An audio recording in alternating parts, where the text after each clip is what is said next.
Hare Krishna! So we are starting Life Comes From Life by His Divine Grace, Srila A.C. Bhaktivedanta Swami Prabhupada. This is Sravanam Diaries podcast and I'm your host, Lalita Devidasi. So let's dive in. For people who have come to accept every pronouncement of modern scientists as tested and proven truth, this book will be an eye-opener. Life Comes From Life is an impromptu but brilliant critique of some of the dominant policies, theories, and presuppositions of modern science and scientists by one of the greatest philosophers and scholars of the century, His Divine Grace, A.C. Bhaktivedanta Swami Prabhupada. Srila Prabhupada's vivid analysis uncovers the hidden and blatantly unfounded assumptions that underlie currently fashionable doctrines concerning the origins and purpose of life. This book is based on taped morning walk conversations that Srila Prabhupada had with some of his disciples during 1973 in the Los Angeles area. On those mornings when he focused on science, Srila Prabhupada spoke mainly with his disciple, Thodam D. Singh, PhD. An organic chemist, Dr. Singh presently directs the Bhaktivedanta Institute, an international center for advanced study and research in science, philosophy, and theology. Each day, wherever in the world he happened to be, Srila Prabhupada would go out for a lengthy stroll in the chill quietude of the early morning, and cloaked in a warm wrap, he would share intimate moments with a small group of students, disciples, and special guests. Some mornings found him immersed in contemplation or quiet appreciation of the surroundings, and little dialogue emerged. At other times he spoke at great length and often with considerable intensity on various subjects.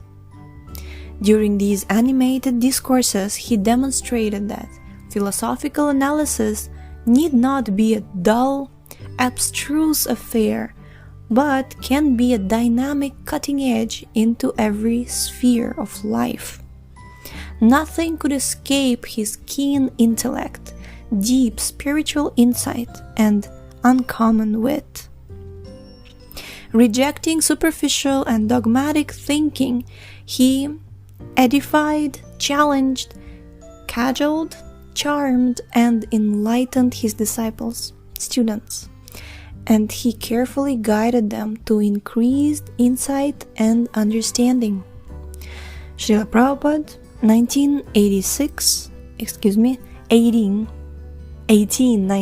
to 1976, is an internationally recognized author, scholar, and spiritual preceptor, and he is widely esteemed as India's greatest cultural ambassador to the world. In Life Comes From Life, Srila Prabhupada takes the role of philosopher, social critic.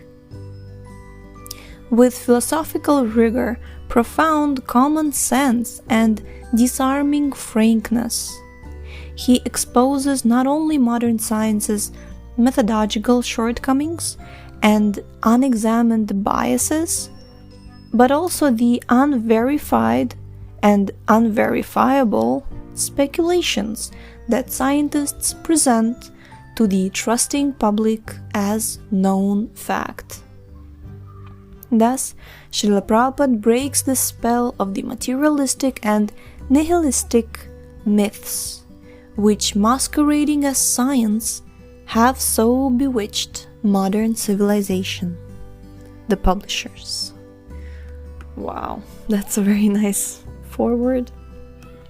Introduction: Science, Truth, and Fiction.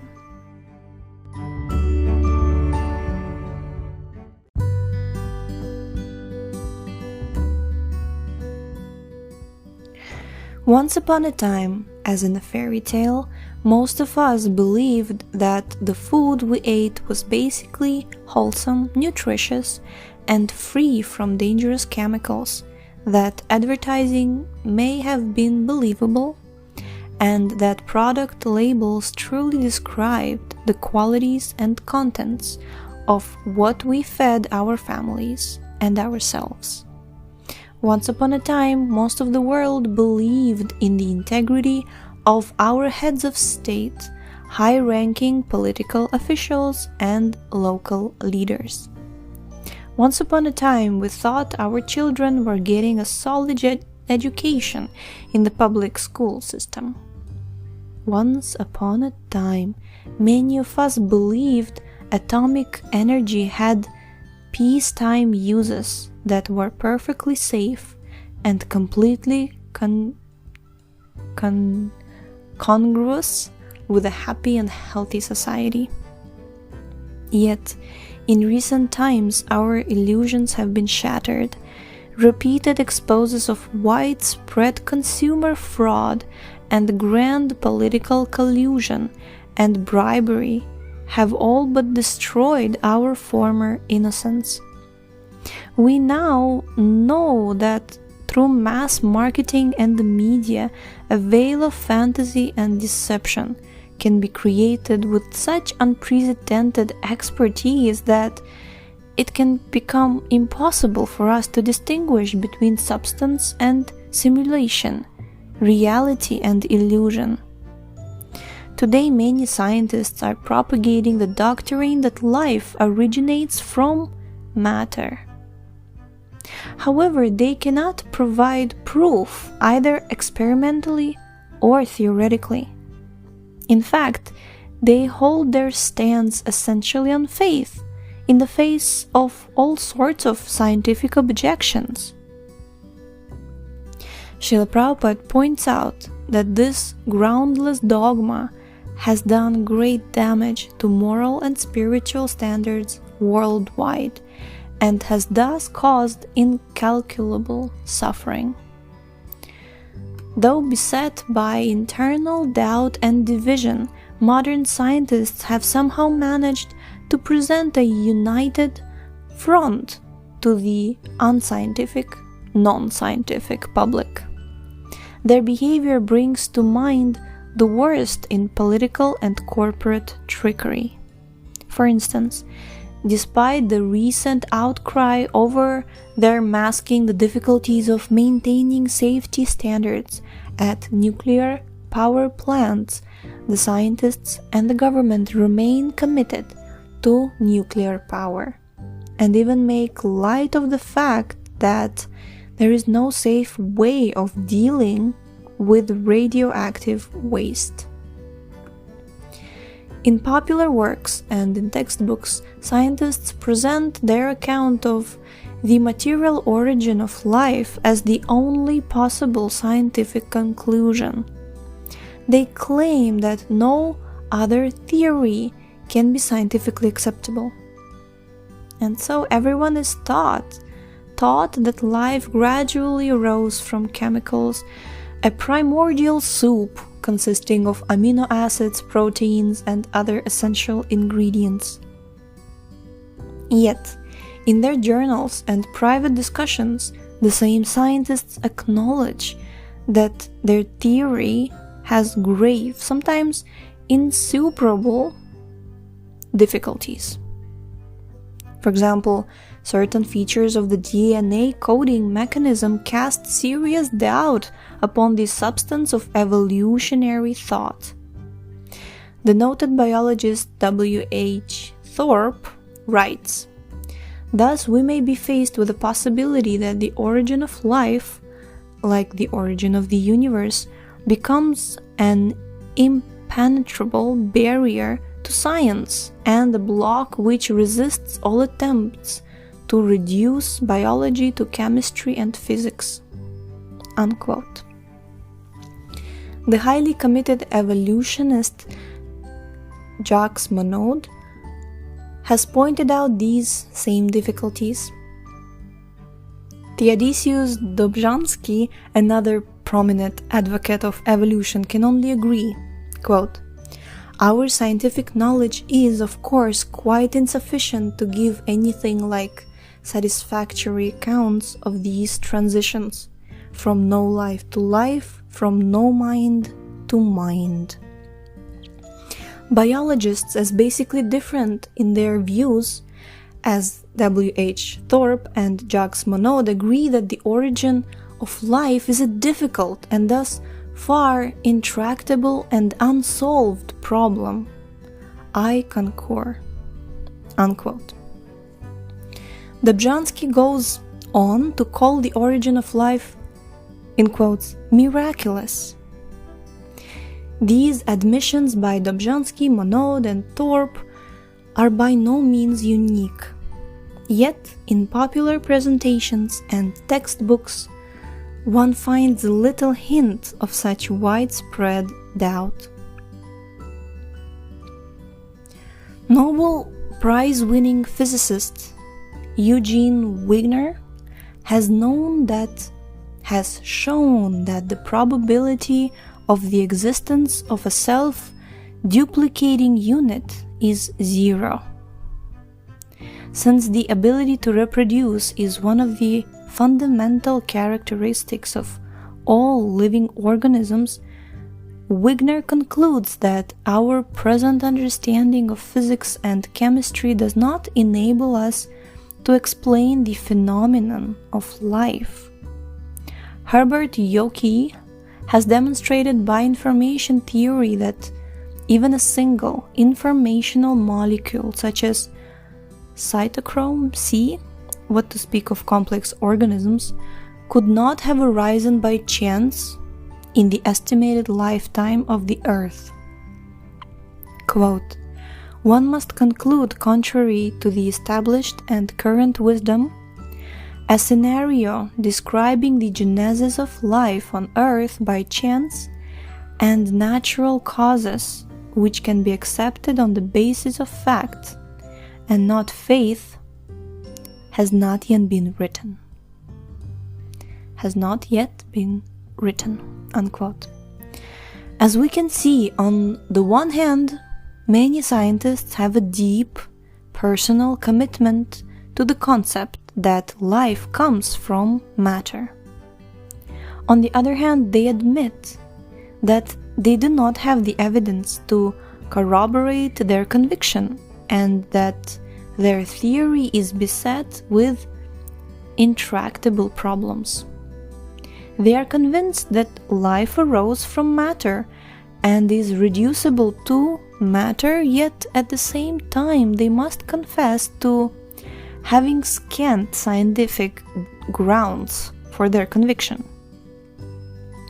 Thus, their theory is a priori. It supersedes the scientific method and science itself.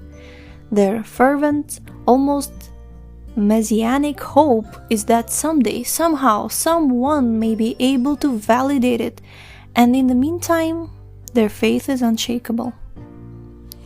Dazzling technological advancements have given modern scientists an aura of infallibility, and so when the scientists present untested or unprovable theories about life's origin, people tend to accept with blind faith. In passages about Earth, William Irvin Thompson writes, quote, just as once there was no appeal from the power of the churches without risking damnation, so now there is no appeal from the power of science without risking a charge of irrationality or insanity. Unquote.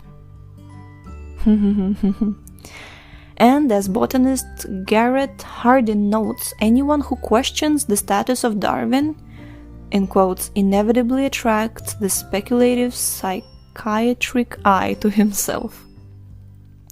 The dialogues in Life Comes From Life may seem revolutionary, but then were not Newton, Pasteur, or Einstein scientific revolutionaries? Life Comes From Life does not simply criticize those who support the theory that matter is the origin of life. Rather, this book encourages them to rededicate themselves to a more genuine and intense quest for truth and knowledge, and to thereby redirect their valuable intelligence, resources, and work toward the true benefit of the world. Jai. This is, I really liked the introduction and the foreword. And yes, before we dive in, and we shall dive in tomorrow to the first morning walk on April 18th, 1973, I would like to also say that science as it is not condemned by Srila Prabhupada.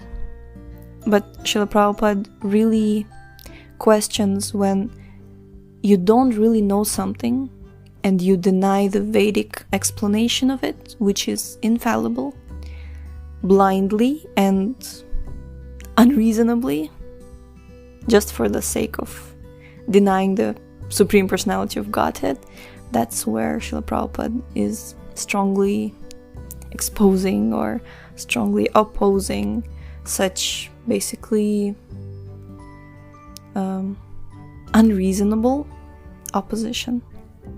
So, Jai, I have many friends who are scientists, and by scientists I mean who are either science students or have graduated and work as professors in different fields of science, including physics and everything. Of course, if you study the laws of material nature, like even Srila Prabhupada in the previous book, he said that devotees, they don't do something like opposite to the physical laws of the universe. They're not foolish, right? That's a fact. Yet, if you talk about origins of life, and you're talking in a completely unscientific way, and you are just... Anyway, you already read it. The foreword was marvelous. And tomorrow we shall start with the first morning walk. And yes, so we shall see you tomorrow. The link to this book will appear tomorrow as well. So thank you so much for tuning in today. And I'm very excited. Hare Krishna.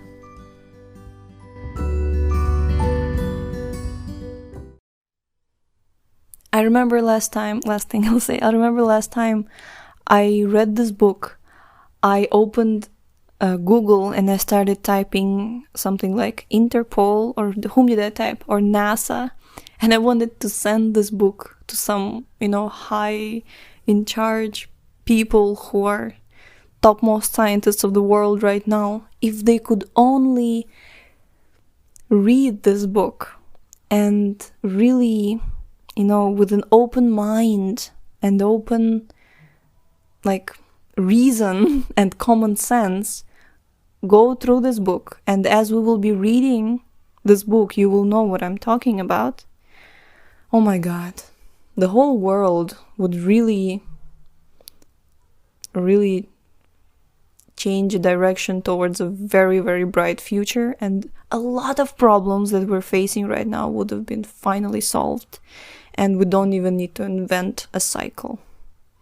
So, if you have any friends, please send the book, and it will appear in the description tomorrow. So, Hare Krishna.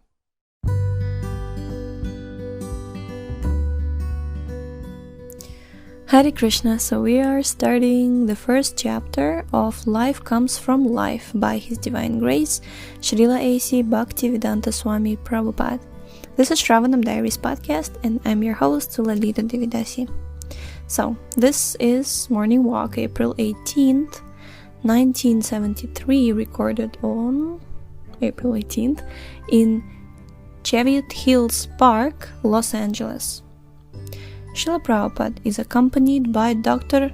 Thodam Damodara Singh, Karandhara Dasa Adhikari, Brahmananda Swami, and other students. By the way, if you look at the art of the episodes, the picture is actually right there. You can see Dr. Thodam Damodar Singh and the rest of the devotees there. It's from those morning walks. So I don't know these things, my husband knows, so I'm very happy for that. Alright, so life on other planets. Srila Prabhupada, even on the sun and moon there are living entities. What is the opinion of scientists? Dr. Singh, they say there is no life there. Srila Prabhupada, that is nonsense. There is life there. Dr. Singh, they say that there is no life on the moon because they did not find any there. Srila Prabhupada, why do they believe that? The moon planet is covered with dust, but within that dust the living entities can live. Every atmosphere is suitable for life, any atmosphere. Therefore, the Vedas describe the living entities as sarva gataha, which means existing in all circumstances. The living entity is not material. Although encaged in a material body, he is not material. But when we speak of different atmospheres, we refer to different material conditions. Karandara, they say that the moon's atmosphere is unsuitable for life, but all they can legitimately say is that it is unsuitable for life as they know it. Srila Prabhupada, the Vedas say that the living entity has no connection with material things. He cannot be burned, cut, dried up, or moistened. That is discussed in the Gita. Dr. Singh, scientists extend their knowledge about life on this planet, thinking that it must apply to life on other planets also. Srila Prabhupada, yes, they are thinking foremost of their own selves. They are thinking limitedly, in terms of their own circumstances. This is what we call Dr. Frog's philosophy. Laughter. Once there was a frog in a well, and when a friend informed him of the existence of the Atlantic Ocean, he asked the friend, "Oh, what is this Atlantic Ocean?" "It's a vast body of water," his friend replied. "How vast? Is it twice the size of this well?" "Oh, no, much, much larger," his friend replied. "How much larger? 10 times the size?" In this way, the frog went on calculating, but what is the possibility or even understanding the vastness of the great ocean in this way? Our facilities, our experience, and our powers of speculation are always limited. The speculations of the scientists only give rise to such frog philosophy. Karandara, the basis of what they call scientific integrity is that they talk only about what they can directly experience. Srila Prabhupada, you may talk about your experience, and I may talk about my experience, but why should I accept your experience? You may be a fool, so why should I become a fool? You may be a frog, but suppose I'm a whale. Why should I take your well as all in all? You have your method of acquiring scientific knowledge, and I have mine. Dr. Singh, because the scientists haven't detected any water on the surface of the moon, they've concluded that no life can survive there. Srila Prabhupada, they haven't seen the whole surface of the moon. Suppose someone were to come here from another planet, drop into the Arabian desert, and then return home. Could he come to a complete conclusion about the nature of the whole earth? His knowledge would not be complete. Karandara, they have a device that senses water. They say that they've had it orbit the moon, and they've concluded that the moon has no water and therefore no life. Srila Prabhupada, even if, as on the sun, there is apparently no water, still there are living entities there. How does a cactus grow in the desert, apparently without water? Karandara. It gets water from the atmosphere. Srila Prabhupada. Yes, because the atmosphere contains all the elements needed to sustain life. Earth, water, fire, air, and ether. In anything material, all these elements are present. For example, in my body there is water, although you cannot see it. Similarly, you don't see fire in my body, yet my body is warm. Where does this warmth come from? You don't see any fire. Do you see any fire burning in my body? Then where does the warmth come from? What is the answer? Next section is called The Universe in the Atom. Srila Prabhupada. All matter is a combination of 5 gross elements: earth, water, fire, air, and ether, and 3 subtle elements: mind, intelligence, and false ego. Karandara. According to the Vedic science, material energy begins with false ego and then develops into the intelligence, then the mind, and then the gross elements: ether, air, fire, and so on. So the same basic ingredients are present in all matter. Is this right?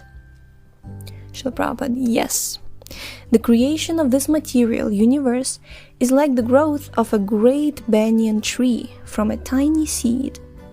No one can see the tree within the seed, but all the necessary ingredients for the tree are there, including the required intelligence. Actually, everyone's body is simply a sample universe. Your body and my body are different universes, small universes. Therefore, all 8 material elements are present within our bodies, just as they are within the whole universe. Similarly, an insect's body is another universe. Karandara. How about the atom? Srila Prabhupada. The same formula applies. All these constituents are within the atom. Anoraniyan Mahato Mahiyan, Katha Upanishad 1.2.20. This means that whether something is extremely large or infinitesimal, it is still made of the same basic elements. This is true everywhere in the material world. Just as a woman's small watch has all the requisite machinery for its smooth functioning, so an ant has all the necessary brain substance to manage its affairs nicely. How is this possible? To answer this properly, you must minutely examine the brain tissues in the ant. But this you cannot do. Moreover, there are innumerable insects smaller than the ant.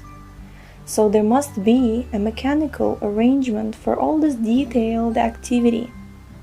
But scientists cannot discover it. Next section, Relativity and Knowledge. Srila Prabhupada. All living entities possess the required intelligence to execute 4 principles: eating, sleeping, sexual intercourse, and defense. These 4 principles exist even in the atom. The only difference in the human being is that he has the extra intelligence with which to understand God. This is the difference. Ahara nidra bhayamaitunam cha samanam etat pashubhir naranam.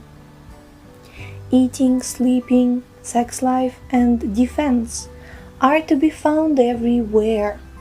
You have seen trees growing. Wherever there is a nut, the bark does not go this way, it goes that way. Srila Prabhupada gestures to show that a tree bark grows not over the nut, but around it. The tree has intelligence. If I go this way, I will be blocked, so I will go that way. But where are its eyes? How can it see? It has intelligence.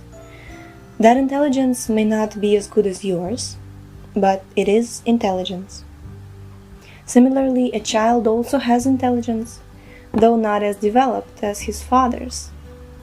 In due course of time, when the child gets a body like that of his father, the child's intelligence will be fully developed and exhibited. Dr. Singh. Then intelligence is relative. Srila Prabhupada. Yes, everything is relative.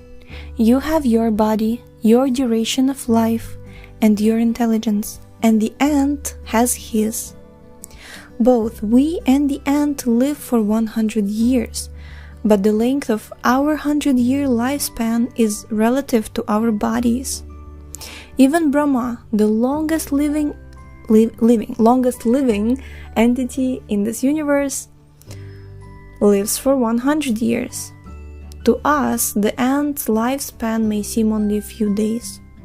In the same way, on other planets with atmospheres different from the Earth's, there are life forms suited to those conditions. But the scientists try to view everything according to the relative conditions of planet Earth. This is nonsense. Why are they doing that? If the whole cosmic manifestation follows the law of relativity, how can the scientists say that the conditions of this planet must apply to life on other planets? The Vedas instruct us that knowledge must always be considered in terms of desha, kala, patra. Desha means circumstances, kala means time, and patra means the object. We must understand everything by taking these three elements into consideration. For example, a fish is living very comfortably in the water, and we are shivering on the shore of the sea. This is because my desha kala patra and the fish's desha kala patra are different. But if we conclude that the seagulls will also shiver in the water, this is nonsense. Their desha kala patra is different again. There are 8,400,000 species, different species of life in the material cosmic manifestation, and each species must adjust to circumstances differently. Even on this planet, you cannot go and live comfortably in Alaska, although it is America. Similarly, the living entities enjoying life in Alaska do not come here. Karandar. Relativity, then, is based upon our individual situation. Srila Prabhupada. Yes, therefore, it is said what is food for one is poison for another. Brahmananda Swami. Because scientists cannot survive on the moon, they think no one else can.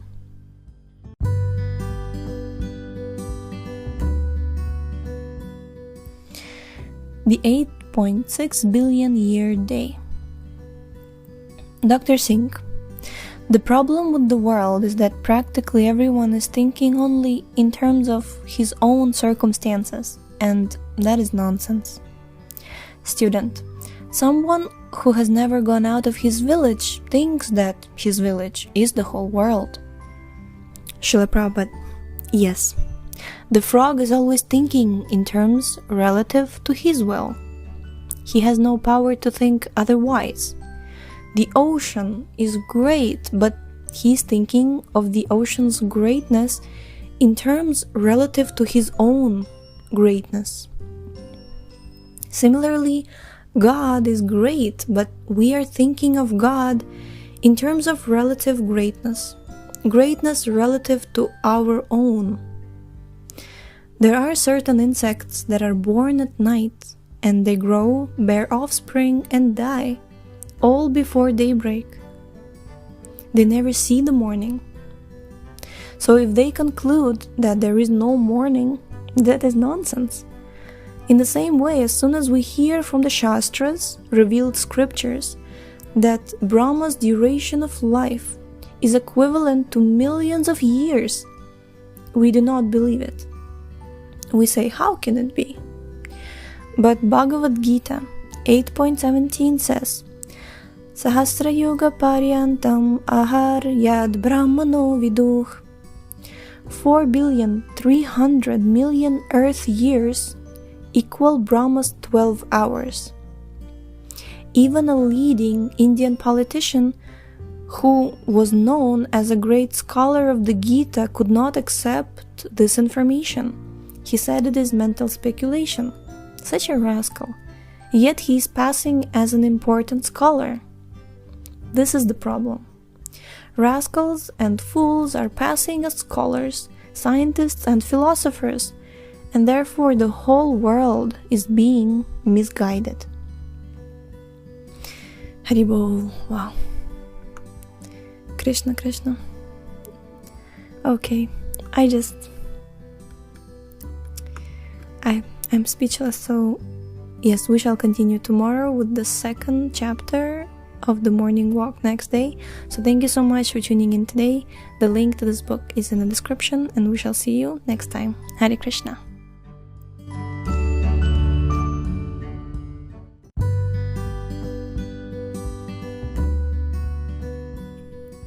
Hare Krishna. So we are continuing Life Comes From Life by His Divine Grace, Srila A.C. Bhaktivedanta Swami Prabhupada. This is Sravanam Diaries podcast, and I'm your host, Sulalita Devidasi. So the second morning walk, recorded on April 19th, 1973 in Cheviot Hills Park, Los Angeles.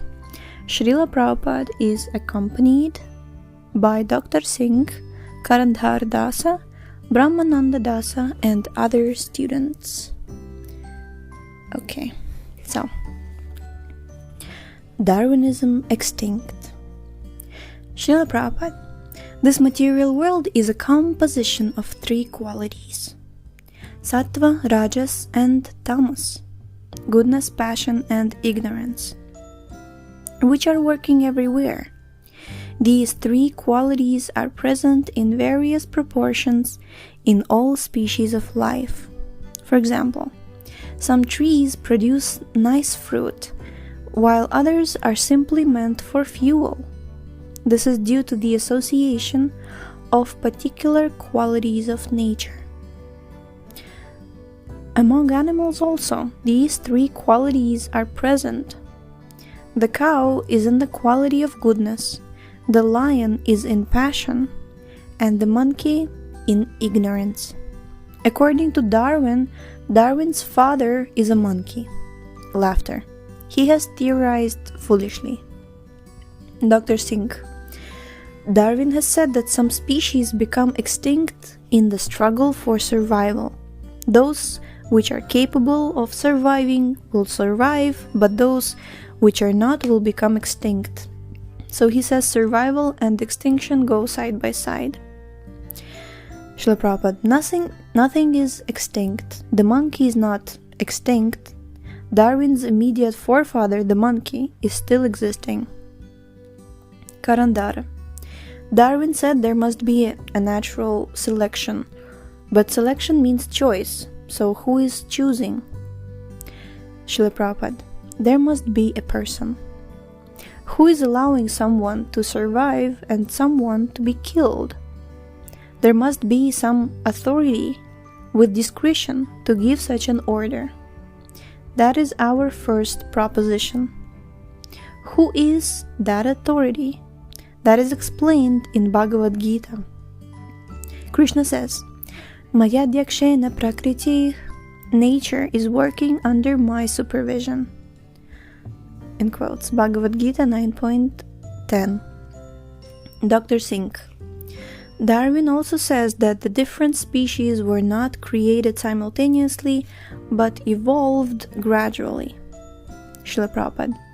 Then what is his explanation for how the process of evolution began?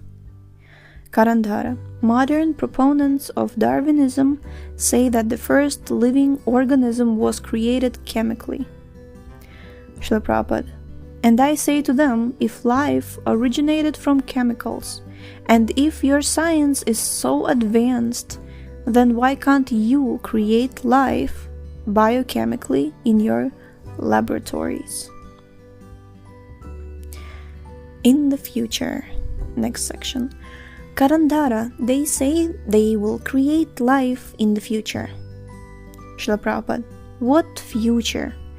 When this crucial point is raised, they simply reply, we shall do it in the future. Why in the future? That is nonsense.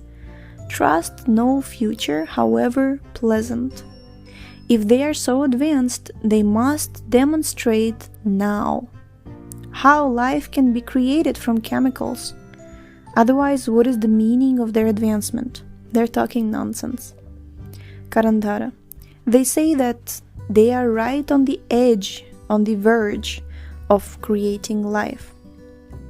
Srila Prabhupada, that's only a different way of saying the same thing, in the future.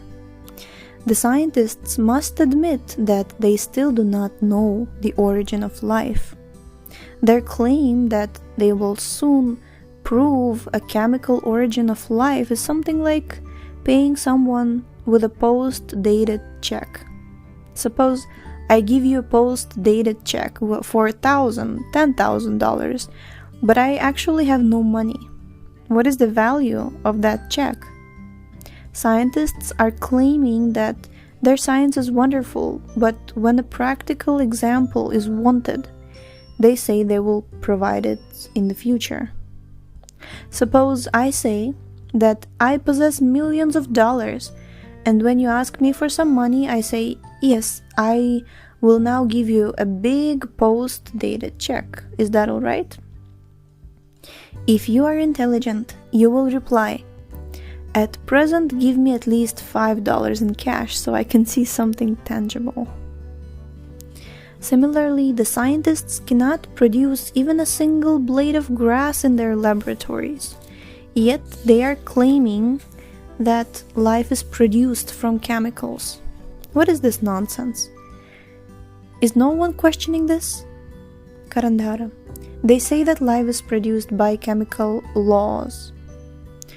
Srila Prabhupada, as soon as there is law, we must take into consideration that someone made the law. Despite all their so-called advancement, the scientists in their laboratories cannot produce even a blade of grass. What kind of scientists are they? Dr. Singh, they say that in the ultimate analysis everything came from matter. Living matter came from non-living matter. Srila Prabhupada, then where is this living matter coming from now? Do the scientists say that life came from matter in the past, but does not at the present? Where is the ant coming from now? From the dirt? Next section, the missing link. Dr. Singh, in fact, there are several theories explaining how life originated from matter, how living matter came from the non-living. Srila Prabhupada, casting Dr. Singh in the role of a materialistic scientist. Alright, scientists, why is life not coming from matter now? You rascal, why isn't life coming from matter now? Actually, such scientists are rascals. They childishly say that life came from matter, although they're not at all able to prove it. Our Krishna Consciousness movement should expose all these rascals. They're only bluffing. Why don't they create life immediately? In the past, they say, life arose from matter, and they say that this will happen again in the future. They even say that they will create life from matter. What kind of theory is this? They have already commented that life began from matter. This refers to the past, began. Then why do they now speak of the future? Is it not contradictory? They are expecting the past to occur in the future. This is childish nonsense. Karandara, they say that life arose from matter in the past and that they will create life in this way in the future. Srila Prabhupada, what is this nonsense? If they cannot prove that life arises from matter in the present, How do they know life arose this way in the past? Dr. Singh, they are assuming. Srila Prabhupada, everyone can assume, but this is not science. Everyone can assume something. You can assume something. I can assume something. But there is no proof. There must be proof. We can prove that life arises from life. For example, a father begets a child. The father is living, and the child is living. But where is there proof that a father can be a dead stone? Where is there proof? We can easily prove that life begins from life. And the original life is Krishna. That also can be proven. But what evidence exists that a child is born of stone? They cannot actually prove that life comes from matter. They are leaving that aside for the future. Laughter. Karandhara. The scientists say that they can now formulate acids, amino acids. They're almost like one-celled living organisms. They say that because these acids so closely resemble living beings, there must be just one missing link needed before they can create life.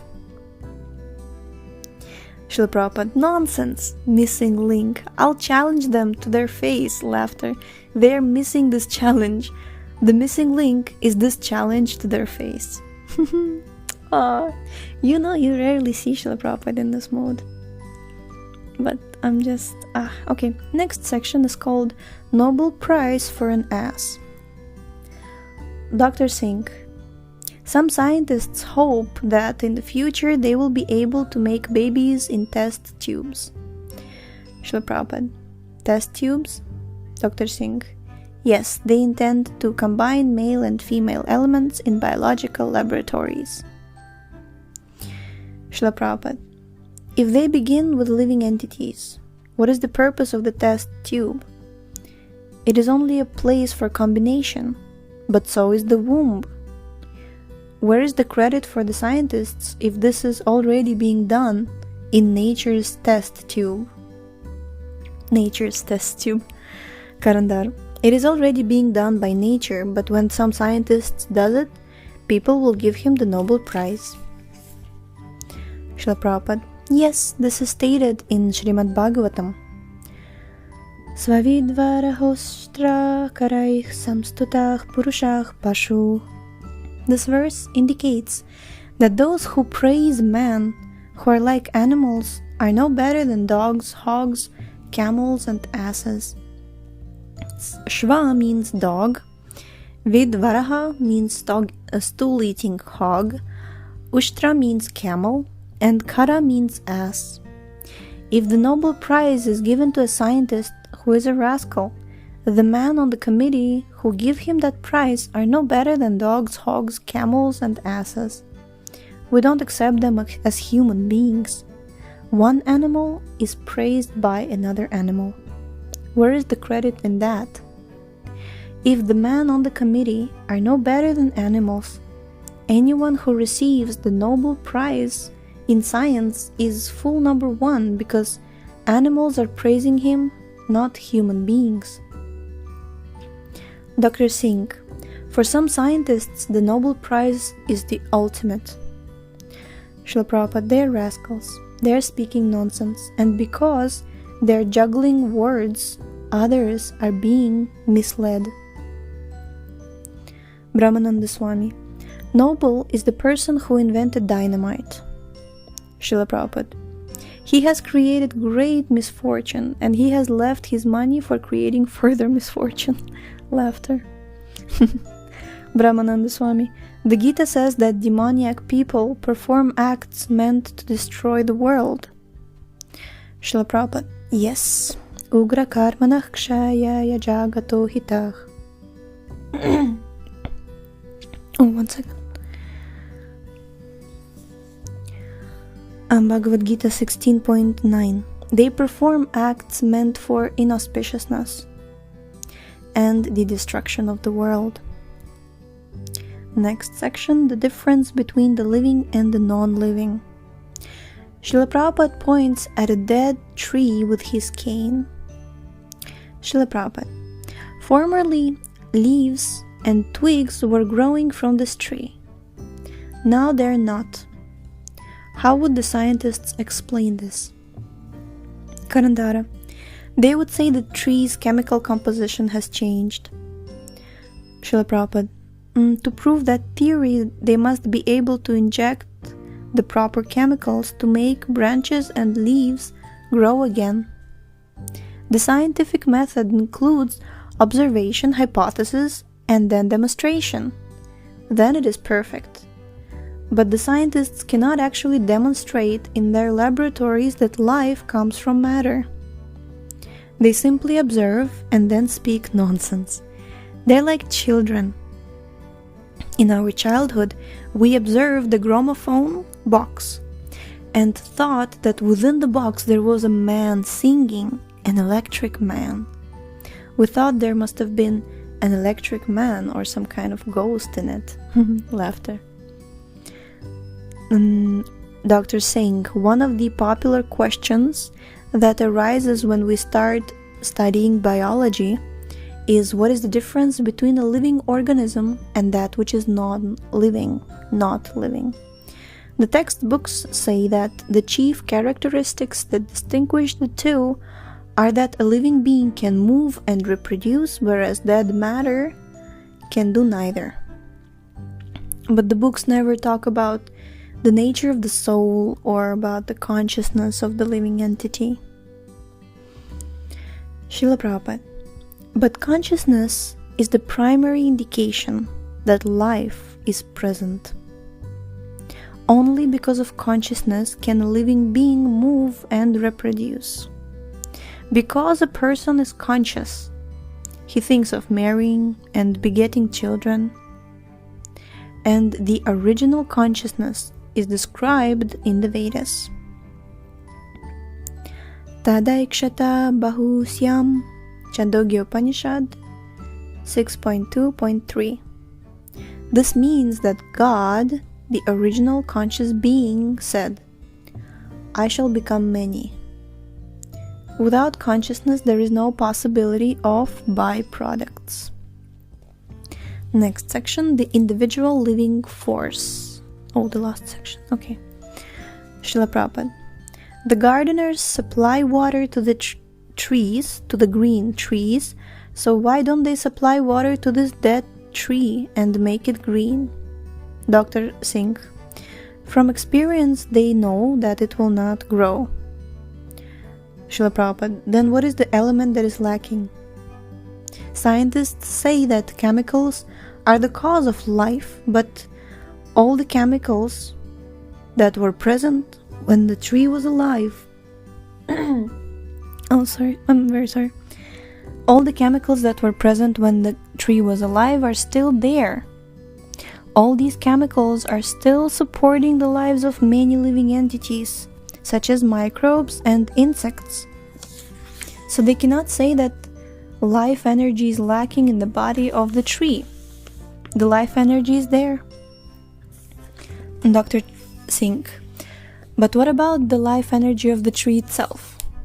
Srila Prabhupada: yes, that is the difference. The living force is individual, and the particular individual living entity that was the tree has left. This must be the case since all the chemicals necessary to support life are still there, yet the tree is dead. Here is another example. Suppose I am living in an apartment and then I leave it. I'm gone. But many other living entities remain there, and spiders and so forth. So it is not true that simply because I have left the apartment, it can no longer accommodate life. Other living entities are still living there. It is simply that I, an individual living being, have left. The chemicals in the tree are like the apartment.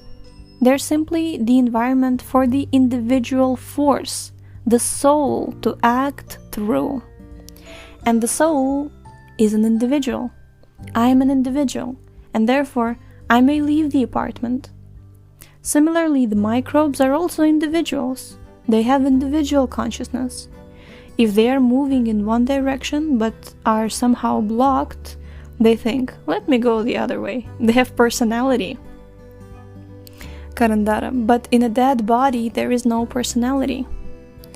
Srila Prabhupada, this indicates that the individual soul has left the body. The soul has left, and therefore the tree does not grow. Dr. Singh, within the living body, Srila Prabhupada, there are innumerable small living entities, but the individual self who owns the body is also living there. Is that correct? Srila Prabhupada, yes. In my body there are millions of living entities. In my intestines there are many worms. If they become strong, then whatever I eat, they eat, and I derive no benefit from the food. Therefore, those who are full of hookworms eat very much but do not grow. They become lean and thin, and they are very hungry because these small living entities are eating their food. So there are thousands and millions of living entities in my body.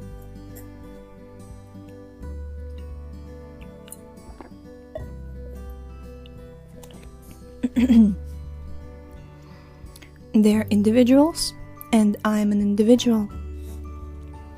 But I am the proprietor of the body, just as I may be the proprietor of a garden in which many millions of living entities reside. Student. So if I eat Krishna Prasadam, food offered to Lord Krishna, are the living entities in my body are also eating prasada? Srila Prabhupada, yes, you are very benevolent. Laughs. You take Krishna Prasada for others. Karandhara, welfare work. Srila Prabhupada, yes, but there are so many things within you for them to eat that you do not need to make a separate endeavor to feed them. Okay, this is the last portion. I flipped the pages wrong. Last portion, section, minimum words, maximum solution. Srila Prabhupada. The individual soul is never lost. He does not die, nor is he born. He simply changes from one body to another, just as one changes garments. This is perfect science. Dr. Singh. But why don't scientists accept this? Srila Prabhupada. They are not nice men, they are rascals. They are not even gentlemen. Under appropriate circumstances, gentlemen will have some shyness or some shame. But these men are shameless. They cannot properly answer our challenges, yet they shamelessly claim that they are scientists and that they will create life. They're not even gentlemen. At least I regard them like that. A gentleman will be ashamed if he speaks nonsense. Dr. Singh. They do not think before they speak. Srila Prabhupada, that means that they're not human beings. A human being thinks twice before saying anything. Krishna makes the presence of life within the body so easy to understand. He says, Dehinasmin yatha dehe kaumaram yovanam jara tatha dehantara praptir dhiras tatrana muhyati. Quote, as the embodied soul continuously passes in this body from boyhood to youth to old age, the soul similarly passes into another body at death. The self-realized soul is not bewildered by such a change. Unquote, Bhagavad-Gita 2.13. In these two lines, Krishna solves the whole biological problem. That is knowledge. Minimum words, maximum solution. Volumes of books expounding nonsense have no meaning. Materialistic scientists are like croaking frogs. Ka ka ka ka ka ka. Srila Prabhupada imitates the sound of a croaking frog and the others laugh. The frogs are thinking, oh, we're talking very nicely. But the result is that the snake finds them and says, oh, here's a nice frog. Srila Prabhupada imitates the sound of a snake eating a frog. Bop! Finished. When death comes, everything is finished. The materialistic scientists are croaking, ka ka ka, quack, okay, quack, quack, quack. But when death comes, their scientific industry is finished and they become dogs, cats, or something like that. The end of second morning walk. Jai. Okay, for somebody who doesn't know the background, it may seem that Prabhupada is really strongly speaking about the scientists, but we really need to understand that it's interesting when scientists say that we will prove something in the future, but for now believe our hypothesis. Everybody is supposed to believe that. But when you read scriptures, like Vedic Shastras, and some of the things are explained and you will only experience them maybe after this lifetime, science denies it and says that, well, if I can't see it, then it doesn't exist. So I just really, Srila Prabhupada, by the time that these morning walks were taking place, Srila Prabhupada had a lot of experience of talking with many different people in America and in many different countries. So he has really experienced this kind of, non-gentleman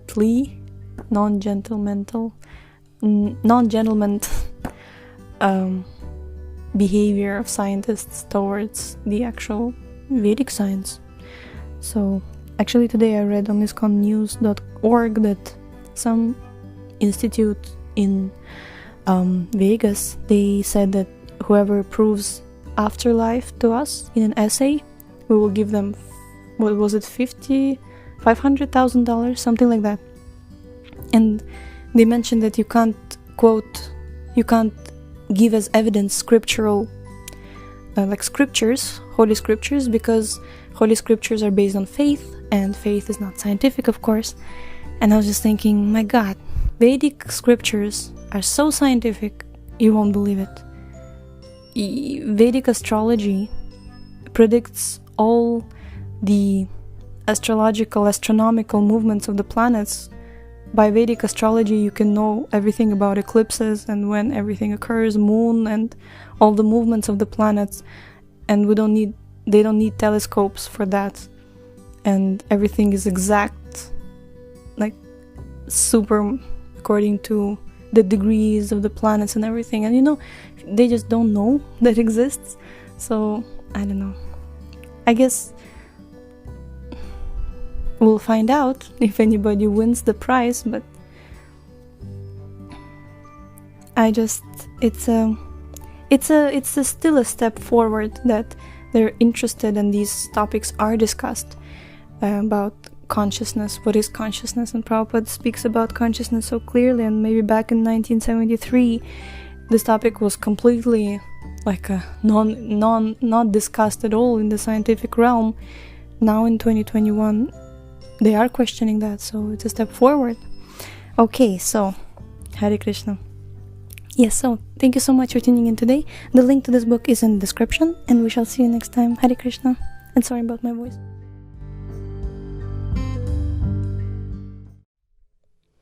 Oh, actually, I wanted to correct myself.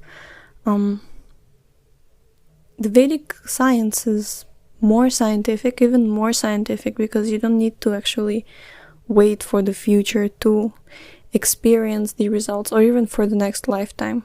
Because in Bhagavad-Gita, Prabhupada clearly explains in the purport to the verse where Krishna says, Pratyaksha vagamam dharmyam susukham kartum avyayam, that by applying this process of bhakti yoga, you experience directly the effect, and you experience your process and your progress.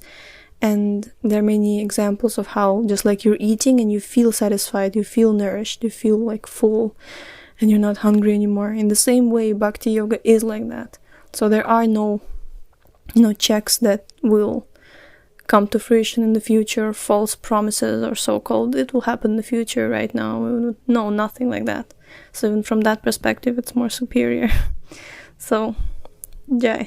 I mean, I can say for sure that I was born in a family of practicing devotees, and I've been practicing myself conscientiously in the past at least 10 years, you can say, more conscientiously. And I can say for sure that you get direct experience and you get direct revelations and realizations, and it's not just purely faith, it's something very tangible. And anybody who is a serious practitioner will confirm. Haribo! Yeah, in defense.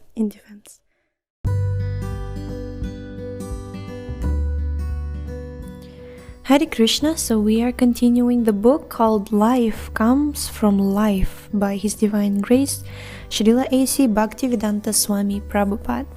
This is Sravanam Diaries podcast, and I'm your host, Sulalita Devidasi. So we're reading the third morning walk, page number 18, recorded on April 28, 1973, in Cheviot Hills Park, Los Angeles. Srila Prabhupada is accompanied by Dr. Singh, Karandhara Das, and other students.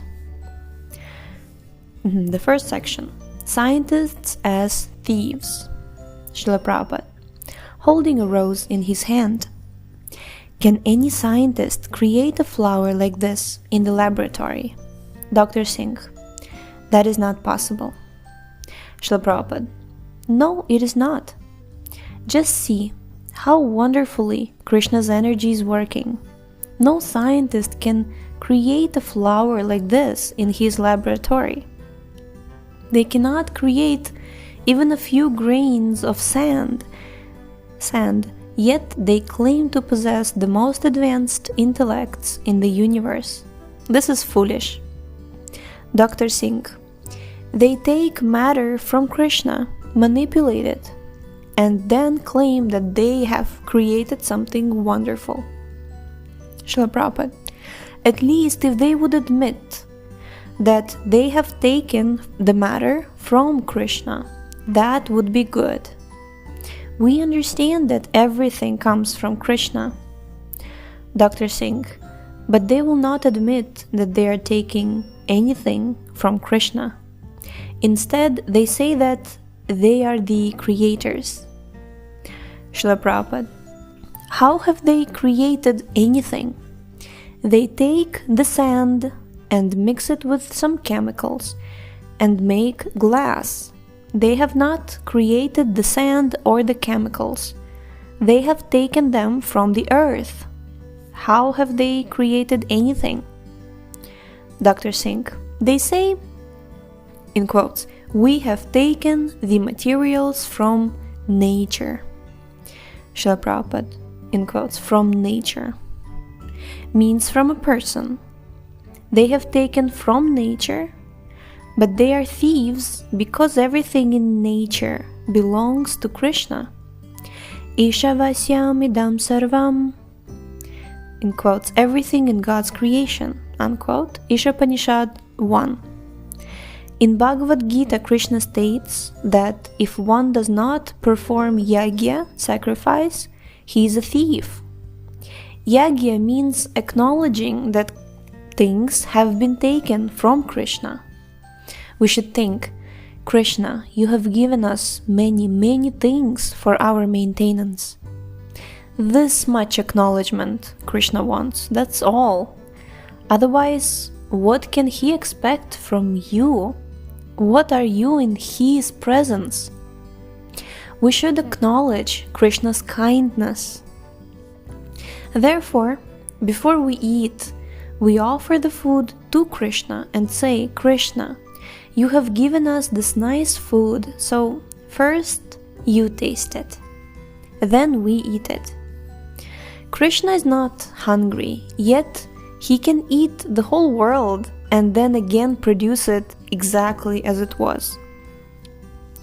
Purnasya purnam adaya purnam eva vashishyate. Shri Ishapanishad Invocation. Krishna is so perfect that if you take from Krishna all of Krishna's energy, all the original energy is still with him. That is perfect conservation of energy. Section number 2, the origin of nature. Origin of nature. Dr. Singh. There is a scientific journal called Nature. It contains articles concerning natural products like plants, flowers, and minerals, but it does not mention God. Srila Prabhupada. We may rightly observe that plants are being produced by nature. But the next question we must ask is, who has produced nature? To ask this is real intelligence. Dr. Singh. They don't generally think about this. Srila Prabhupada. Then they are foolish. Where does nature come from? As soon as we speak of nature, the next question should be, whose nature?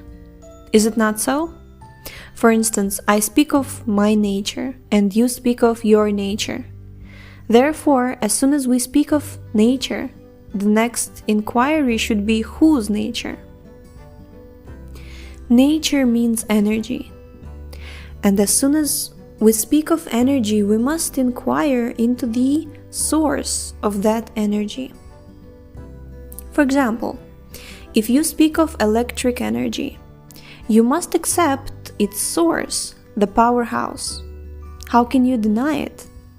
Electricity does not come to us automatically. Similarly, nature is not working automatically. It is under the control of Krishna. A student. In the Vedas, it is said that material energy works under Krishna's direction. Srila Prabhupada. Yes, as soon as you speak of energy, there must be a source. Section 3, the mirage of the material world. Karandhara. Geologists study the strata of the Earth's crust to trace out the origin of the Earth. Srila Prabhupada. But these strata are being created and destroyed at every moment. Now they are one way, and a half hour from now they will be different. They are Jagat, always changing. Krishna says in Bhagavad-Gita 8.4, Adhibhutam ksharo bhava. Quote, physical nature is known to be endlessly mutable. Unquote.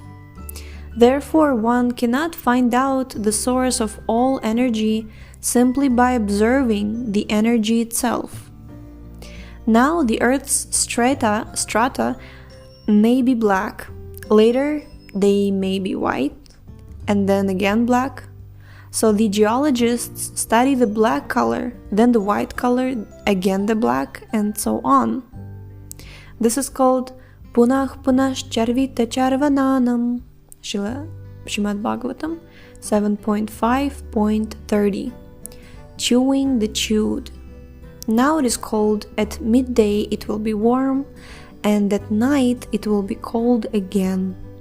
In this way, the entire material cosmic manifestation is subject to different types of change. Even our bodies are changing. Everything is changing. But what is the eternity behind this changing?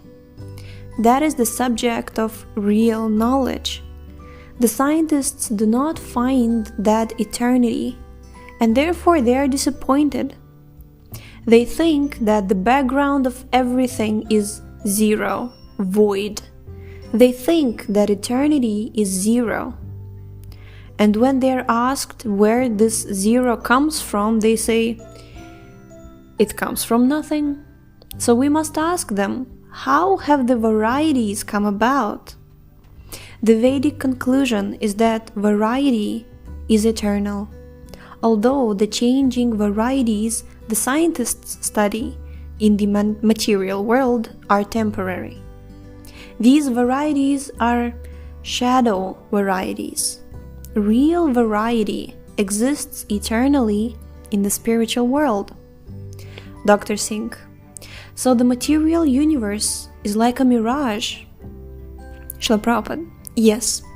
Suppose I think I see water in the desert when there is no water. This is an illusion. Water exists, but... One second. Pages. One second.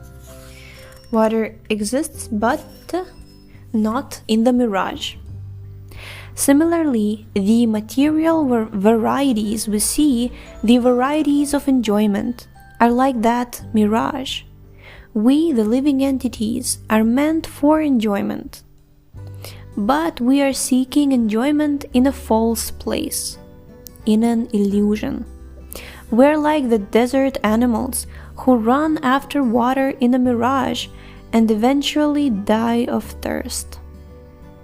They cannot relieve their thirst with such illusory water. Similarly, we are trying to manufacture many things to satisfy our thirst for enjoyment. But we are being baffled at every turn because material existence is an illusion. Therefore, real intelligence means to inquire, where is the reality? Where is the eternal substance behind the illusion? If we can find that out, we can experience real enjoyment.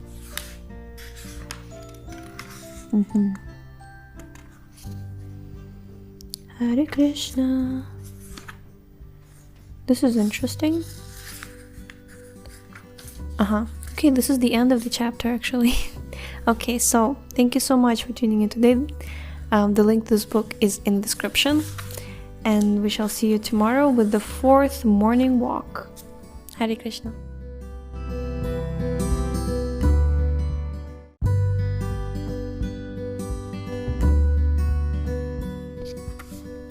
Hare Krishna, Hare Krishna. So we're reading Life Comes from Life by His Divine Grace, Srila A.C. Bhaktivedanta Swami Prabhupada. This is Sravanam Diaries podcast and I'm your host Sulalita Devidasi, and we are starting the 4th morning walk. Page number 22, recorded on April 29th, 1973 on the shores of the Pacific Ocean near Los Angeles. That's exactly where the cover of these episodes come from. Srila Prabhupada is standing and he's speaking something, very powerfully, and there's Brahmananda Prabhu and Dr. Singh and other devotees. So, Srila Prabhupada is accompanied by Dr. Singh, Brahmananda Prabhu, Brahmananda Swami, Karandhara Dasa, and other students. Brahmananda Swami. Jai. The first section called The Progress of the Asses. Haribol. Srila Prabhupada. Everyone is suffering here in the material world, and scientific improvement means that the scientists are creating a situation of further suffering. That's all. They're not making improvements. Bhaktivinoda Thakur confirms this by saying, Moha janamiya antiya samsara jiva ke karai gadha. By so-called scientific improvements, the scientist has become an ass. Moreover, he is becoming a better and better ass and nothing more. Suppose that by working very hard like an ass, a person builds a skyscraper. He may engage in a lifelong labor for this, but ultimately he must die. He cannot stay. He will be kicked out of this skyscraper, because material life is impermanent. Scientists are constantly doing research, and if you ask them what they are doing, they say, "Oh, it is for the next generation, for the future." But I say, what about you? What about your skyscraper? If in your next life you are going to be a tree, what will you do? with your next generation then? But he's an ass. He doesn't know that he's going to stand before his skyscraper for 10,000 years. And what about the next generation? If there is no petrol, what will the next generation do? And how will the next generation help him if he's going to be a cat, a dog, or a tree? The scientists and everyone else should endeavor to achieve freedom from the repetition of birth and death. But instead, everyone is becoming more and more entangled in the cycle of birth and death. Bhavismin klishya mananam avidya kama karma bhih. This is a quotation from Srimad Bhagavatam 1.8.35. Here in one line, the whole material existence is explained. This is literature. This one line is worth thousands of years of research work. It explains how the living entity is taking birth in this world, where he comes from, where he is going, what his activities should be, and many other essential things. The words bhavismin klishya mananam refer to the struggle for existence. Why does the struggle exist? Because of avidya, ignorance. And what is the nature of that ignorance? Kama karma bhih. Being forced to work simply for the senses, or in other words, entanglement in material sense gratification. Student: so is it true that modern scientific research increases the demands of the body because the scientist is ultimately working to gratify his senses? Srila Prabhupada: yes.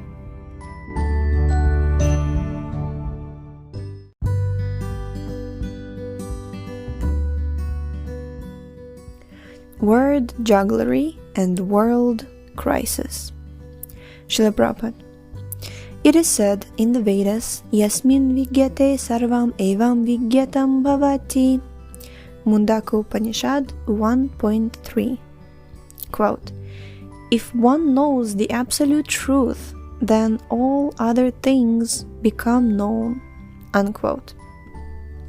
I am not a PhD, yet I can challenge the scientists. Why? Because I know Krishna, the absolute truth. Yasmin stito na dukhena guru napi vichalyate. Quote, if one is situated in Krishna consciousness, then even in the greatest calamities, he will not be disturbed.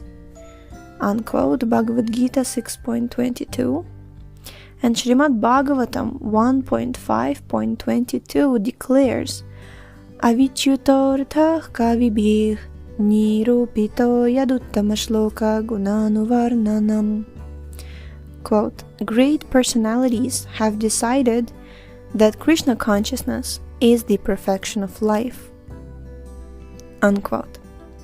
This kind of knowledge is required, not that we do some research, come up with a theory, and after 15 years say, no, it is not right, it is another thing.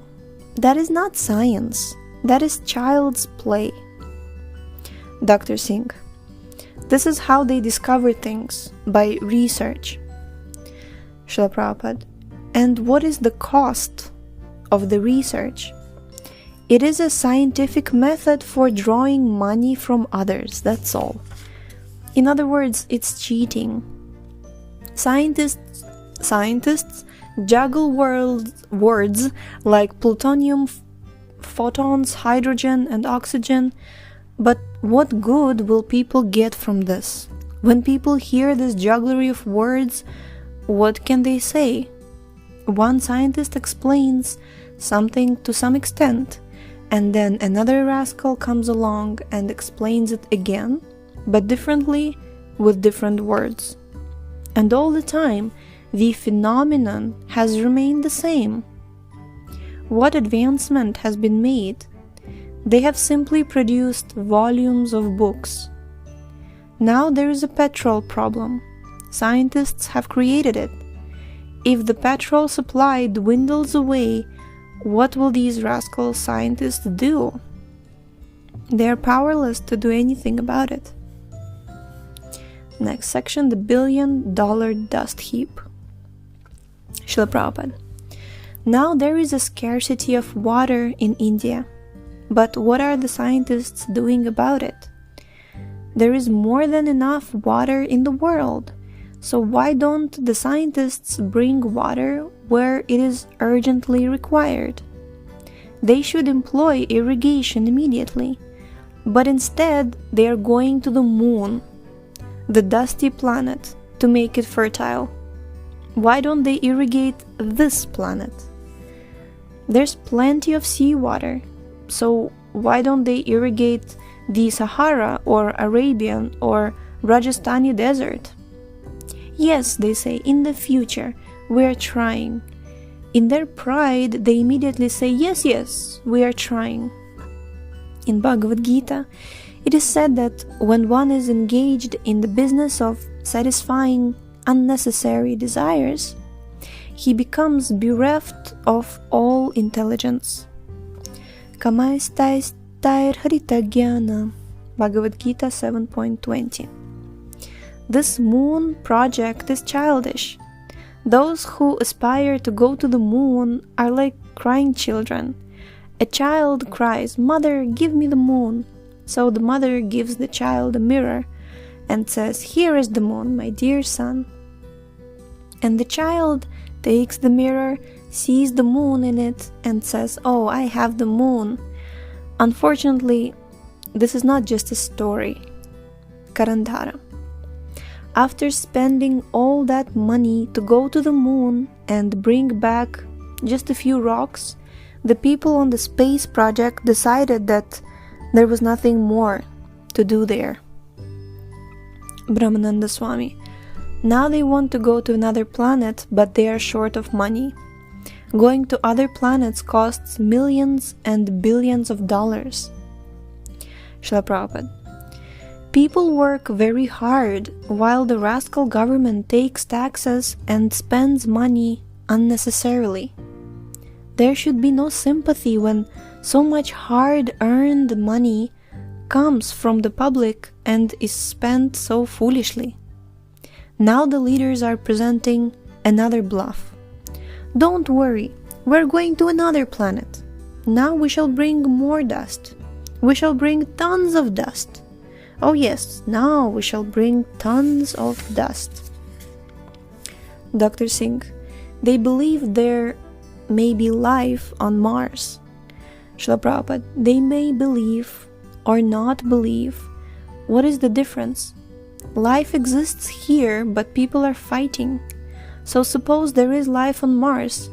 There is life on Mars, undoubtedly. But what will we gain from this? Dr. Singh. People are curious to know what is going on there. Srila Prabhupada. That means that for their childish curiosity, they must spend vast sums of money. Just see the fun. And when they're asked to help one of the many poverty-stricken countries, they say, no money. Do you see? Oh, this is, with all due respect to the spaceship programs, this has been on my mind for so many times, Like before spending so much money on going to Mars, with all due respect, I know recently there has been few projects, many countries, including, we know many countries that went to Mars recently. So, Srila Prabhupada has a point, that's all I'm saying. He has a point that when on our planet there are so many ways to utilize the money for the benefit of the people, what to speak of eternal benefit of the people. People say no money, but for such Haribo, okay, Prabhupada already said everything. Next section called Sankia Philosophy and Modern Science. Dr. Singh, Srila Prabhupada, may we hear a little bit about Sankia philosophy? Srila Prabhupada, there are actually two kinds of Sankia philosophy.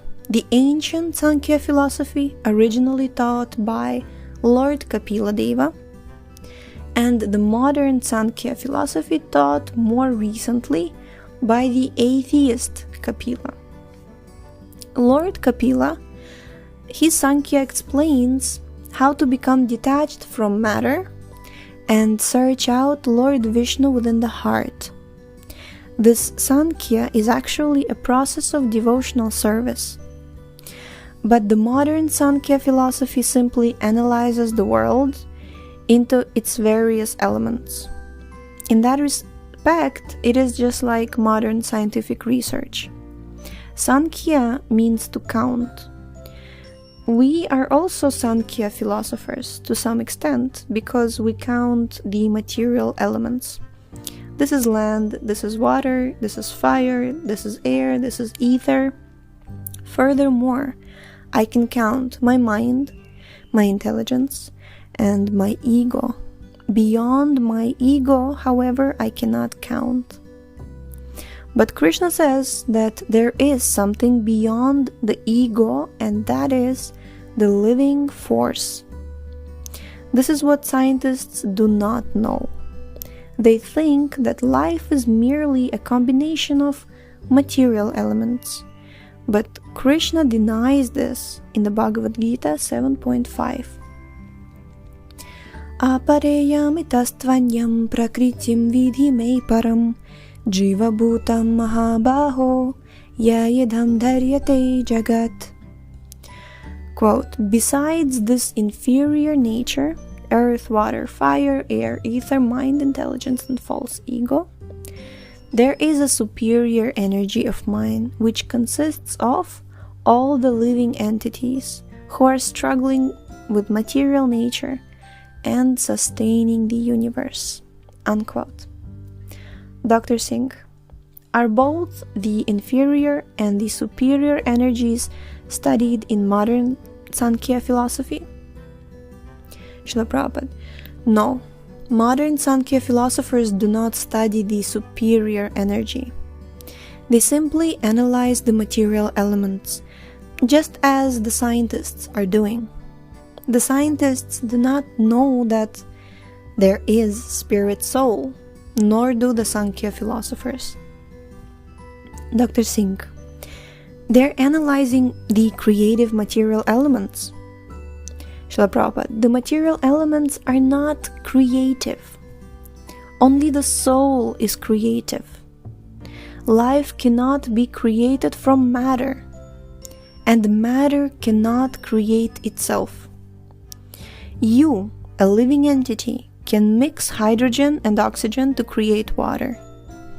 But matter itself has no creative potency. If you place a bottle of hydrogen near a bottle of oxygen, will they automatically combine without your help? Dr. Singh, no. They must be mixed. Srila Prabhupada, of course.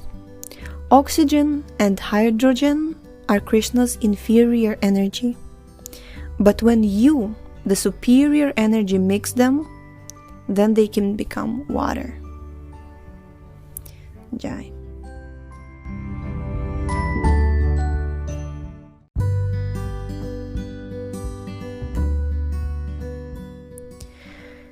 Next section, the remote cause and the immediate cause. Srila Prabhupada, inferior energy has no power unless superior energy is involved. This sea, indicating the Pacific Ocean, is calm and quiet. But when the superior force, air, pushes it, it manifests high waves. The ocean has no power to move without the superior force of the air. Similarly, there is another force superior to air, and another, until ultimately we arrive at Krishna.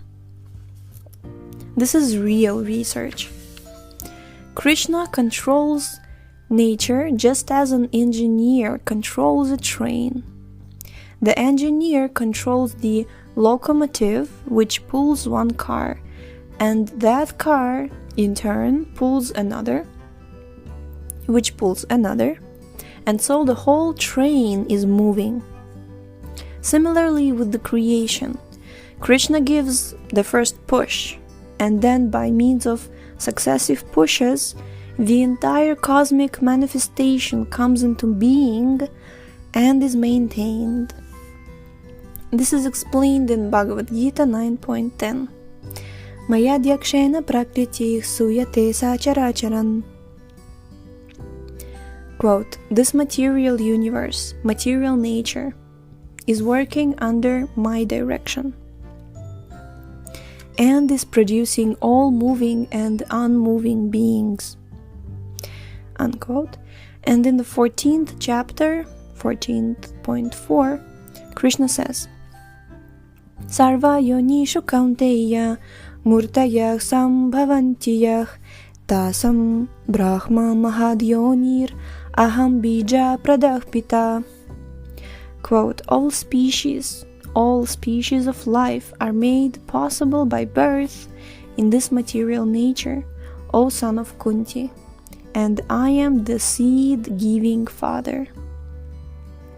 For example, if we sow a banyan seed, a huge tree eventually comes up, and along with it millions of new seeds. Each of these seeds can in turn produce another tree with millions of new seeds, and so on.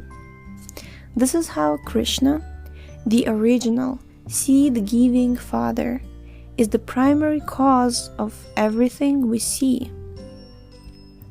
Unfortunately, the scientists observe only the immediate cause. They cannot perceive the remote cause. Krishna is described in the Vedas as Sarva Karana Karanam, Brahma Samhita 5.1, the cause of all causes. If one understands the cause of all causes, then he understands everything. Yasmin vigyate sarvam evam vigyatam bhavati. Mundaka Upanishad 1.3. Quote, if one knows the original cause, the subordinate causes are automatically known. Unquote. Although the scientists are searching after the original cause, when the Vedas, perfect knowledge, declare the original cause to be the Supreme Personality of Godhead, the scientists won't accept it. They keep to their partial, imperfect knowledge. This is their disease. Jai. And the last section, the cosmic machine. Srila Prabhupada. Scientists do not know that there are two types of energy, inferior and superior. Although they are actually working with these two energies every day. Material energy can never work independently. It must first come in contact with spiritual energy. So how can people accept that the entire cosmic manifestation, which is nothing but matter, has come about automatically? A competent machine does not work unless a man who knows how to work it pushes a button. A Cadillac is a nice machine, nice car, but if it has no driver, what is the use of it? So the material universe is also a machine. People are amazed at seeing a big machine with many parts, but an intelligent person knows that however wonderful a machine can be, maybe, it does not work unless an operator comes and pushes the proper button. Therefore, who is more important, the operator or the machine. So we are concerned not only with the material machine, this cosmic manifestation, but with its operator, Krishna. Now, you may say, well, how do I know that he is the operator? Krishna says, Maya Dyakshena Prakritih Suyate Sacharacharam. Bhagavad-Gita 9.10. Quote, under my direction, the whole cosmic manifestation is working. Unquote. If you say, no, Krishna is not the operator behind the cosmos, then you have to accept another operator and you must present him. But this you cannot do. Therefore, in the absence of your proof, you should accept mine. Oh, I'm just... Excuse me. Okay, this is the end of the 4th morning walk, isn't it? It's just so... I just love this. In the absence of your proof, you should accept mine, isn't it? Krishna Chaitanya. Like, I don't know if I would be on the opposition side. I wouldn't know what to say. Prabhupada is quoting Bhagavad-Gita. He says, Krishna is saying, under my direction. Krishna is the operator. If you think otherwise, present your proof. And in the absence of your proof, you should accept mine. Oh, Krishna Chaitanya Jai. Wow, actually today I was listening to a podcast by Namarasa Prabhu, latest podcast about, there was Mataji Kishori Jani, and they had a very interesting discussion actually. I really loved it. It's like, actually, I haven't heard something so satisfying in a long time. I recommend everybody who's out there. It's on YouTube, and late morning program with Namarasa Prabhu. It's basically everywhere. It's a podcast also. Yeah, so they had a very interesting discussion. This Mataji, she's actually, she's a doctor, and she's like a chemist.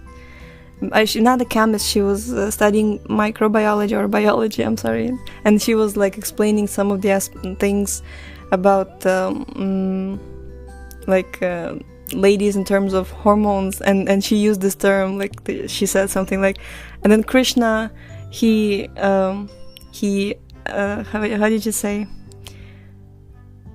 and then Krishna activate serotonin.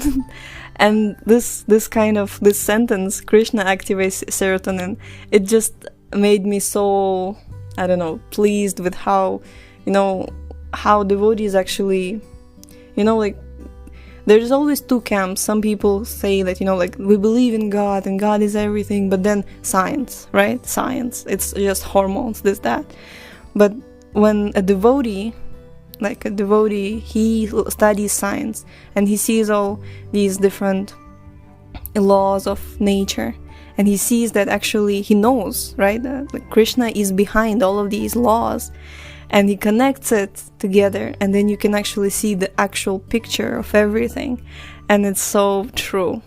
It just really, really, because of course all these, there are laws of nature, and scientists do study them, but they miss the whole point when they are wasting the resources on unnecessary researches, or are not directing it towards the actual goal of life. So then all of this intelligence is misdirected.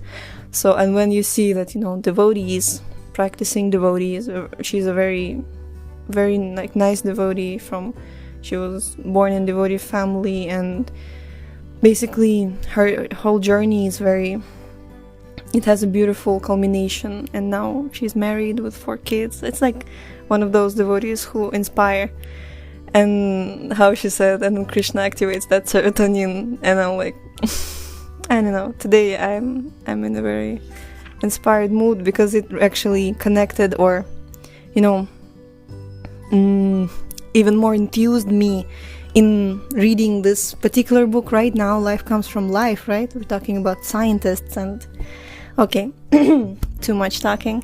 So thank you so much for tuning in today. The link to this book is in the description, and tomorrow we shall continue with the 5th morning walk. Hare Krishna.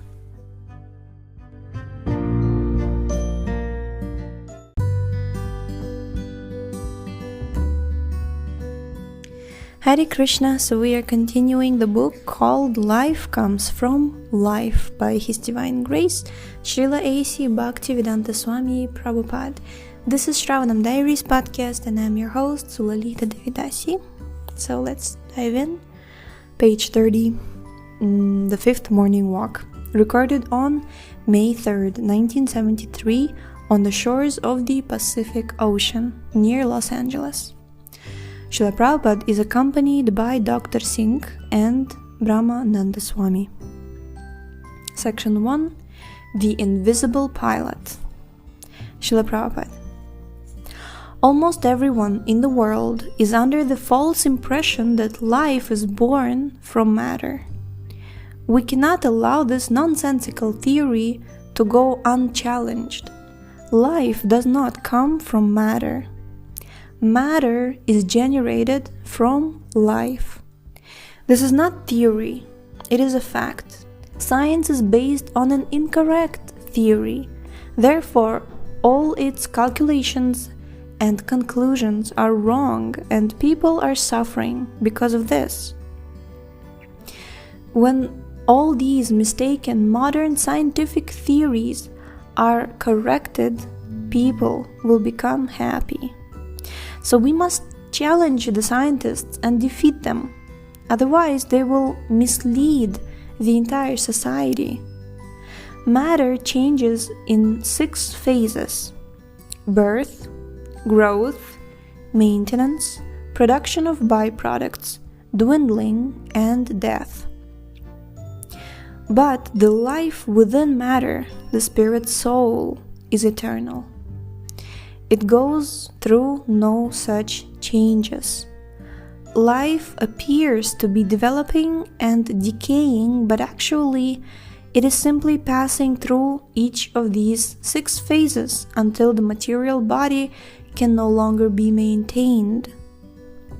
Then the old body dies and the soul enters a new body. When our clothing is old and worn, we change it. Similarly, one day our bodies become old and useless, and we pass on to a new body. As Krishna says in the Bhagavad-Gita 2.13, Dehinosmin yatha dehe kaumaram yauvanam jara tatha dehantara praptih dhirastatrana mukhyati. As the embodied soul continually passes in this body from boyhood to youth to old age, the soul similarly passes into another body at death, quote unquote. And a little later, 2.18, Antavanta ime deha nityasyoktah sharirinah. This means that only the material body of the indestructible and eternal living entity is subject to destruction. The material body is perishable, but the life within the body is nitya, eternal. Everything works on the basis of this living force. This is the Pacific Ocean, and these high waves are being manipulated by living force. This airplane, Srila Prabhupada gestures toward a passing aircraft, is flying, but is it flying undirected? Dr. Singh, someone is directing it. Srila Prabhupada, yes. Everything is working under someone's direction. Why do the rascal scientists deny this? The airplane is a big machine, but it is flying under the direction of a small spiritual spark, the pilot. Scientists cannot prove that this big 747 airplane could fly without the small spiritual spark. So, As the small spiritual spark can direct a large plane, the big spiritual spark directs the whole cosmic manifestation. Jai. Next section, setting the real problems aside. Srila Prabhupada. The Shvetashvatara Upanishad says,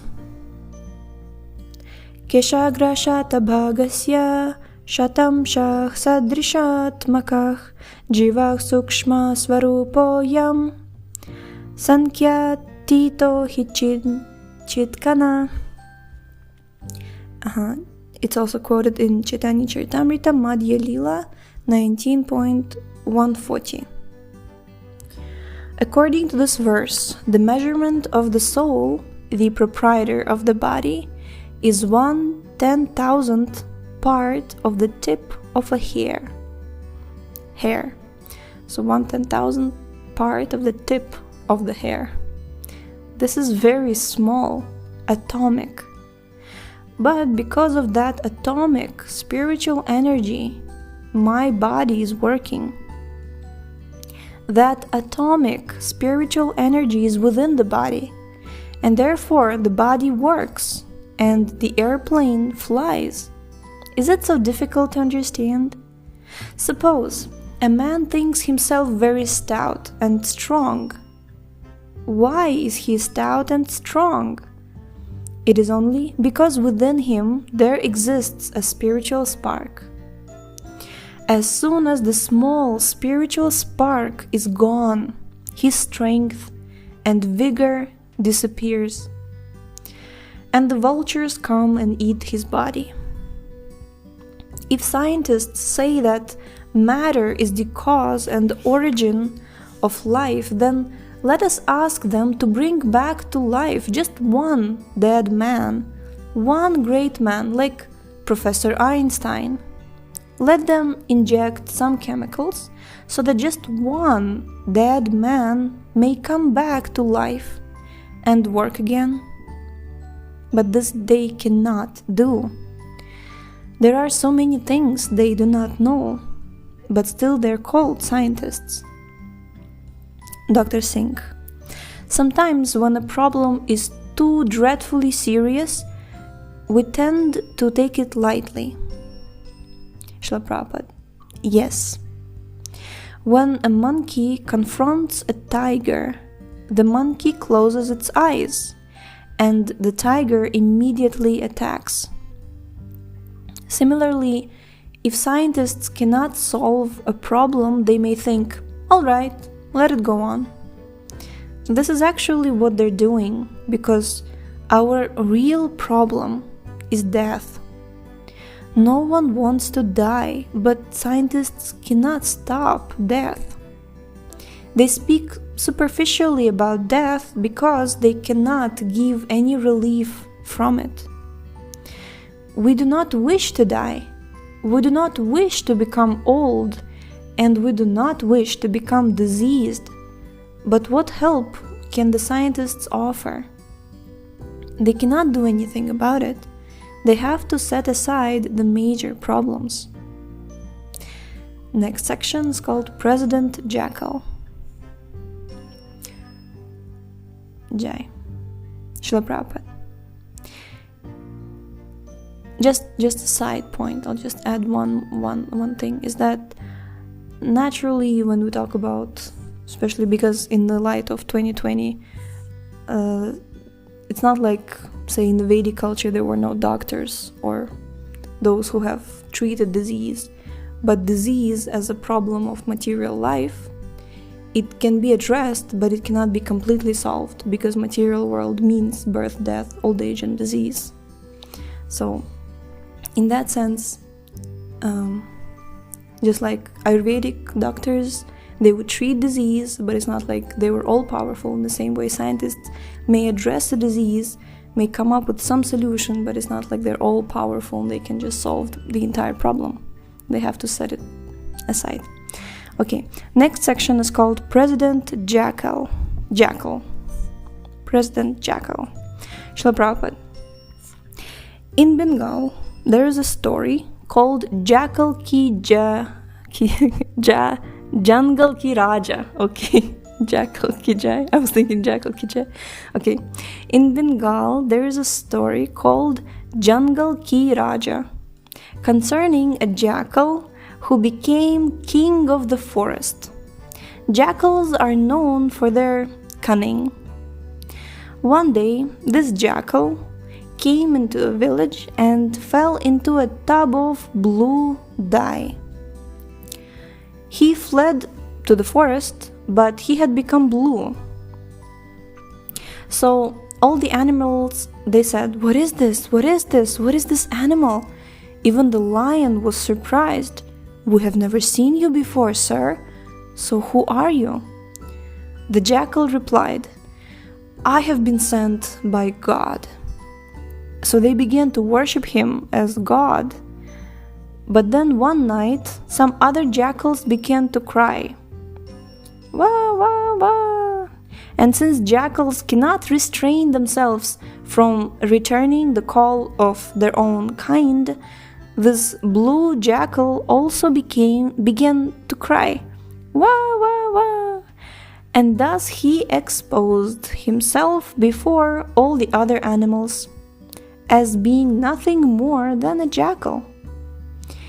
Many jackals have been arrested and have resigned from your government. Brahmananda Swami. The Watergate Affair. It is called the Watergate Scandal. Srila Prabhupada. Practically speaking, at the present moment, no honest man can become a government official. This is true everywhere. Unless one is a rogue, a dishonest man, dishonest person, one cannot maintain his governmental position. Therefore, no noble man goes into the government. But what can you do? Dr. Singh. Politicians are the greatest cheaters. Srila Prabhupada. Yes, they are scoundrels. One philosopher said that politics is the last resort of the scoundrels. And the last section, science should stop death. Brahmananda Swami. Do scientists know the cause of cancer? Dr. Singh. They have several theories. Srila Prabhupada. Suppose you know the cause of cancer. What is the benefit? Even if you could stop cancer, you could not make a man live forever. That is not possible. Cancer or no cancer, a man has to die. He cannot stop death. Death may be caused, if not by cancer, simply by an accident.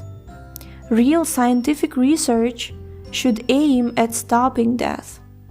That is real science, and that is Krishna Consciousness. Simply to discover some medicine to cure disease is not a triumph. The real triumph is to stop all disease. Bhagavad-Gita 8.16 asserts that the real trouble is birth, death, old age, and disease. Abrahma bhuvana loka punaravartino arjuna. Quote, from the highest planet in the material world down to the lowest, all are places of misery wherein repeated birth and death take place. Unquote. The solution to the problem of repeated birth and death is Krishna Consciousness, which we are practicing and offering to everyone. The perfect result of this practice is that after the present body becomes useless and dies, one is no longer forced to accept a material body, subject to birth, death, old age, and disease. This is real science. Haribo Jai. Oh, tomorrow will be one of my favorite chapters. I'm really looking forward for tomorrow. Okay, so thank you so much for tuning in today. The link to this book is in the description, and we shall see you next time. Hare Krishna.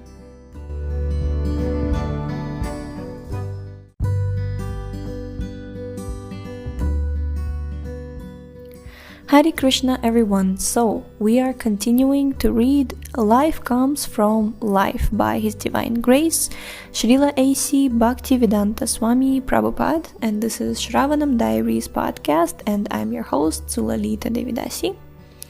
The Sixth Morning Walk. We're reading this chapter today on page number 35.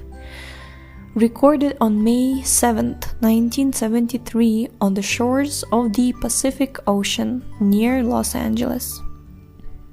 Srila Prabhupada is accompanied by Dr. Singh, Brahmananda Swami and other students. Section 1. Chemicals from Mystic Power. Srila Prabhupada. The scientists say that life begins from chemicals. But the real question is, where have the chemicals come from? The chemicals come from life, and this means that life has mystic powers. For example, an orange tree contains many oranges, and each orange contains chemicals, citric acid and others. So, where have these chemicals come from? Obviously, they have come from the life within the tree. The scientists are missing the point, missing the origin of the chemicals. They have started their investigation from the chemicals, but they cannot identify the origin of the chemicals. Chemicals come from the Supreme Lord, Supreme Life, God. Just as the living body of a man produces many chemicals, the Supreme Life, the Supreme Lord, is producing all the chemicals found in the atmosphere, in the water, in humans, in animals, and in the earth. And that is called mystic power. Unless the mystic power of the Lord is accepted, there is no solution to the problem of the origin of life. Dr. Singh. The scientists will reply that they cannot believe in mystic power. Srila Prabhupada. But they must explain the origin of the chemicals. Anyone can see that an ordinary tree is producing many chemicals, but how does it produce them? Since the scientists cannot answer this, they must accept that the living force has mystic power. I cannot even explain how my fingernail is growing out of my finger. It is beyond the power of my brain. In other words, my fingernail is growing by inconceivable potency, achintya shakti. So if achintya shakti exists in an ordinary human being, imagine how much achintya shakti God possesses. The difference between God and me is that although I have the same potencies as God, I can produce only a small quantity of chemicals, whereas He can produce enormous quantities.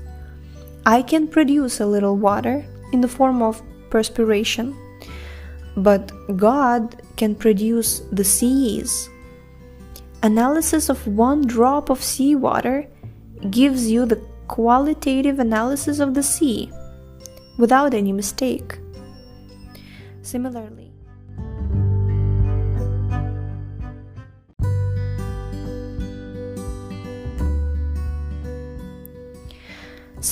the ordinary living being is part and parcel of God, so by analyzing the living beings, we can begin to understand God. In God, there is great mystic potency. God's mystic potency is working swiftly, exactly like an electric machine. Some machines operate by electric energy, and they are so nicely made that all the work is done simply by pushing a button. Similarly, God said, "Let there be creation," and there was creation. Considered in this way, the workings of nature are not very difficult to understand. God has such wonderful potencies that the creation, on His order alone, immediately takes place. Brahmananda Swami. Some scientists don't accept God or Achintya Shakti. Srila Prabhupada, that is their rascaldom. God exists and His Achintya Shakti also exists. Where does a bird's power to fly come from? Both you and the bird are flying. Both you and the bird are living entities. But the bird can fly because of its Achintya Shakti, and you cannot. To give another example, semen is produced from blood. A man has mystic power in his body so that because he is sexually inclined, blood is transformed into semen. How is this done unless there is some mystic power involved? There are many mystic powers in the living entities. The cow eats grass and produces milk. Everyone knows this. But can you take some grass and produce milk? Can you? Therefore, there is mystic power within the cow. As soon as the cow eats grass, she can transform it into milk.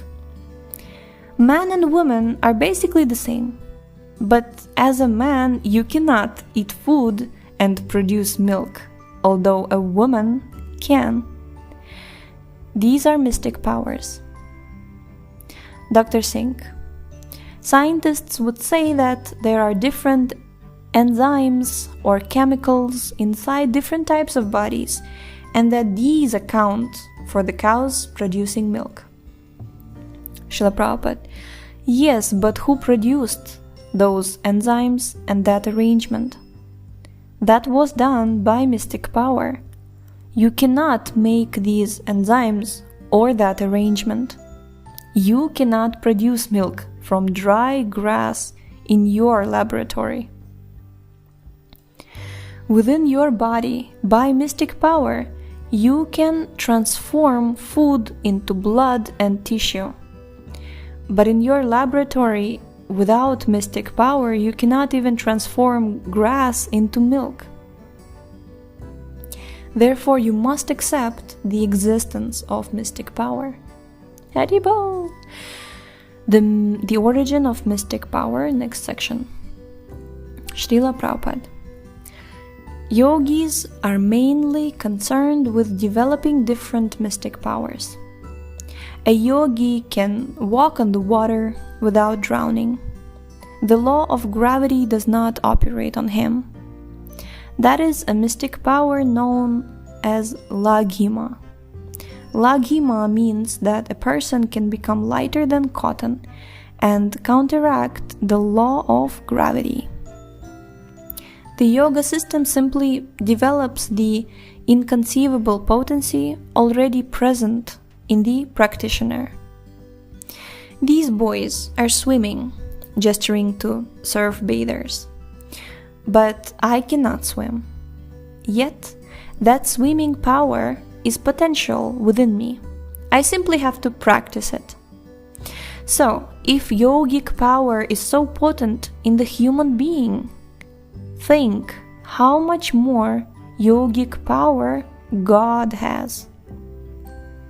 Therefore, in the Vedas, he is called Yogeshwara, which means master of all mystic power. In the Bhagavad-Gita 10.8, Krishna says, Aham sarvasya prabhavu mattah sarvam pravartate. I am the source of all spiritual and material worlds. Everything emanates from me. In quotes. So, unless we accept this statement from God, there is no conclusive explanation to the origin of material nature. God cannot be understood without accepting the existence of mystic power. But if you understand God scientifically, then you will understand everything. Haribol. 1 second. Dr. Singh. So, do you mean to say that science has started from an intermediate point, not from the original point? Srila Prabhupada. Yes, that is exactly. They are ignorant of the origin. The scientists start from one point, but where does that point come from? That they do not know, in spite of vast research. One has to understand that the original source is God, who is full of all mystic powers and from whom everything emanates. He himself says in the Bhagavad-Gita, Aham sarvasya prabhavo mattah sarvam pravartate. Quote, I am the source of all spiritual and material worlds. Everything emanates from me. Unquote. Our conclusions are not based on blind faith. They are most scientific. Matter comes from life. In life, in the origin, there are unlimited material resources. That is the great mystery of creation. If you drop a needle, it will fall immediately, but a bird weighing several pounds can float in the air. We must establish the origin of this floating. If we study nature, we find that every living entity has some mystic power. A man cannot live within the water for more than a few hours, yet a fish lives there continuously. Is that not mystic power? Dr. Singh. It is mystic power for me, but not for the fish. Srila Prabhupada. Yes. That is because mystic power is not uniformly distributed. But all the mystic powers exist in God, the origin of everything. I derive some of his mystic power, you derive some, and the birds derive some. But the storehouse of mystic power is God. There are 8 basic types of mystic powers. Some of them are Laghima, by which one can become lighter than a feather, Mahima, by which one can become bigger than a mountain, Prapti, which enables one to capture anything he likes, and Ishitva, by which one can completely subdue and control another being. Another type of mystic power can be seen in the sun, because from the sunshine, innumerable things are inexplicably produced. Unless the scientists accept the existence of mystic power, they cannot explain these phenomena. They're simply beating around the bush. Dr. Singh. A clever scientist may say anything to prove his point without actually proving it.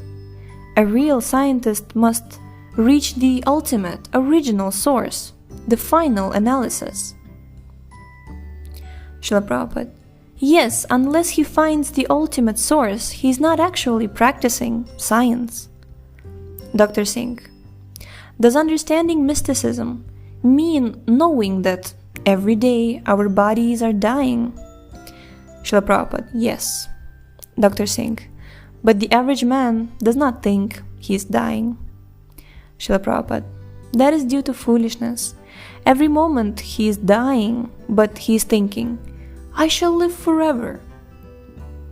Actually, death begins from the very moment of birth. Our analysis of the problem is that since people are dying, we should stop their death.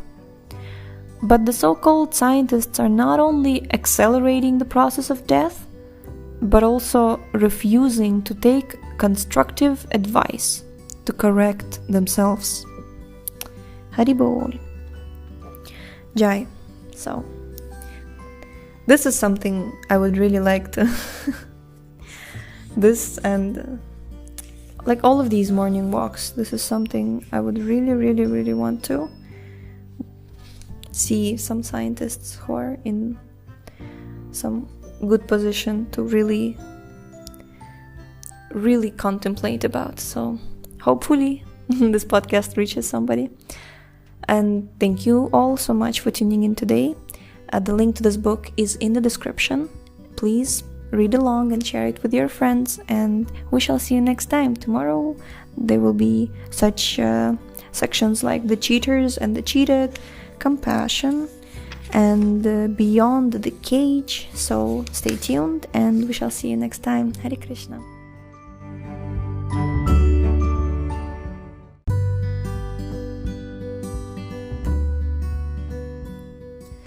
Hare Krishna. So we are continuing the book called Life Comes from Life by His Divine Grace Srila A.C. Bhaktivedanta Swami Prabhupada.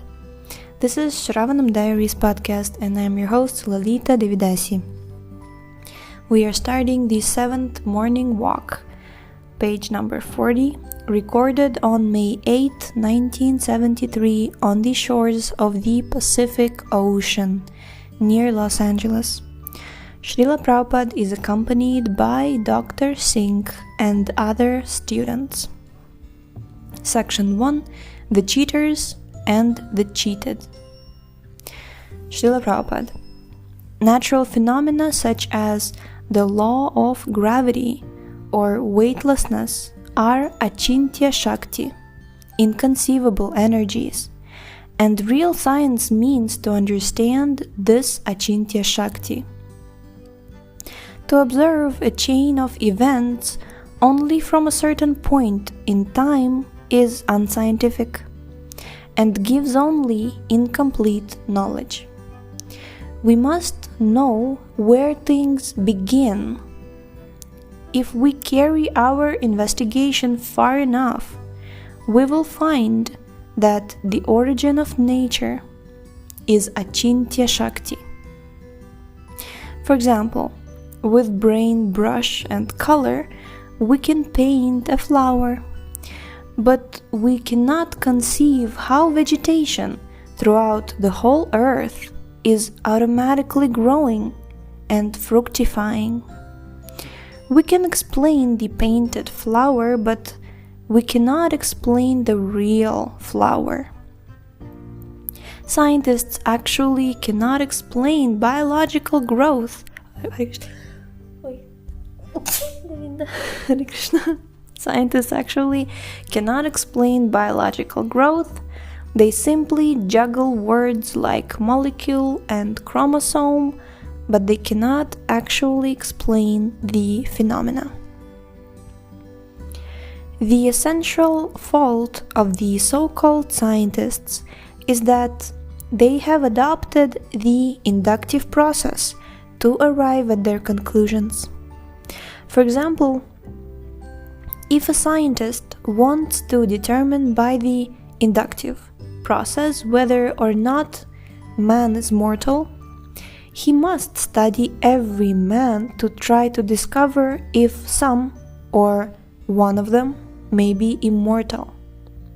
The scientist says, I cannot accept the proposition that all men are mortal.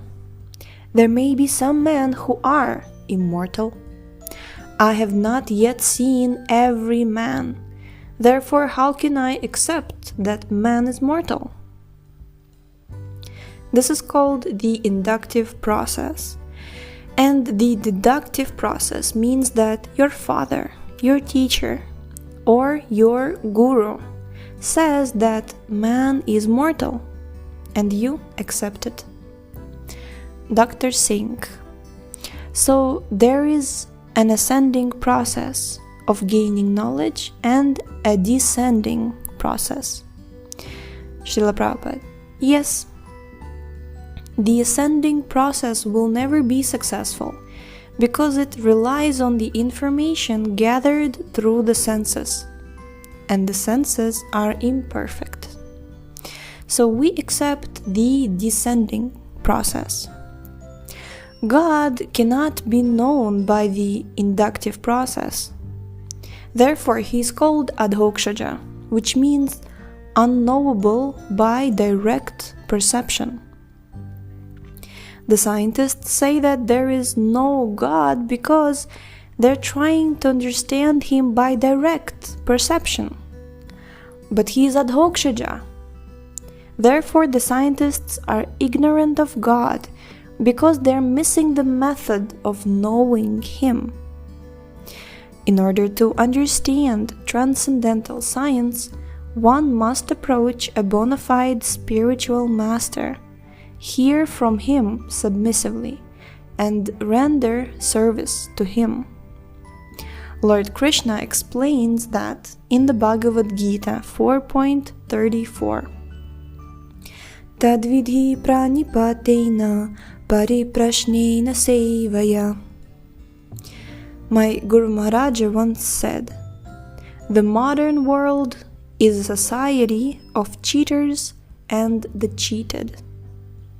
Unfortunately, the cheated are eulogizing the cheaters, and the small cheaters are worshipping the great cheaters. Suppose a flock of asses comes and eulogizes me, saying, "Oh, you are Jagat Guru." What is the value of their praise? But if a gentleman or a learned man gives praise, his words have some value. Generally, however, the persons who are praising and those who are being praised are both ignorant. As the Vedas put it, samstutah purushah pashu, a big animal is being praised by a small animal. Wow. The cheated are eulogizing the cheaters, and the small cheaters are worshipping the big cheaters. Krishna. Okay, so next section called compassion. Srila Prabhupada. The law of cheating, medical science is cheating. The law is cheating, medical science is cheating, and the government is cheating. Haribol. Top government officials are charged with taking bribes. If the governor takes bribes and the constable takes bribes, then where is the good society? People elect the leader who promises them happiness. But since that happiness is Maya, illusion, he can never deliver it, and society simply becomes filled with cheaters. Since people are actually after this illusory happiness, however, they continue to elect such unscrupulous leaders time and time again. The position of a Vaishnava is to take compassion on all these ignorant people. The great Vaishnava, Prahlada Maharaj, once prayed to the Lord, "My Lord, as far as I am concerned, I have no problems. My consciousness is always absorbed in your very powerful transcendental activities, and therefore I have understood things clearly. But I am deeply concerned for these rascals who are engaged in activities for illusory happiness. A Vaishnava thinks only about how people can become happy. He knows that they are vainly searching after something that will never come to be.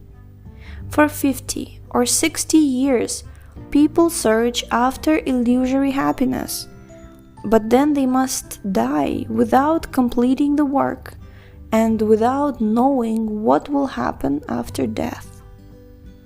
Actually, their position is like that of an animal, because an animal also does not know what happens to him after death.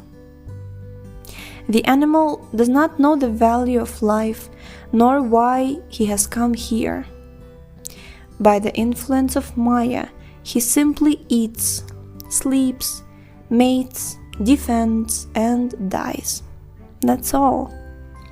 Throughout their lives, the ignorant animals and the animalistic man greatly endeavor to do these 5 things only: eat, sleep, mate, defend, and die.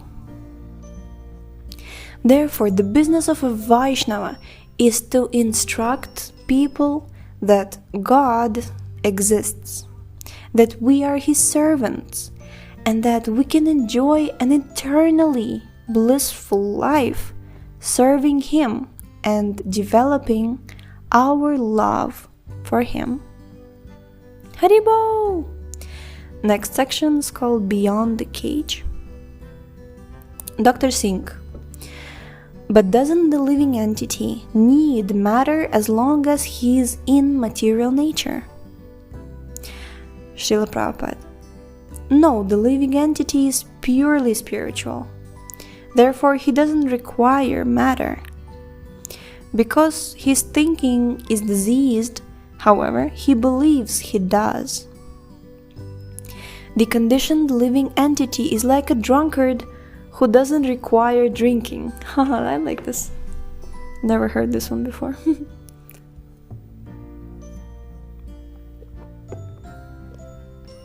Can't live without it, yeah? The conditioned living entity is like a drunkard who doesn't require drinking, but who nevertheless thinks, without drinking I shall die. This is called Maya, or illusion. Is it true that if a drunkard doesn't get his drink, he will die? Dr. Singh: no, but if a man doesn't eat, he will die.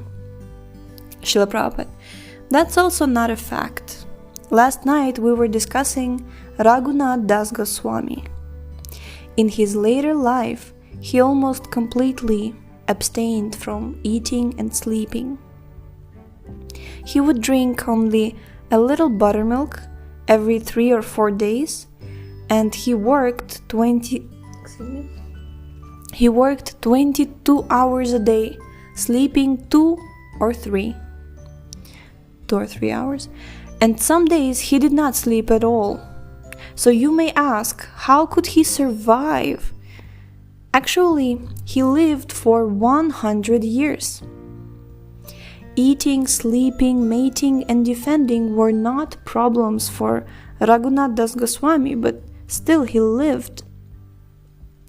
Because he was a pure devotee of Krishna, he was fully aware that the soul is eternal and independent, although it has been put into this bodily cage, which it actually does not require.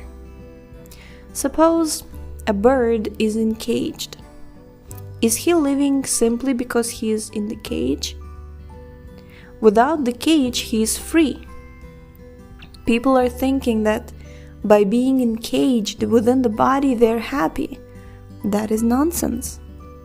Actually, our encagement within this body makes us fearful. But as soon as we purify our existence, we do not even have to come out of our bodies. We will immediately be abhaya, fearless.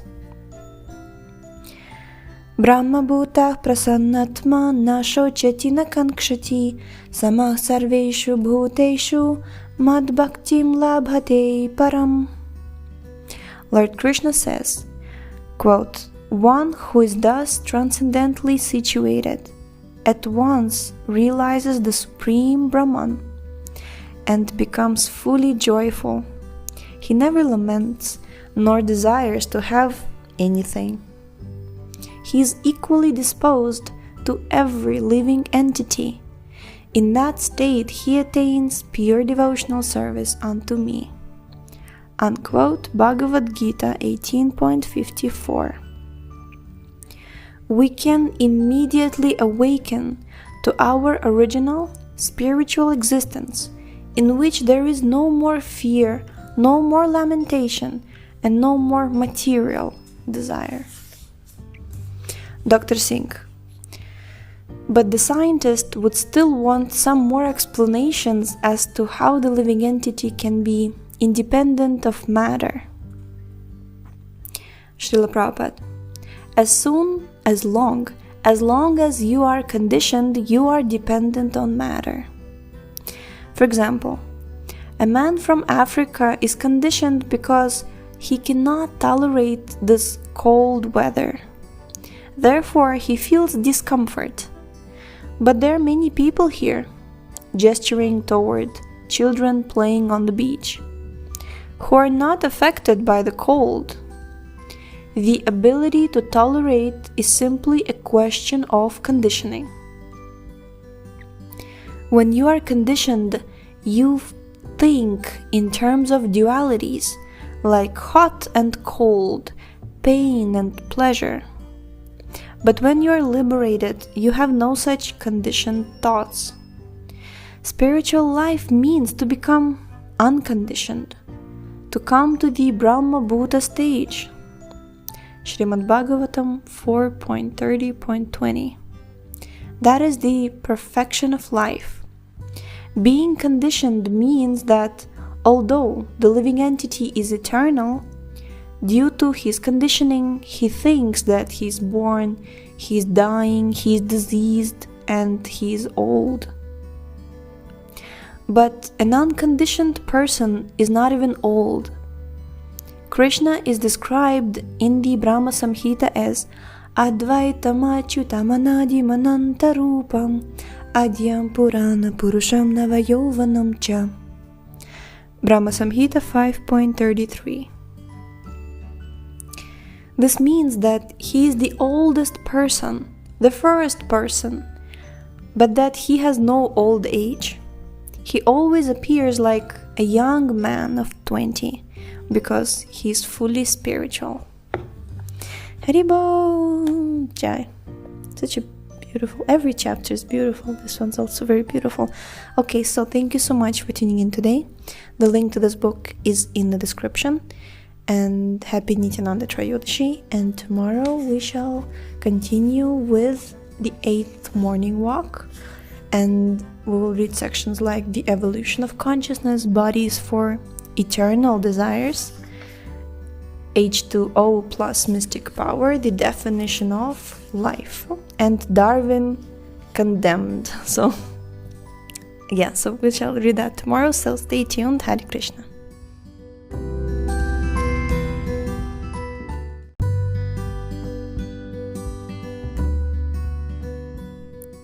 Hare Krishna, everyone. So we are continuing the book called Life Comes From Life by His Divine Grace Srila A.C. Bhaktivedanta Swami Prabhupada. This is Sravanam Diaries podcast, and I'm your host Sulalita Devidasi.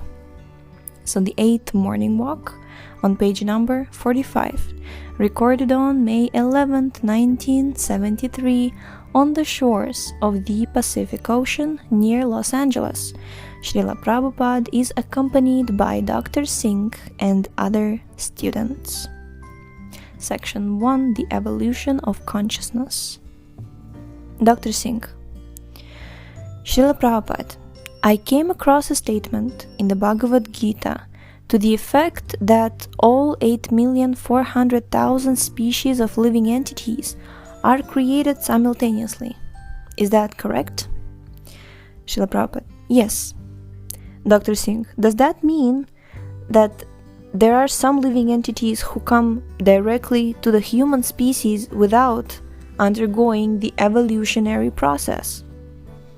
Srila Prabhupada: Yes. Living beings move from one bodily form to another. The forms already exist. The living entity simply transfers himself, just as a man transfers himself from one apartment to another. One apartment is first class, another is second class, and another is third class. Suppose a man comes from a lower class apartment to a first class apartment. the person is the same, but now according to his capacity for payment, or karma, he is able to occupy a higher class apartment. Real evolution does not mean physical development, but development of consciousness. Do you follow? Dr. Singh, I think so.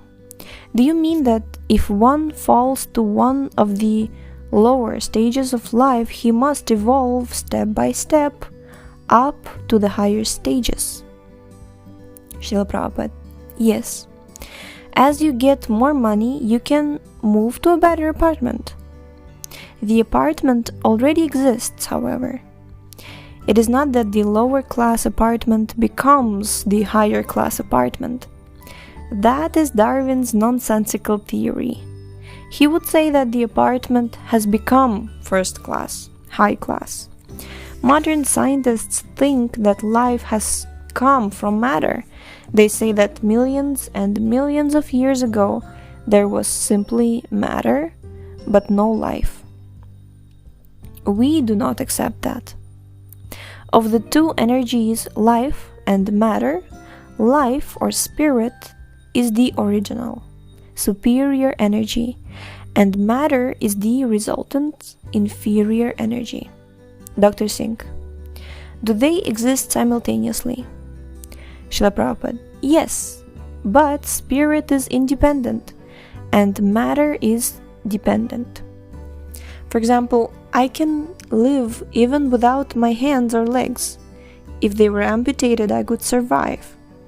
Therefore, I'm not dependent on my hands and legs. My hands and legs are dependent on me, the spirit soul within my body. Next section is called Bodies for Eternal Desires. Dr. Singh, but do life and matter come simultaneously? Srila Prabhupada, no. They do not come at all. They already exist. The coming, in brackets coming, idea is in our minds because we are living in this limited world where we see that there is a beginning to everything. Therefore we think in terms of coming. But actually matter and spirit already exist. When I am born, I think my birth is the beginning of the world, but the world already exists. Another example is a fire. When you light a fire, do the light and heat begin later on? No, whenever a fire is ignited, immediately there is light and heat. But suppose I think, now there's a fire, but I have to wait for the light and heat to come later on. Isn't that foolishness? Dr. Singh, but fire is the source of the heat and light. Srila Prabhupada, yes, but still, the heat and light exist simultaneously with the fire. Similarly, the eternal living entities have many different eternal desires. And all the varieties of species also exist eternally to fit these various eternal desires. Dr. Singh, and the living entities are made to live in different bodies according to these desires. Srila Prabhupada, yes. For example, the government constructs a prison house because it knows there will be criminals. 1 second. So, when a criminal is tried and convicted, the prison already exists, even before the judgment period. Similarly, God is described as Sarvagya, he who knows everything. Thus, he knows that some living entities will become criminal and rebel against his service. Furthermore, he knows the various desires the living entities in the material world acquire, according to the 3 modes of material nature. Therefore, he creates all the species of life from the very beginning to accommodate all the conditioned souls. The three modes of material nature are Sattvaguna, goodness, Rajaguna, passion, and Tamaguna, ignorance. With these three qualities, all the different objects of the material world are made. Just as one might mix three primary colors, blue, red, and yellow, to make millions of hues. The great expertise required to handle this arrangement exists in nature. According to the Bhagavad-Gita 3.27, Prakrite kriyamanani gunaih karmani sarvashaha. Quote, all activities are performed by the modes of material nature. Unquote. And these modes are manifested in the different types of species, which include plants, trees, aquatics, human beings, demigods, cats, dogs, and many others, totaling 8,400,000 species. The Supreme Lord expands himself as the Paramatma, or Supersoul, in everyone's heart. Although dwelling in the material body, this Supersoul is not material, even though he is the original source of the material body. Because heat and light are the energies of the sun never feels too hot. Similarly, for the Paramatma, there is no distinction between spiritual and material, because both the material and the spiritual energies emanate from him. Sometimes we see that clouds cover the sun, but that is actually our imperfection. We on this planet experience both sunshine and cloudiness, sunshine and cloudiness. But on the sun, even though it can create clouds, only sunshine is experienced. Similarly, the division of matter and spirit is our experience, not God's. Whether he comes in a so-called material body or in a spiritual body, he is always spiritual. For him, matter and spirit are the same because he is the energetic. He can turn matter into spirit and spirit into matter. This is such a crucial point in the whole.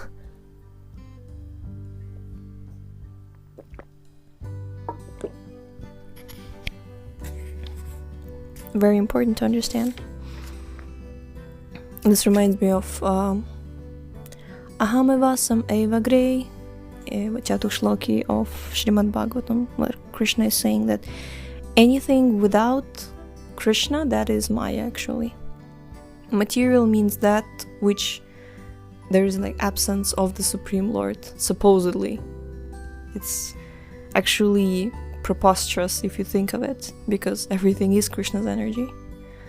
So just the illusion that something is not Krishna's energy, that's Maya, that's material. So, next section is called H2O plus Mystic Power. Dr. Singh. The chemists and the scientists think that certain elements enable the spirit soul to remain in the material world. These elements, they say, are carbon, hydrogen, nitrogen, and oxygen. The main elements that combine to form living units. I think the Vedas teach that in order for a living creature to develop, spirit must first enter within these pre-existing chemical elements. Is that correct? Srila Prabhupada. Yes. For example, the earth contains everything necessary for a plant to grow, but you must first put a seed in the earth. Similarly, a mother has within her womb all the necessary ingredients for creating another body. but the father must first inject the semen or seed into the womb. Then the child will develop. A dog forms a dog's body, and a human forms a human body. Why? Because all the required ingredients are there respectively. We find a certain quantity of chemicals in my body, a smaller quantity in an ant's body, and a greater quantity in an elephant's body. So if I can create so many more chemicals than an ant, and an elephant can create so many more chemicals than I can, then think just how many more chemicals God can create.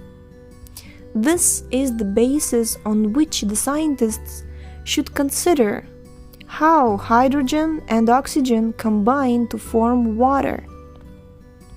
Otherwise, they cannot identify the source of the vast quantities of hydrogen and oxygen required to make the oceans.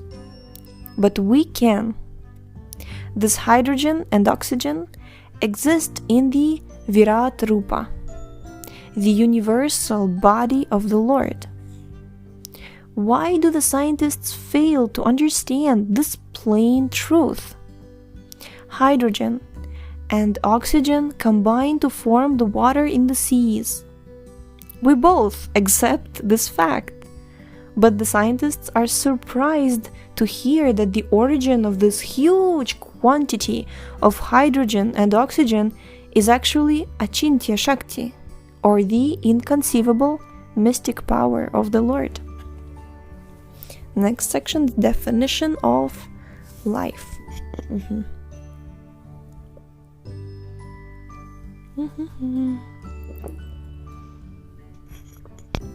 Dr. Singh, I have noticed a disagreement within the scientific community over the definition of living and non-living.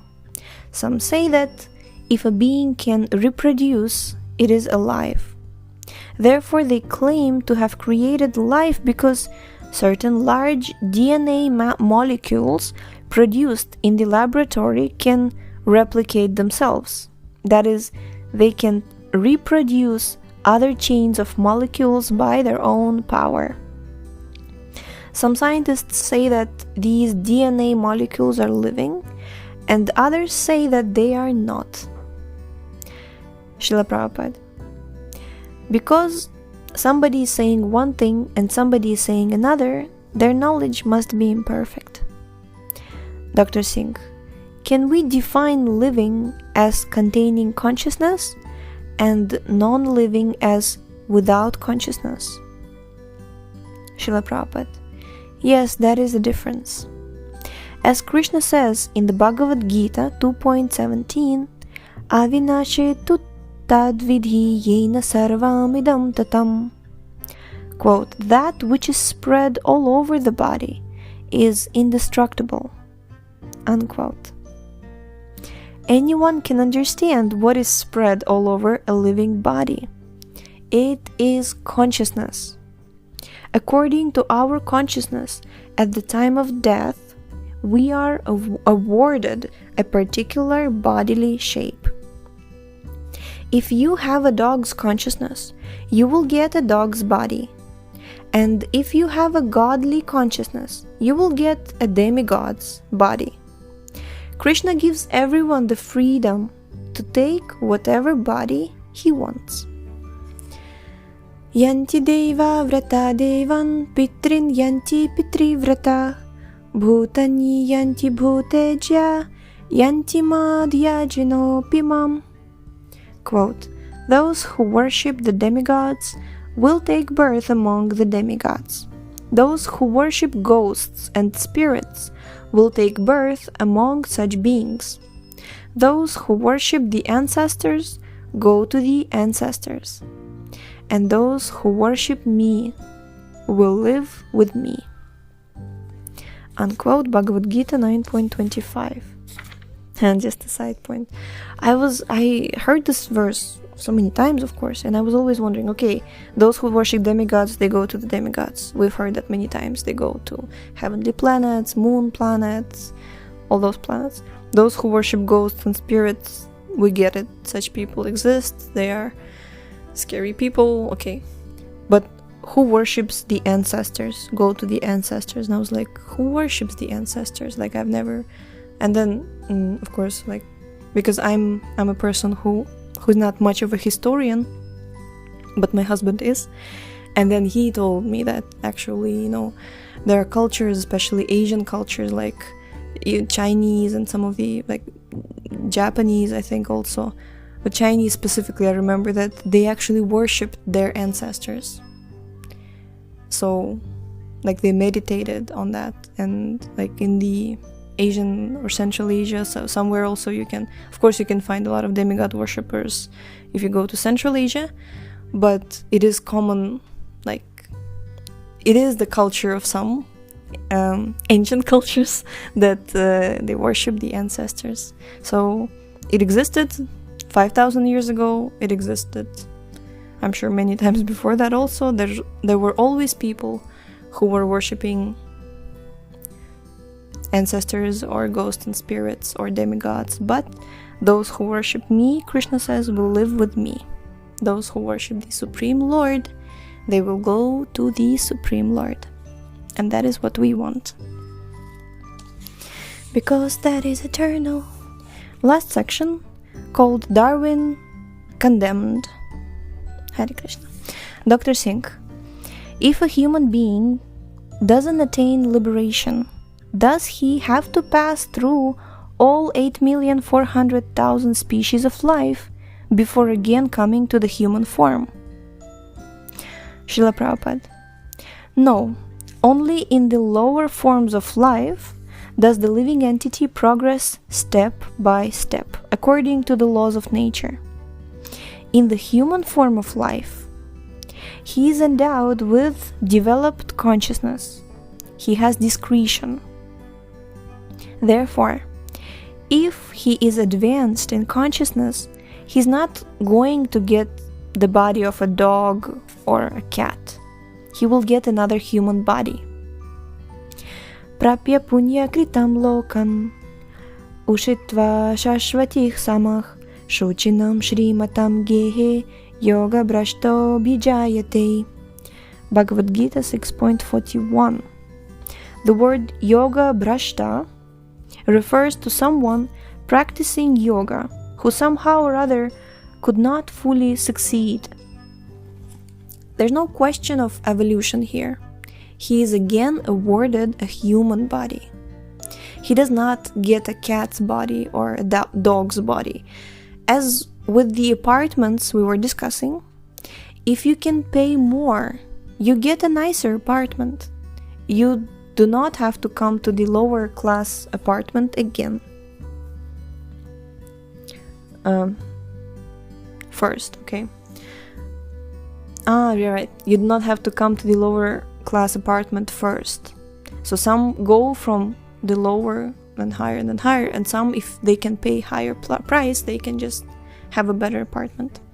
Dr. Singh, what you have been saying completely contradicts Darwin's theory of evolution. Srila Prabhupada, Darwin is a rascal. What is his theory? We kick out Darwin's philosophy. The more we kick out Darwin's philosophy, the more we advance in spiritual consciousness. Haribol! Dr. Singh, many scientists doubt Darwin's theories, but Darwin's supporters say that life started from matter and evolved from unicellular organisms to multicellular organisms. They believe that higher species like animals and man did not exist at the beginning of creation. Srila Prabhupada, Darwin and his followers are rascals.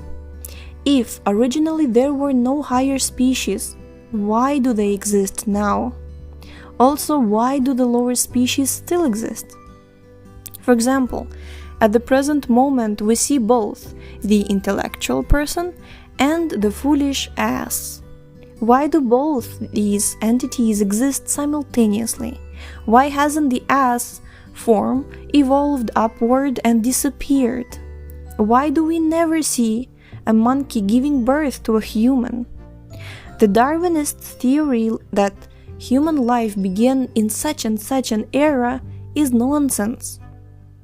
Bhagavad-Gita says that you can directly transmigrate to any species of life you like, according to your efforts. Sometimes I travel to America, sometimes to Australia, and sometimes to Africa. The countries already exist. I am simply traveling through them. It is not that because I have come to America, I have created or become America. And there are many countries I have not yet seen. Does that mean they do not exist? The scientists who support Darwin are nonsensical. Bhagavad-Gita clearly says that all the species exist simultaneously, and that you can go to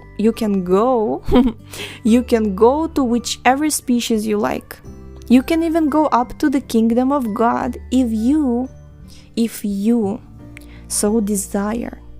All this is declared in Bhagavad-Gita by Lord Krishna. Haribol! Okay, tomorrow we will read the 9th morning walk, and there will be sections like evolution, from human to dog, nirvana, destiny and karma, advertising ignorance as knowledge, fighting ignorance with arguments and knowledge. See, the more we go up morning walks, the more there is this mood of Srila Prabhupada that, like a saintly person doesn't mean he's like shy, sitting in the corner, afraid of speaking up. The saintly person, he knows the truth, he will establish the truth, especially if people are talking complete nonsense in front of him. So I was a little bit triggered when I was reading how Srila Prabhupada was talking about Darwin theory, because just like 2 hours ago, me and my husband, we were talking about how, this whole, we were talking about how the first Indologists and, those who studied Indian culture and Vedas, they this kind of misinterpretation of the Aryan civilization, and how they were saying that, Aryans, it was a race which, moved and then they settled in North India and they went to Europe, and that's why first India was colonized by English people because English people wanted to give some civilization, whatever. I just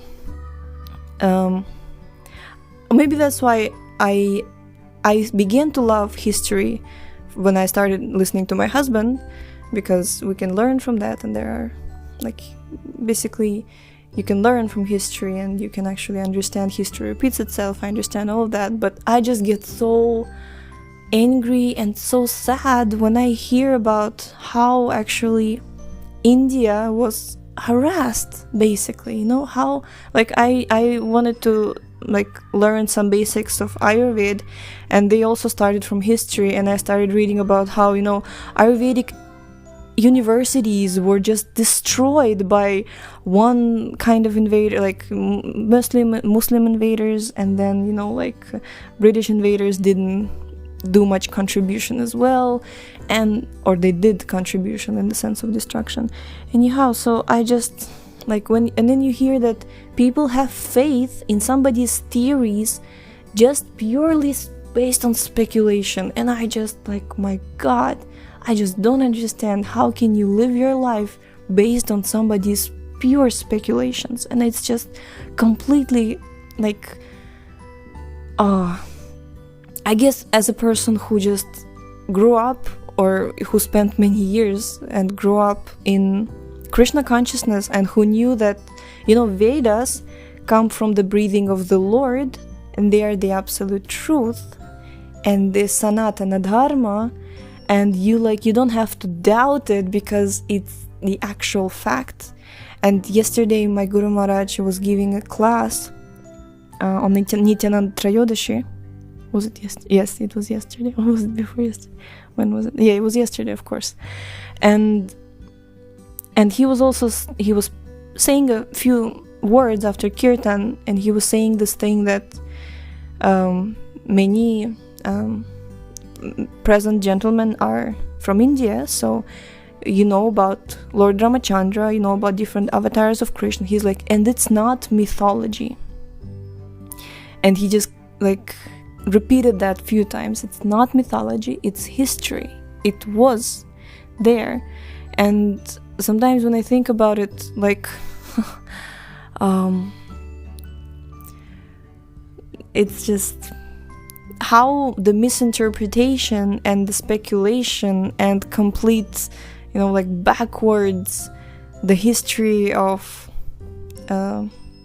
India and about all of the, like Aryan, even the same Aryan. What is an Aryan? Krishna says in Bhagavad-Gita, like you're acting as non-Aryan. Non-Aryan, Aryan means civilized human being, means follower of Varnashrama Dharma, follower of Bhagavata Dharma, and I'm just so grateful to Srila Prabhupada for spreading the Bhagavad-Gita as it is, not as somebody wishes it was, for introducing, translating, and giving the bona fide, authorized, authoritative scriptures and saying how it actually was.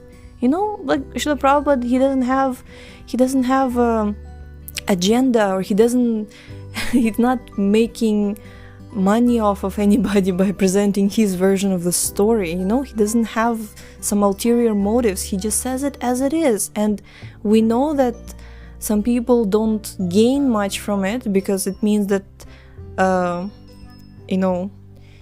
it leaves no room for exploiting some other people. But I know, the further we go, like I can feel how Srila Prabhupada is saying, this is nonsense. These people are rascals, and having like no proof or no base for your theories or speculations, they dare to just not accept and laugh in your face when you're actually telling them how it was. And Haribol, Kali Yuga started 5,000 years ago. Kali Yuga is the age of deceit and hypocrisy, and if we are, like, I was so happy to read that last verse. I will quote and then I will conclude my weird emotional monologue. I read in Srimad Bhagavatam, Canto 11th, it was Jiva Goswami's commentary. He said that he was quoting a verse from another, I think it was also some Vedic scripture he was quoting, some Purana, which said that one who remembers Lord Govinda, for him Kali Yuga becomes Satya Yuga, means this age of quarrel and hypocrisy becomes Satya Yuga, becomes golden age. And for a person who is in Satya Yuga, who forgets the lotus feet of Lord Govinda, for him Satya Yuga can become Kali Yuga. So we should not think that, the Kali Yuga is self-imposed on me and I have nothing to do about it. I just need to drown in the pool of garbage. And no, it's not like that. If we become conscientious, God-conscious human beings with actual God-centered, Krishna-centered life, then all of these things just become clear and truth shall prevail. Okay, thank you so much for tuning in today. The link to this book is in the description, and we shall see you next time. And if you were also a bit disappointed that yesterday the website did not launch, I'm with you on this one, but just almost everything is ready, and we just want to really make it nice to launch for you. And last minute there were some changes for the best, and I'm really grateful to everyone who's waiting and who is supporting and praying. And my husband, my sister, they're also kind of being my advisors, and I love the teamwork, and thank you so much for your support. The website will be launched soon. So, Hare Krishna, we shall see you next time.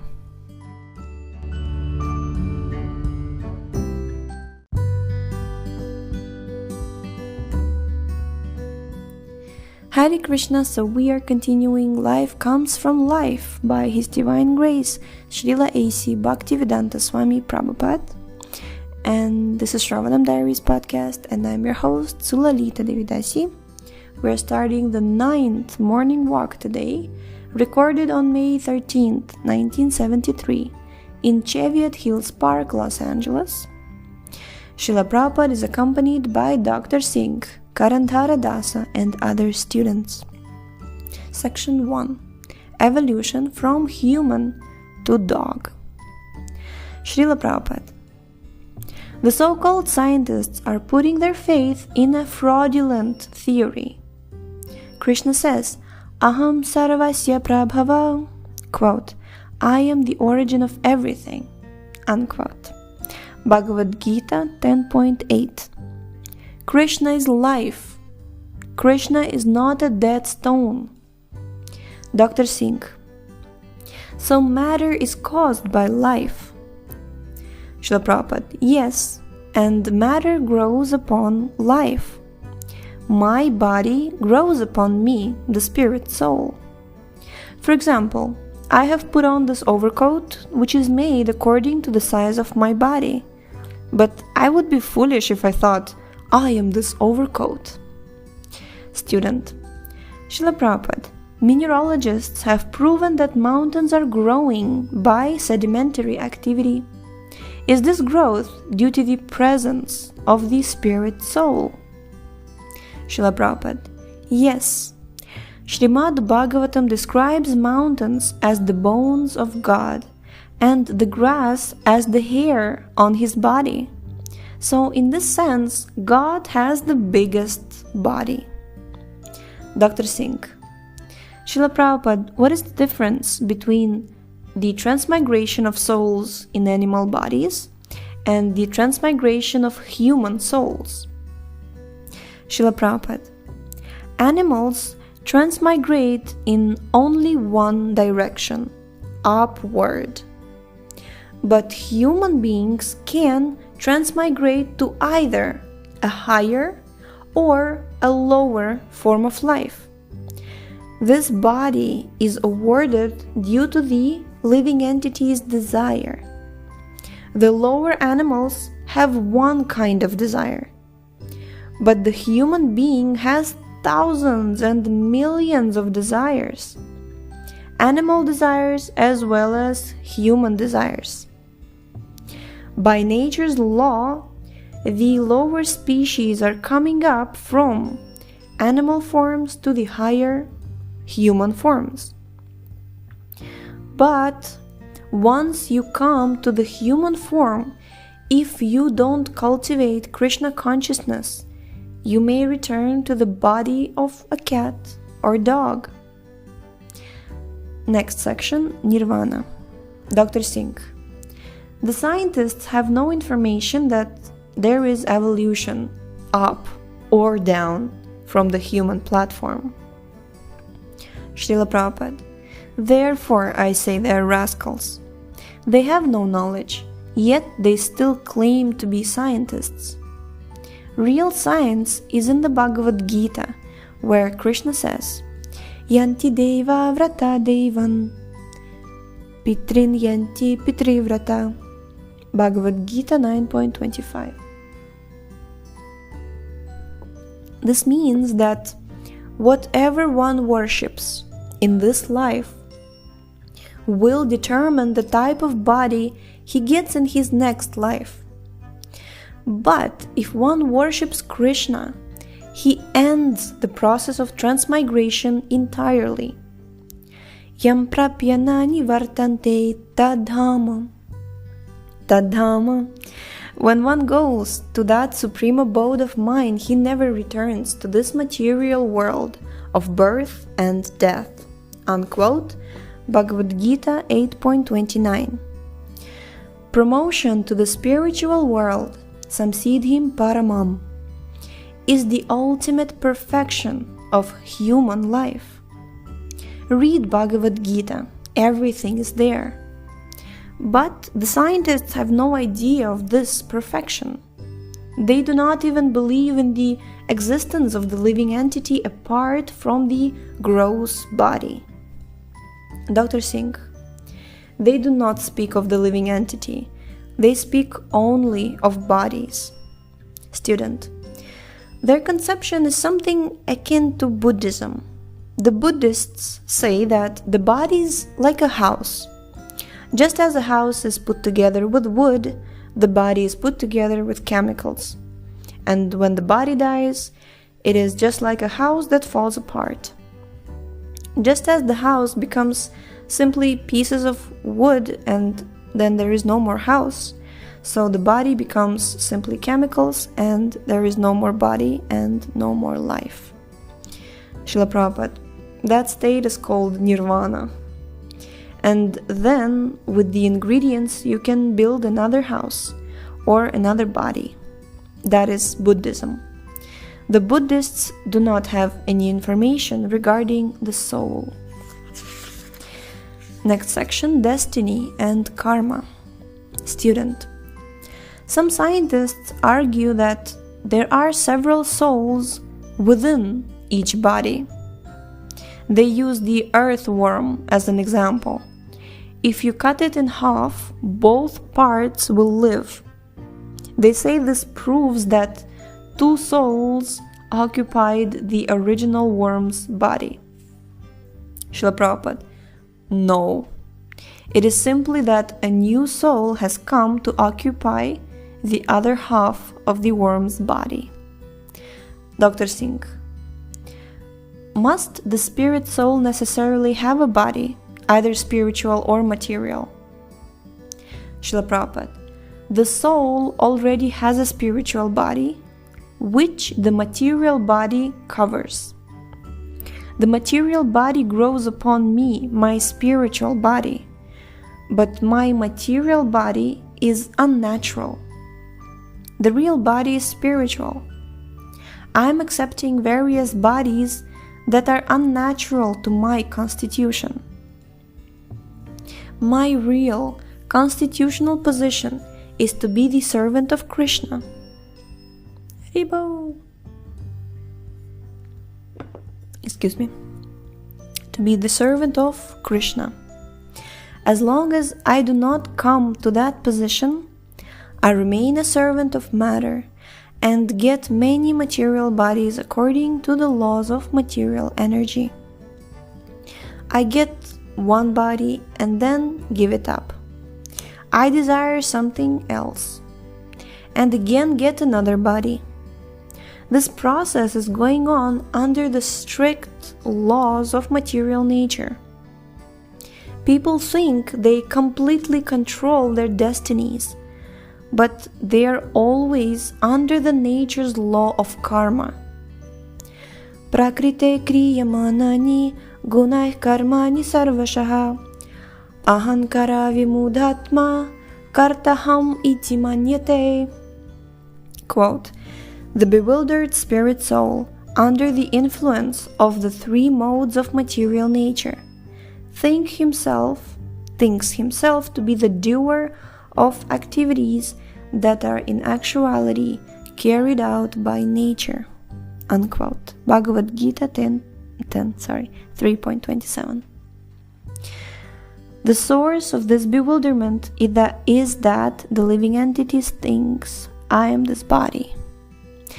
Ishvara sarva bhutanam hriddasharjuna tishtati brahmayan sarva bhutani yantrarudhani mayaya. Bhagavad-Gita 18.61. In this verse, the word yantra means machine. Means that in any species of life, we are traveling in bodies that are like machines provided by material nature. Sometimes we are moving to higher species, sometimes to lower species. But if, by the mercy of the spiritual master, and Krishna. One gets the seed of devotional service and cultivates it. He can become free from the cycle of birth and death. Then his life is successful. Otherwise, he has to travel up and down the different species of life, becoming sometimes a blade of grass, sometimes a lion, and so forth.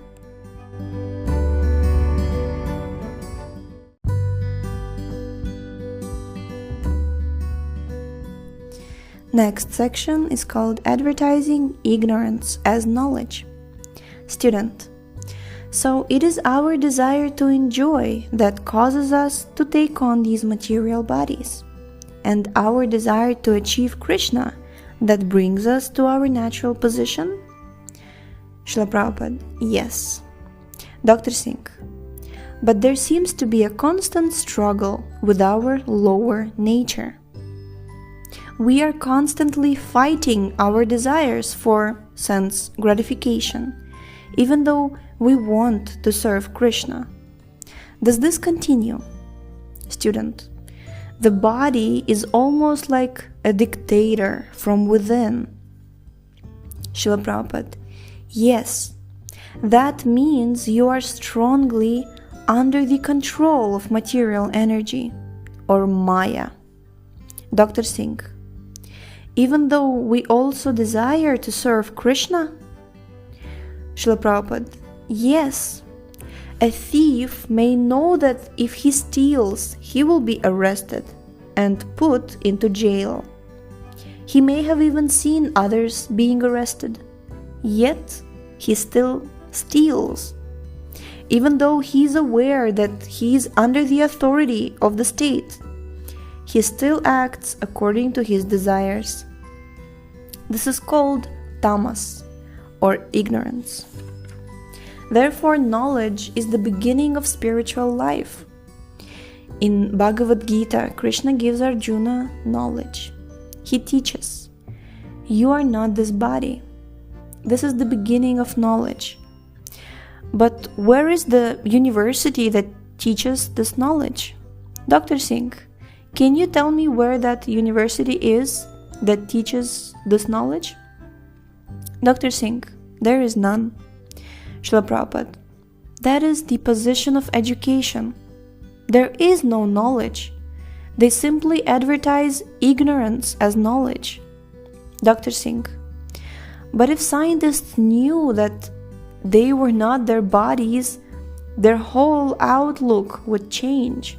Srila Prabhupada: yes, we want that. Student: but they don't want to admit their failure. Srila Prabhupada: then that is further foolishness. If you are a fool and you pose yourself as intelligent, that is further foolishness. Then you cannot make progress. And if you remain in foolishness, in ignorance, and advertise yourself as a man of knowledge, you are a great cheater. You are cheating yourself and cheating others. People are so mad after the material advancement of civilization that they have become exactly like cats and dogs. For instance, they have set up an immigration department, and as soon as you enter a country, these dogs go, woof, woof, woof. Why have you come? What is your business? This is a watchdog's activity. A first-class gentleman is being searched for a revolver. People cannot be trusted. And now there are so many educated rogues and thieves. So what is the meaning of advancement? Can we say that education means advancement? Is this civilization? Wow. Hare Krishna, this is so... Haribol. Next section is called Fighting Ignorance with Arguments and Knowledge. Student: some people say that one reason for the Vietnam War was that communists were atheists. It was a dispute between the theists and the atheists. At least, that is one excuse given for the war. Srila Prabhupada. We are also prepared to kill the atheists, but that killing is by preaching. If I kill your ignorance, it can also be called killing. Killing doesn't necessarily mean that everyone has to take the sword. Haribo! Actually, I heard that, in previous yugas, the Supreme Lord came as Lord Ramachandra and Lord Krishna. They had weapons, right? Like Lord Krishna, he killed the demons, miscreants, and Lord Ramachandra, he killed the demons with the arrow, and it's said that Lord Chaitanya, who came to this yuga, to Kali Yuga, he didn't bring any weapons because he's not killing anyone. He is killing the demons within. By chanting Hare Krishna, our internal demons are killed and we can just awaken to our true identity. And this is so beautiful. Even there's a story of Jagai and Madhai where they were first class, they were high class brahmanas who just became utter sinners, and they attacked Lord Nityananda, and they broke a pot on his head, and Lord Nityananda was bleeding, and Lord Chaitanya was so angry at them that he took his Sudarshan chakra. He wanted to kill them, but Lord Nityananda, he is the manifestation of pure mercy. He started begging the Lord. He said, no, you didn't come this time to kill, please be merciful. And Lord Chaitanya, he took a promise from them that they will never commit sinful activities again, and they became devotees and Hare Krishna. So this is just killing the ignorance within. I just don't understand. I also don't understand, how can you kill someone because of dispute of faith? This is just so, and you can see in history, again we're going back to history, so many wars, so many murders, so many people died just because of this, religious fanaticism. Srila Prabhupada here is saying, we are prepared to kill the atheists, but we kill by preaching, killing ignorance within. See? Killing the ignorance within, not killing the person. Goodness me gracious. Ahimsa. Killing doesn't necessarily mean that everyone has to take the sword. Dr. Singh, a new method of warfare? Srila Prabhupada, no, fighting ignorance with arguments and knowledge has always existed. The bodily conception of life is animal life. The animal does not know about matter and spirit. And one who is under the bodily conception of life is no better than an animal. When an animal talks, the intelligent man laughs. Such talk is nonsense. The animal is not talking knowledge. Student, at least the animals live by certain codes. They do not kill unnecessarily, and they only eat when necessary, whereas humans kill unnecessarily and eat unnecessarily. So, in one sense, humans are lower than animals. Srila Prabhupada, therefore, we must suffer more than animals. See? Krishna Consciousness is not a bogus, sentimental, religious movement. It is a scientific movement designed to alleviate human suffering. Dr. Singh, scientists and other people say that everything in the universe is happening by chance. Srila Prabhupada, so are they also writing books on the subject by chance? Karandhara, the books are also written by chance, they say. Srila Prabhupada, so what is their credit? By chance, anything can be written.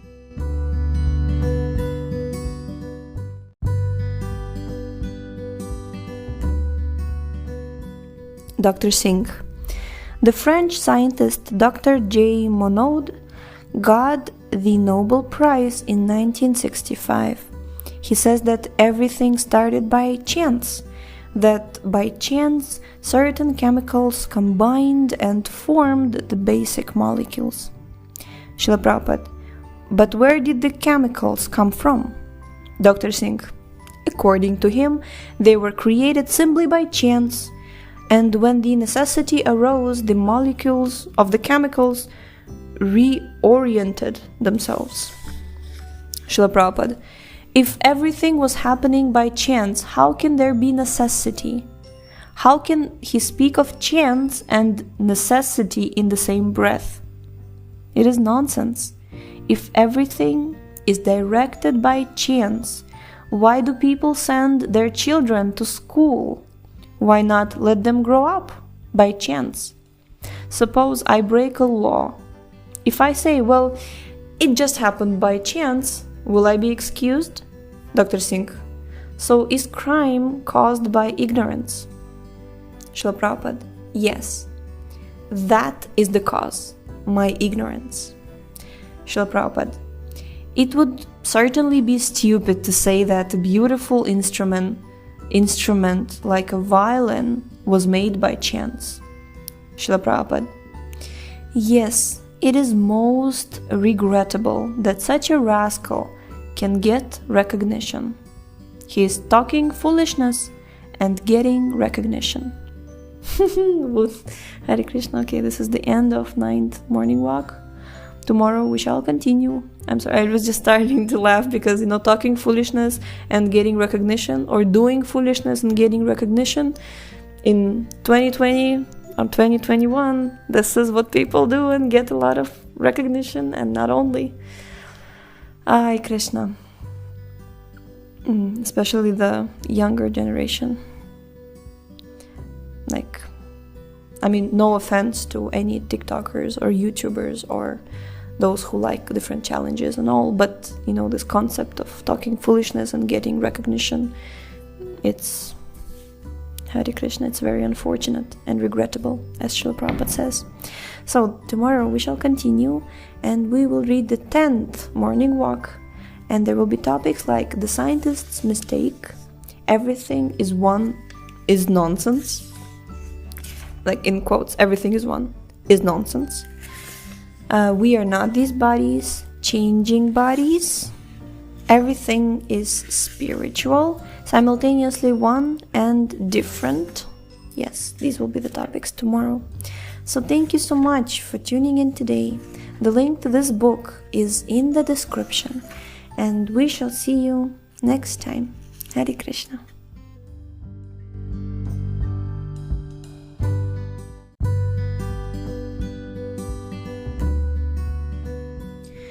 Hare Krishna, so we are continuing Life Comes From Life by His Divine Grace, Srila A.C. Bhaktivedanta Swami Prabhupada.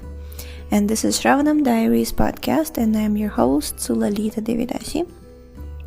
We are starting the 10th morning walk, recorded on May 14th, 1973, in Cheviot Hills Park, Los Angeles. Srila Prabhupada is accompanied by Dr. Singh and other students. First section, the scientist's mistake. Srila Prabhupada. The scientist's mistake is that they are ignorant of the two energies, material and spiritual. They say that everything is material and that everything emanates from matter. The effect in their theories is that they begin from matter instead of spirit. Since matter comes from spirit, in a sense, everything is spiritual. Spiritual energy is the source and can exist without the material energy. But the material energy has no existence without the spiritual energy.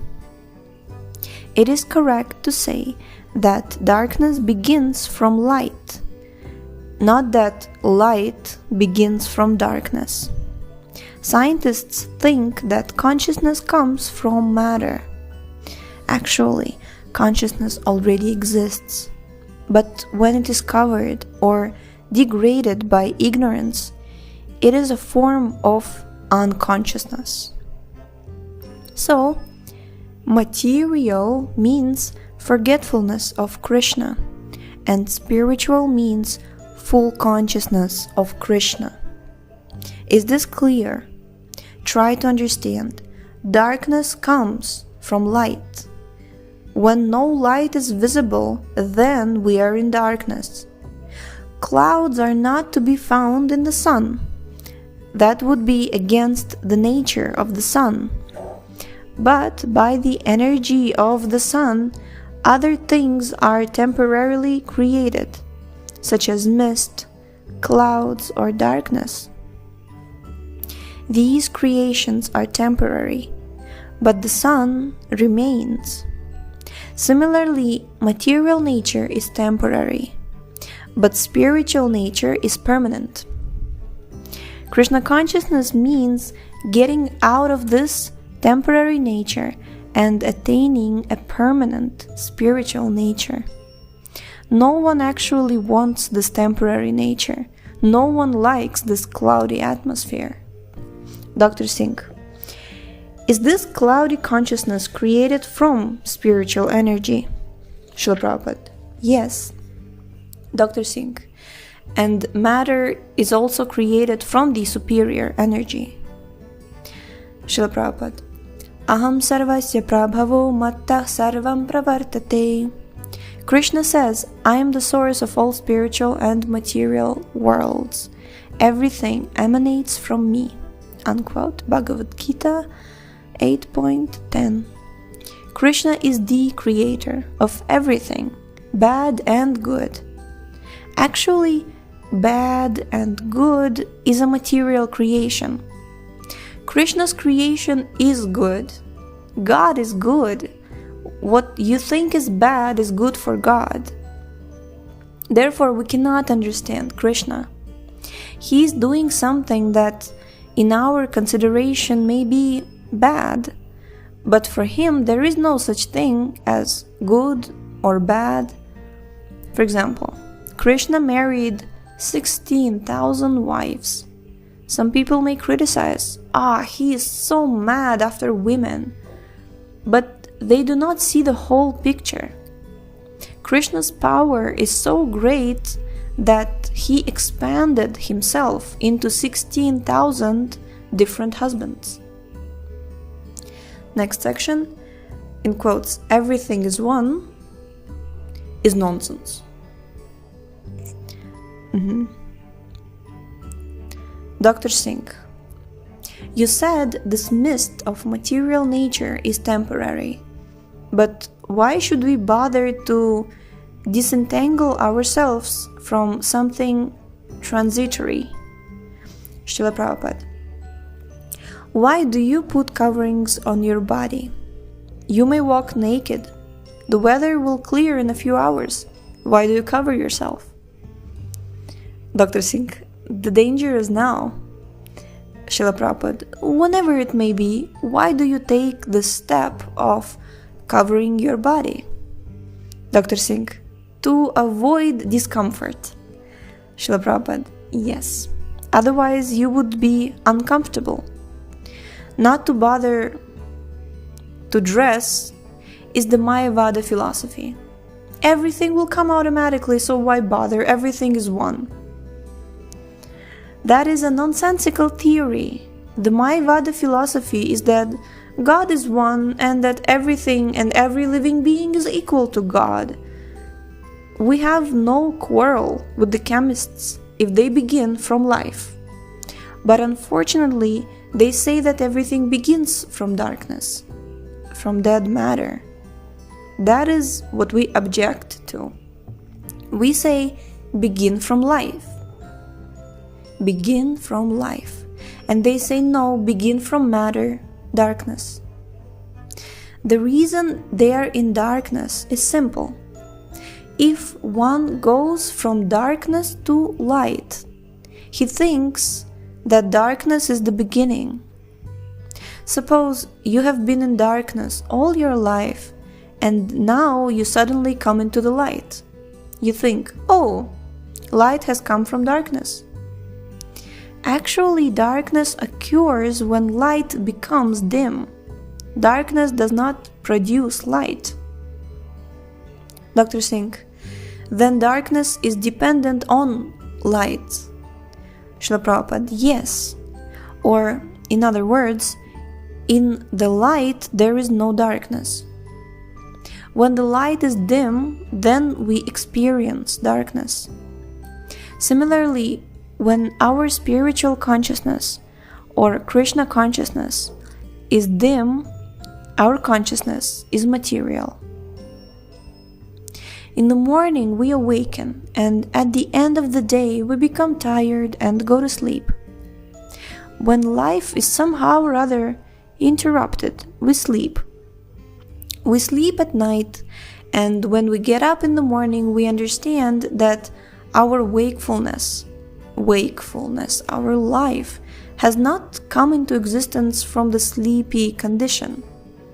I was alive even when I slept, and on awakening I'm still alive. This should be clearly understood. A baby comes from the womb of his mother. He thinks that his life has begun from the day he comes out of the womb. But that is not a fact. Actually, he is eternal. He constructed his material body within the womb of his mother while he was unconscious. And as soon as his bodily features were sufficiently developed, he came out of the womb and again to consciousness. Dr. Singh. And he again falls asleep at death. Srila Prabhupada. Yes. That is described in Bhagavad-Gita 8.19. Bhutagramah sa evayam bhutva bhutva praliyate ratyagame vashah partha prabhavatya haragame. Quote, again and again the day comes, and this host of beings is active. And again night falls, O Partha, and they are helplessly dissolved. Next section is entitled, We Are Not These Bodies. Srila Prabhupada. Do you see this flower? It has come back to consciousness, and soon it will dry up and die. This is material life. But spiritual life means to flower only, no dissolution. That is the difference between matter and spirit.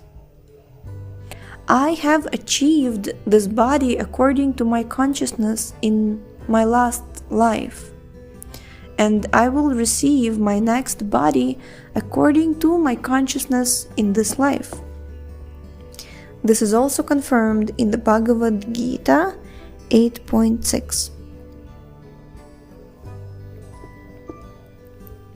Yam yam vapi smaran bhavam tyajantyante kalevaram tam tam evaiti kaunteya sadatad bhava bhavita. Quote, whatever state of being one remembers when he quits his body, that state he will attain without fail. Unquote. Dr. Singh. Srila Prabhupada, if our next body is always achieved by our consciousness in this life, how is it that I cannot remember my previous life? Srila Prabhupada, do you remember everything you did last year or even yesterday? Dr. Singh, no, I don't. Srila Prabhupada, that is your nature, you forget. Dr. Singh, some things. Srila Prabhupada, and somebody forgets more than others, but we all forget. Dr. Singh, is that a principle of material life, material nature? Is that a principle of material nature? Srila Prabhupada, yes, it is something like stealing. Somebody is a pickpocket and somebody is a bank robber, but both of them are stealing. Dr. Singh, when we dream, are we being carried away by the subtle elements? Srila Prabhupada, you are being carried away by nature. Krishna says in Bhagavad-Gita 3.27, Prakrite kriyamanani gunaih karmani sarvashaha ahankara vimudhatma kartaham iti manyate. Quote, the bewildered spirit soul, under the influence of the three modes of material nature, thinks himself to be the doer of activities that are in actuality carried out by nature. Unquote. We forget our real identity because we are under the grip of material nature. The first lesson in spiritual life is that we are not these bodies, but eternal souls, eternal spirit souls. Once you were a child, now you are a grown man. Where is your childhood body? That body doesn't exist, but you still exist because you are eternal. The circumstantial body has changed, but you have not changed. This is the proof of eternality. You remember that you did certain things yesterday and certain things today, but you forget other things. Your body of yesterday is not today's body. Do you admit or not? You cannot say that today is the 13th of May, 1973. You cannot say that today is yesterday. The 13th was yesterday. The day has changed. But you remember yesterday, and that remembrance is evidence of your eternality. The body has changed, but you remember it. Therefore you are eternal, although the body is temporary. This proof is very simple. Even a child can understand it. Is it difficult to understand? Next section, changing bodies. Dr. Singh, people want more proof. Srila Prabhupada, what more is required? The eternality of the soul is a simple fact. I am an eternal soul. My body is changing, but I am not changing. For example, I am now an old man. Sometimes I think, oh, I used to jump and play, but now I cannot jump because my body has changed. I want to jump, but I cannot do it. That jumping propensity is eternal, but because of my old body, I cannot do it. Haribo. Dr. Singh, opponents will say that according to their observation, the nature of consciousness is that it lasts for only one body. Srila Prabhupada, that is foolishness. In Bhagavad-Gita 2.13, Krishna explains, Dehinosmin yatha dehe kaumaram yauvanam jara tadha tehantara praptir dhiras tatra namuhyati. Quote, as the embodied soul continually passes in this body from boyhood to youth to old age, the soul similarly passes into another body at death. The self-realized soul is not bewildered by such a change. Unquote. Just as this body is always changing, as I can see in my daily experience, there is a similar change at the time of death. Dr. Singh, but according to the scientists, we cannot actually observe this last change. Srila Prabhupada, their eyes are so imperfect that they cannot observe many things. Their ignorance does not make the Bhagavad-Gita unscientific. Why don't the scientists admit the imperfection of their senses? They must first admit the imperfection of their senses. Their seeing power does not determine what is and what is not science. Dogs cannot understand the laws of nature, Does that mean the laws of nature don't exist? Dr. Singh: well, the scientists admit that argument, but they say the way to become perfect is through objective information and experience. Srila Prabhupada: no, that is not the way to become perfect. No one can become perfect through imperfect thinking, and our thinking must be imperfect because our senses and minds are imperfect. Dr. Singh: Srila Prabhupada, another question can be raised. Is it possible that the soul may accept 3, 4, or 5 bodies and then die? Srila Prabhupada: you are accepting millions of bodies. I say that your body of yesterday is not your body of today. So if you live for 100 years, how many times have you changed bodies? Just calculate. Dr. Singh: 13. Srila Prabhupada: why 13? Dr. Singh: medical science says that all the bodily cells are replaced every 7 years. Srila Prabhupada: no, not every 7 years, every second. Every second, the blood corpus, sorry, excuse me, what? The blood corpuscles? I'm so sorry. Corpuscles are changing. Is it not so? Dr. Singh: yes. Srila Prabhupada: and as soon as the blood corpuscles change, you change your body. Dr. Singh: in scientific terminology, can the eternality of the soul be compared to conservation of energy? Srila Prabhupada: there is no question of the conservation of energy because energy is always existing. Dr. Singh: but according to scientific terminology, the law of conservation of energy is that energy cannot be created or destroyed, which means, I think, that it is eternal. Srila Prabhupada: oh yes, that we admit. Krishna is eternal, therefore all his energies are eternal. Dr. Singh: is that why the living entity is also eternal? Srila Prabhupada: yes. If the sun is eternal, its energies, heat and light are also eternal. Dr. Singh: does it follow from this then that life cannot be created or destroyed? Srila Prabhupada: yes, life is eternal.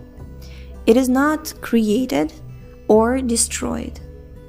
It is only temporarily covered. I am eternal, but last night I was covered by sleep. So I think in terms of yesterday and today. This is the condition of the material world. Next section is called Everything is Spiritual.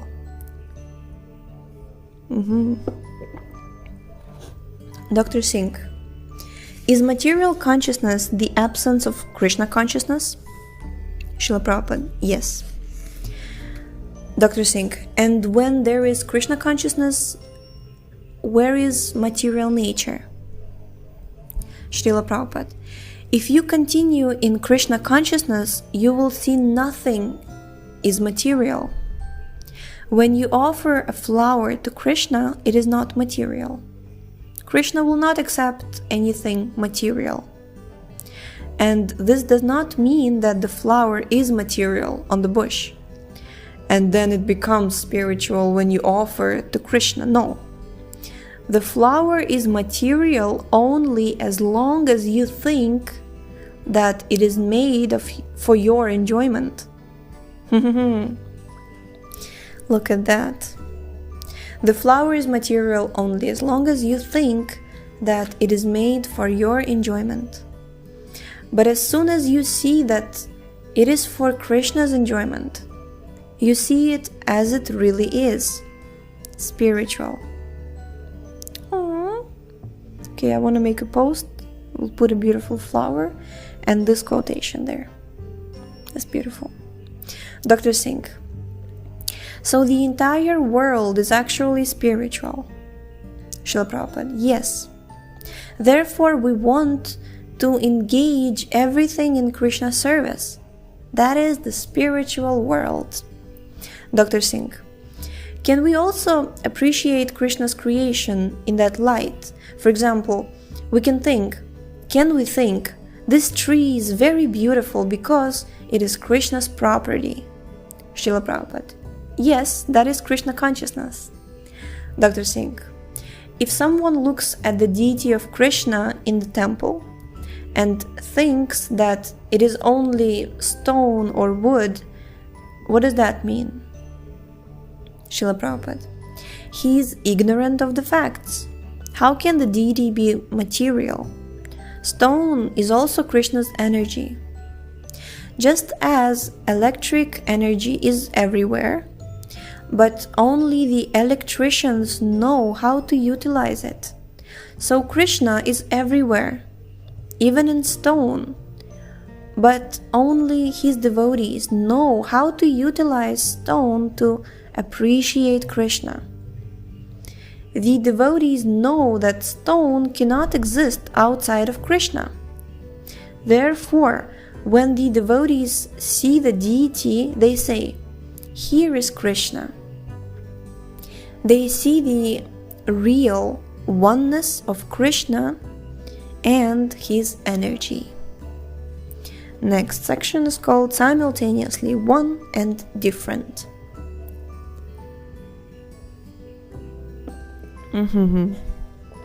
Dr. Singh, is it true that Krishna conscious persons perceive Krishna in a plain stone as much as in the deity carved from stone? Srila Prabhupada, yes. Dr. Singh, just as much? Srila Prabhupada, yes, why not? In the Bhagavad-Gita 9.4, Krishna says, Maya tatam idam sarvam jagadavyakthamurtina matsthani sarva bhutani nachaham teshvavasthitaha. This means that Krishna's energy, that is, Krishna in his partially manifested form, pervades every atom of the universe. But his fully manifested personal form is present in the deity shaped according to his directions. This is the philosophy of Achintya Bheda Bheda Tattva, the simultaneous oneness and difference of God and his energies. For example, when the sunshine is in your room, that does not mean the sun itself is in your room. The sun and its separated energies like heat and light are one in quality but different in quantity. Dr. Singh, but still you say that one can see Krishna in ordinary stone. Srila Prabhupada, yes, why not? We see the stone as Krishna's energy. Dr. Singh, but can we worship him within the stone? Srila Prabhupada, we can worship him through his energy in the stone, but we cannot worship the stone as Krishna. We cannot worship this bench as Krishna. But we can worship everything because we see everything as Krishna's energy. This tree is worshipable because both Krishna and his energy are worshipable. But this doesn't mean we worship the tree in the same way as we worship the deity of Krishna in the temple. In my childhood, I was taught by my parents never to waste Krishna's energy. They taught me that if even a small grain of rice was stuck between the floorboards, I should pick it up, touch it to my forehead, and eat it to save it from being wasted. I was taught how to see everything in relation to Krishna. That is Krishna consciousness. We therefore do not like to see anything wasted or misused. we are teaching our disciples how to use everything for Krishna and how to understand that everything is Krishna. As Krishna says in the Bhagavad-Gita 6.30, Yomam pashyati sarvatra sarvam cha mai pashyati tasyaham na pranashyami sacha me na pranashyati. Quote, for one who sees me everywhere and sees everything in me, I am never lost, nor is he ever lost to me. Unquote. Oh, that's such a beautiful quote to conclude. Alright, so we have concluded the 10th morning walk conversation, and tomorrow we shall read the 11th, and the topics will be detecting the spirit soul, modern science help or harm, the illusion of progress, and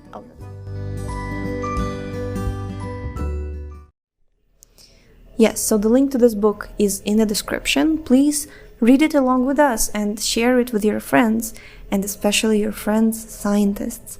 And thank you so much for tuning in today. We shall see you tomorrow. Hare Krishna.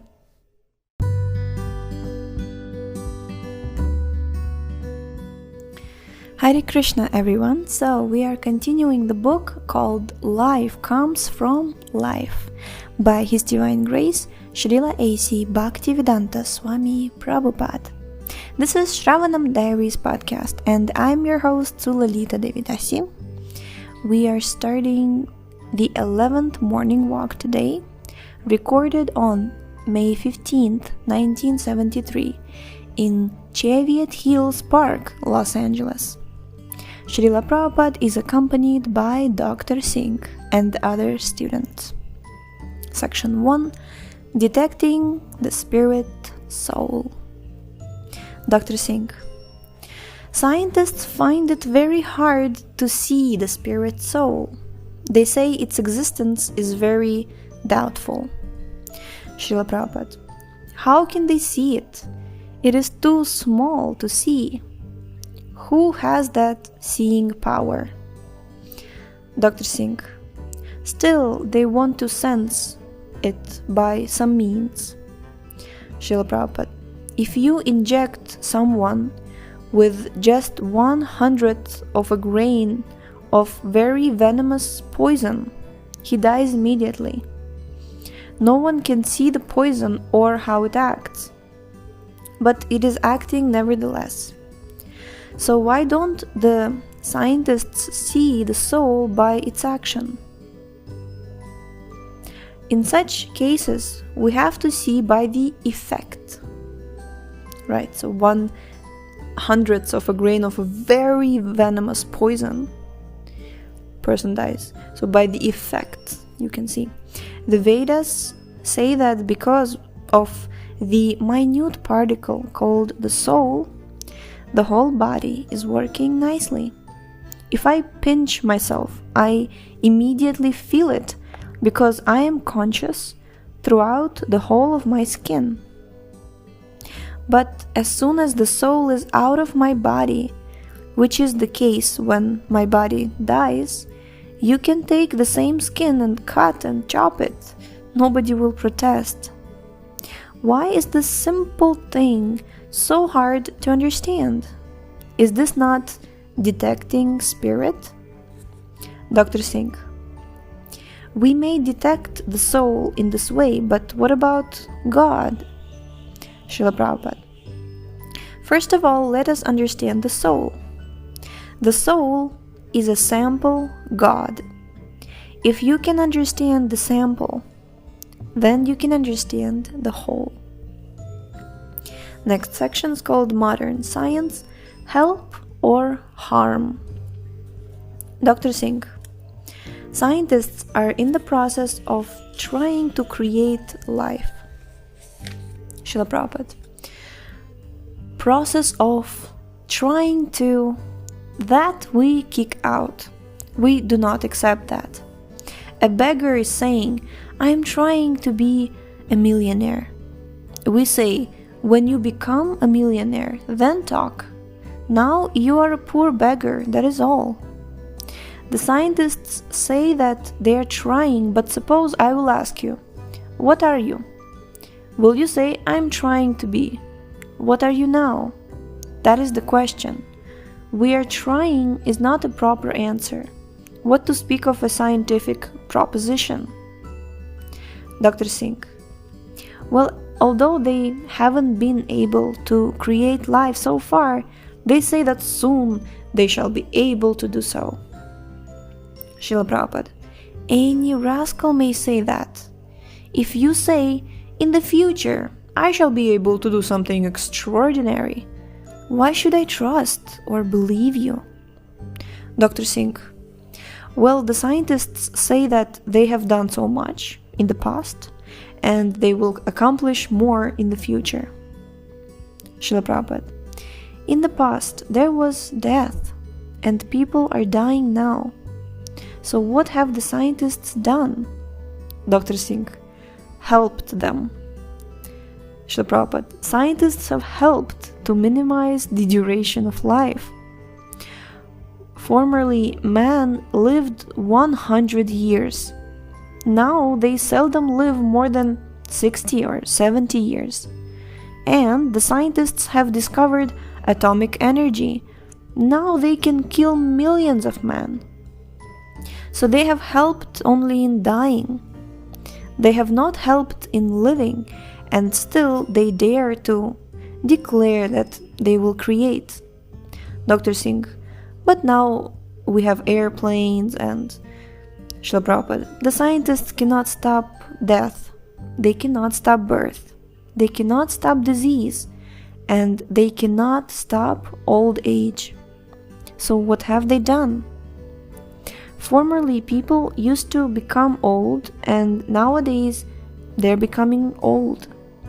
Formerly, people used to become diseased, and now they're becoming diseased. Now there is more medicine and more disease. So what have they accomplished? Scientists have not helped improve the order of the world. We are going to challenge all the rascal scientists who say that life has grown out of matter. The fact is that matter has grown from life. The next section is called The Illusion of Progress. Srila Prabhupada. How long can science cheat people? 100 years? 200 years? They cannot cheat them for all the time. Dr. Singh. Cheating has been going on since time immemorial, so perhaps they think they can continue forever. Srila Prabhupada. Not since time immemorial. Science has been cheating people for only the past 200 or 300 years, not before that. Dr. Singh. Oh, really? Srila Prabhupada. Yes, for the last 200 years they have been preaching that life comes from matter, not for thousands of years. And the cheating will be finished in another 50 years. Yeah! Wait, hold on a second. Srila Prabhupada said in 1960, what was it? 1973. Okay, 1973, Srila Prabhupada said that this cheating will be finished in another 50 years. So, supposedly, we're supposed to witness it very soon. Haribo! That's a nice thing. In 1973. That's like in 2 years? In 2 years, right? Woohoo! That's a nice thing to witness. That's a very nice thing to witness. Yeah, I can sense that too. Jai. Wow, I think that this pandemic and this whole... Maybe there is some...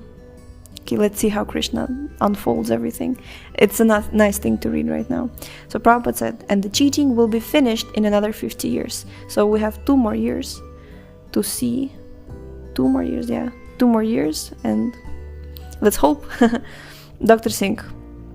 Yes, now there is a so-called anti-intellectual movement.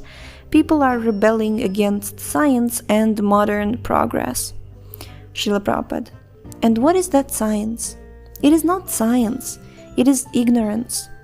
Ignorance is passing for science, and irreligion is passing for religion.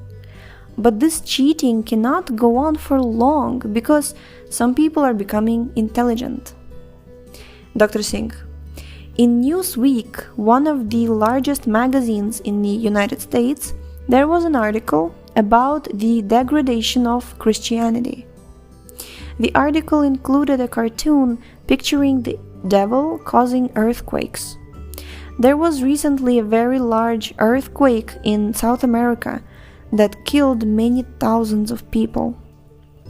The cartoon attributed such things to the devil, and right next to him, it showed Richard Nixon presenting himself as a follower of Christ, but bombing Southeast Asia. In this cartoon, the devil turned to Richard Nixon and said, "It's hell keeping up with Christians. It's hell keeping up with Christians." Srila Prabhupada. Yes, people will criticize in that way. People are becoming advanced. How long can they be cheated by so-called science and so-called religion? If Mr. Nixon loves his countrymen, why does he not love his country's cows? They're born in the same land and they have the same right to live. Why are they killed? Thou shalt not kill. But the animals are being killed. That is imperfection. Krishna embraces both the cows and Radharani. That is perfection. Krishna even talks with the birds. One day, on the bank of the Yamuna river, he was talking with a bird, because he speaks even in the languages of the birds. An old lady saw this and was struck with wonder. Oh, he is talking with a bird. Dr. Singh, you mean he was actually talking the way the birds talk? Srila Prabhupada, yes. One of Krishna's qualities described in the Vedas is that he can speak in any language. He is the father of all living beings, and the father can understand the language of his children. Krishna is the supreme enjoyer. Actually, except for those who are Krishna conscious, no one can have any real knowledge, nor can anyone enjoy. Oh, that's a nice. Let's read that again. Actually, except for those who are Krishna conscious, no one can have any real knowledge, nor can anyone enjoy. One simply suffers, but he thinks the suffering is enjoyment. This is called Maya or illusion. In America, people work hard day and night, and they think, I am enjoying. This is Maya. A conditioned soul cannot enjoy anything. He simply suffers, but he thinks he is enjoying. Therefore, in Srimad Bhagavatam, the conditioned soul is likened to the camel. The conditioned soul is likened to the camel. The camel is very fond of eating thorny twigs that cut his tongue. While he is eating them, blood issues from his tongue and mixes with the thorny twigs. They become a little tasty, and he is thinking, oh, these twigs are very nice. That is called Maya. Maya means that which is not. Ma means not, and Ya means this. So Maya means not this. That is the explanation of Maya, or illusion. The scientists are in Maya because they think they are improving things and becoming happy. But this world, along with everything in it, will eventually be finished because it is Maya. It is not what we think it is.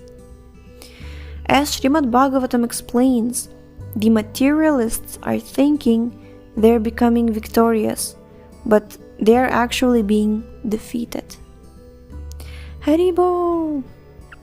So, we've concluded the chapter, and tomorrow we shall continue with the chapter 12th morning walk, and there will be sections like yogic weapons.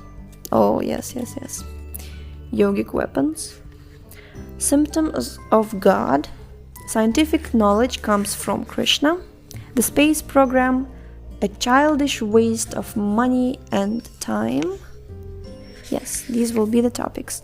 So thank you so much for tuning in today. The link to this book is in the description. Please read it along with us and share it with your friends and with your friends scientists. And yeah, so we shall see you next time. Hare Krishna.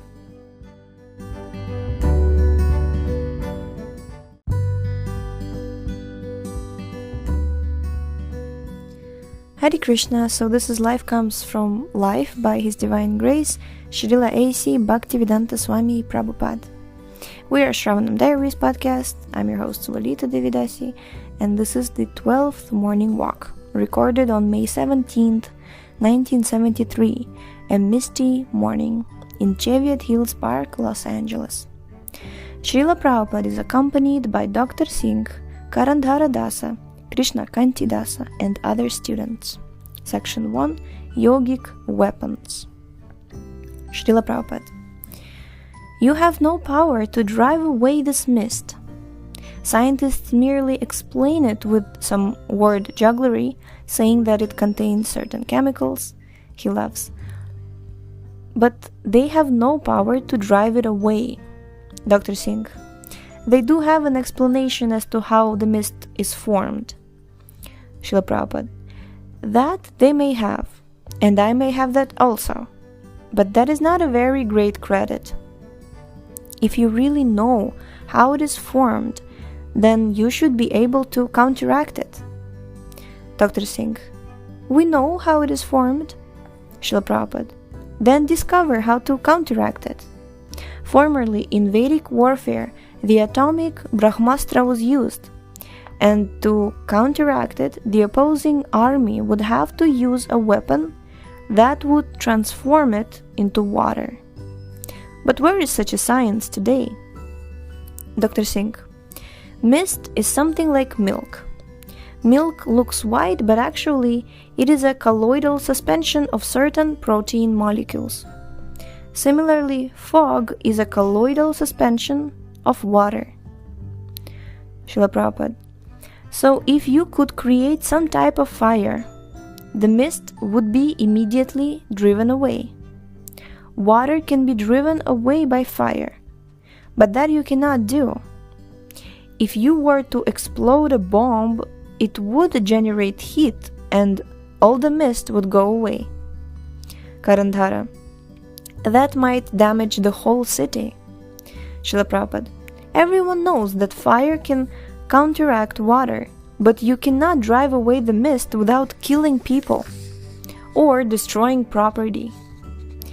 But by nature's way, as soon as the sun rises, the mist is vanquished.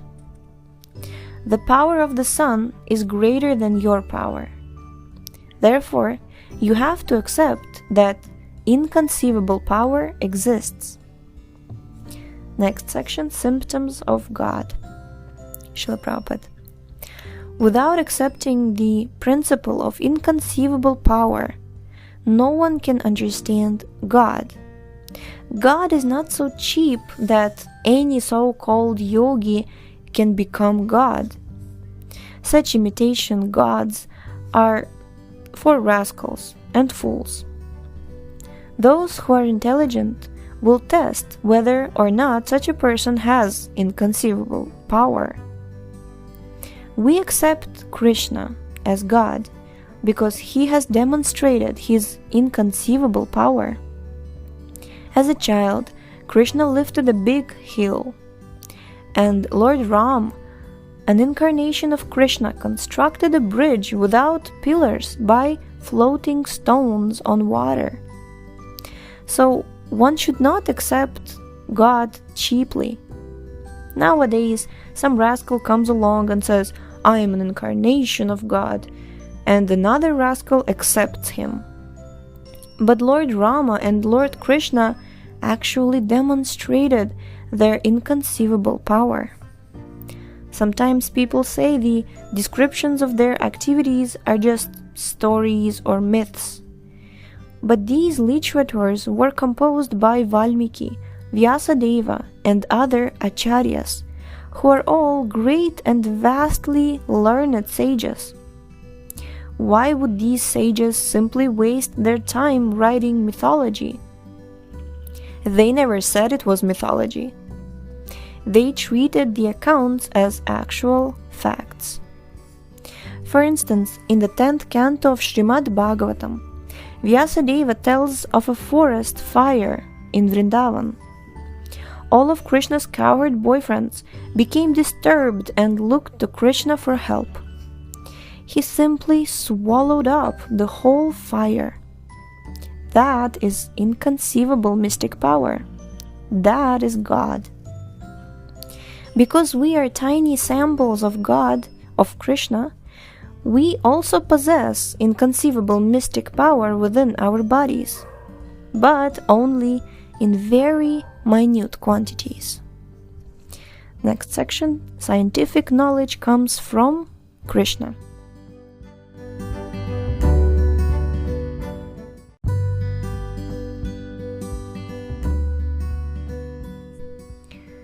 Scientific knowledge comes from Krishna. Krishna Kanti. The doctors marvel at the complex nature of the human brain. Srila Prabhupada. Yes, but it is not the brain that works the body. It is the spirit soul. Does a computer work by itself? No, a man works it. He pushes the button, then something happens. Otherwise, what is the value of the machine? You can keep the machine for thousands of years, but it will not work until a man comes to push the button. But who is working, the machine or the man? Similarly, the human brain is also a machine, and it is working under the direction of Paramatma, an expansion of God within everyone's heart. Scientists should accept God and His mystic power. If they don't, they should be considered foolish. On the basis of transcendental knowledge, we are directly challenging many big scientists and philosophers. The other day, you brought that chemist and I told him you are foolish. But he was not angry. He admitted it and I defeated all his arguments. Perhaps you remember. Dr. Singh. Yes, in fact, he acknowledged that perhaps Krishna didn't give him all the procedural steps needed to perform his experiments. Srila Prabhupada. He is against Krishna, so why should Krishna give him any facilities? If you are against Krishna and you want credit without Krishna, you will fail. You first must be submissive, and then Krishna will give you all facilities. We dare to face any scientist or philosopher and challenge him. How? How? On the strength of Krishna. I know that when I talk with them, Krishna will give me the necessary intelligence to defeat them. Otherwise, from the viewpoint of scientific qualification, they are much more qualified than we. We are laymen before them. Wow. This is just... But we know Krishna, and Krishna knows everything. Therefore, we can challenge any scientists, just as a small child can challenge a very big man because he knows, my father is here. He clutches the hand of his father, who makes sure that nobody can harm him. Oh. Dr. Singh. Is the human form of life spoiled for those who do not try to understand Krishna consciousness? Srila Prabhupada. Yes. People who do not try to understand their relationship with God simply die like animals, like cats and dogs. They take birth, eat, sleep, beget children, and die. This is the sum total of their human life. These rascals think, I am this body. They have no information of Atma. Atma refers to the self, or the individual soul. Srimad Bhagavatam and Bhagavad-Gita give us knowledge about the Atma, but people are unaware of this. People are unaware of the knowledge given to human society in the Vedic literature. For example, the Vedas inform us that cow dung is pure. Here in America especially, people bring their dogs onto the street to pass stool. Of course, dog stool is very impure. Germs thrive in it. But people are such rascals that they do not consider this. Instead, they distribute dog stool everywhere. But there's no cow dung to be seen, even though the Vedas say that cow dung is pure. Here is a sign: littering illegal, but dog stool allowed. Just see how foolish people are. It is illegal to drop a paper on the grass, but your dog is allowed to pass stool. The government authorities will not allow you to bring even one mango from another country, but they will allow your dog to distribute its stool everywhere, although the stool is full of infectious germs. Next section. The space program, a childish waste of time and money. Last section. Dr. Singh.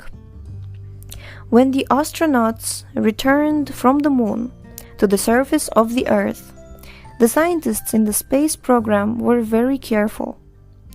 They thought the astronauts might have brought some new germs as yet unknown, so they put the astronauts in quarantine for several days to make sure that Srila Prabhupada, first of all, find out whether they have gone to the moon.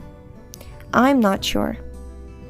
16 years ago, when I wrote Easy Journey to Other Planets, I remarked that the scientists were childish in their attempts to explore outer space and would never be successful. Many years later, when I visited San Francisco, a press reporter asked me, "What is your opinion about the moon expedition?" I told him, "It is simply a waste of time and money, that's all." Krishna Kanti. The space program recently had another failure. Srila Prabhupada. That is always happening. What was it? Krishna Kanti. They sent up a space vehicle to orbit the Earth and act as sort of a space outpost, but it failed. It cost $2 billion. Srila Prabhupada. Why are they wasting time and money in this way? Krishna Kanti. They were criticized in the newspapers. Srila Prabhupada. They are simply childish fools. What have they gained in the last how many years? For how many years have they been trying to go to the moon? Dr. Singh. It has been more than 10 years. Russia started it in 1957 with their Sputnik. Srila Prabhupada. But they were trying for many years before that. So let us say that for 25 years they have been trying. They have not gained anything except dust. But still they are trying. How obstinate. The space program will never be successful. Dr. Singh. They say that in the future they want to go to the subsurface of Mars. Srila Prabhupada. They are all becoming big men with their statements about the future. Dr. Singh. They say that it will happen in about 10 years. Srila Prabhupada. So what if they say 1 year? They may say 10 years or 1 year, but we do not accept such propositions. We want to see what they're doing now. Dr. Singh. They're developing their technology by using small-scale models. Srila Prabhupada, they're simply childish. In my childhood, I used to watch the tram cars go along the rail. Once I thought, I shall take a stick and touch it to the wire, and I shall also go along the rails. The scientists, with all their plans, are just as childish. They spend so much time and money, but what is their purpose?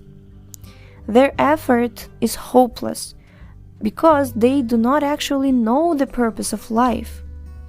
The scientists are spending large sums of money and politicians are financing them, but the result is zero. They're like a doctor who doesn't understand a particular disease, but who still says to his patient, "All right, first try this pill, and if that doesn't work, then try this pill." The doctor will never admit that he doesn't know the remedy for the disease. The scientists are simply bluffing and cheating. They cannot solve the real problems of life: birth, death, old age, and disease. And therefore, all their programs are taking place on the utopian platform, which in Sanskrit is called Akasha Pushpa. Akasha Pushpa means a flower from the sky. All their efforts to know the truth by exploring outer space are like trying to pluck a flower from the sky. To give another example, the scientists act like foolish ducks. In India, we may sometimes observe a duck following all day behind a bull. The duck is thinking that the testicles of the bull are a fish. In India, this is a common sight. The bull is walking, and all day the duck is walking behind, following that big fish and thinking, "It will drop and I will eat it." Hare Krishna. So, we have completed the 12th morning walk, and tomorrow we shall begin with 13th. There will be topics like the devotee beyond desires, the difference between matter and spirit, soul transplants, and a mustard seed in a bag of mustard seeds. So thank you so much for tuning in today. The link to this book is in the description, and we shall see you next time. Hare Krishna.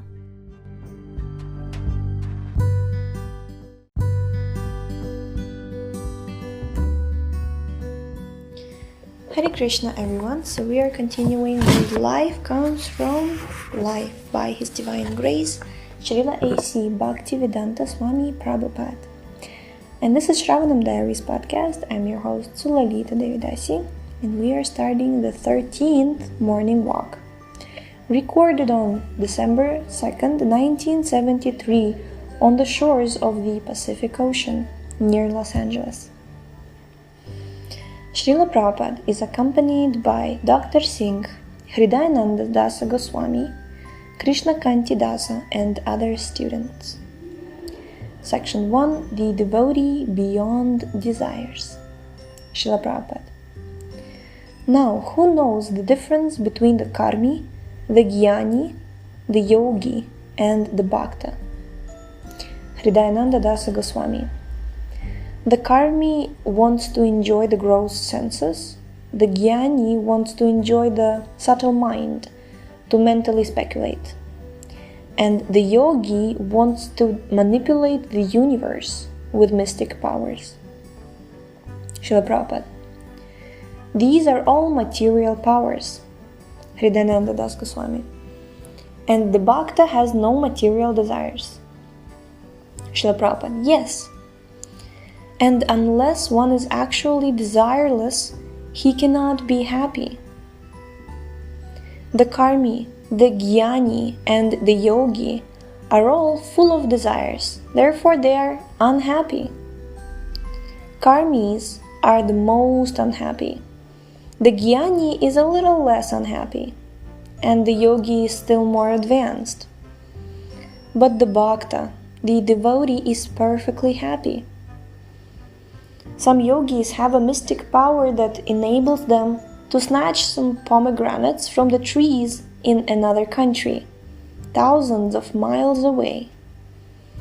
Others can fly without an airplane, and some yogis can hypnotize anyone. Then they point to someone and say, "This is God," and their victims believe them. I have actually seen such magical nonsense. Krishna Kanti. Is the pure devotee more merciful than Krishna? Srila Prabhupada. Yes. A real vaisnava, a real devotee, is even more merciful than Krishna. Take Lord Jesus Christ, for example. It is said that Lord Jesus took everyone's sins upon himself, yet he was crucified. We can see how merciful he was.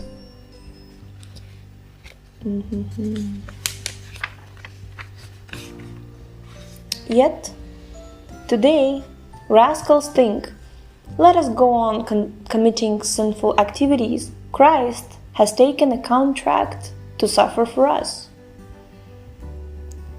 There is a long, thoughtful silence. Next section, the difference between matter and spirit. Dr. Singh. Scientists say that trees also have consciousness. Srila Prabhupada. Yes, that is true. But a tree's consciousness and my consciousness are different. My consciousness is more developed. If you pinch my body, I will immediately protest. But if you cut a tree, it will not protest. Actually, everything has consciousness in it. It is simply a question of degree. The more covered consciousness is by matter, the more covered consciousness is by matter, the more it is considered material. And the more consciousness is developed, the more it is considered spiritual. This is the difference between matter and spirit.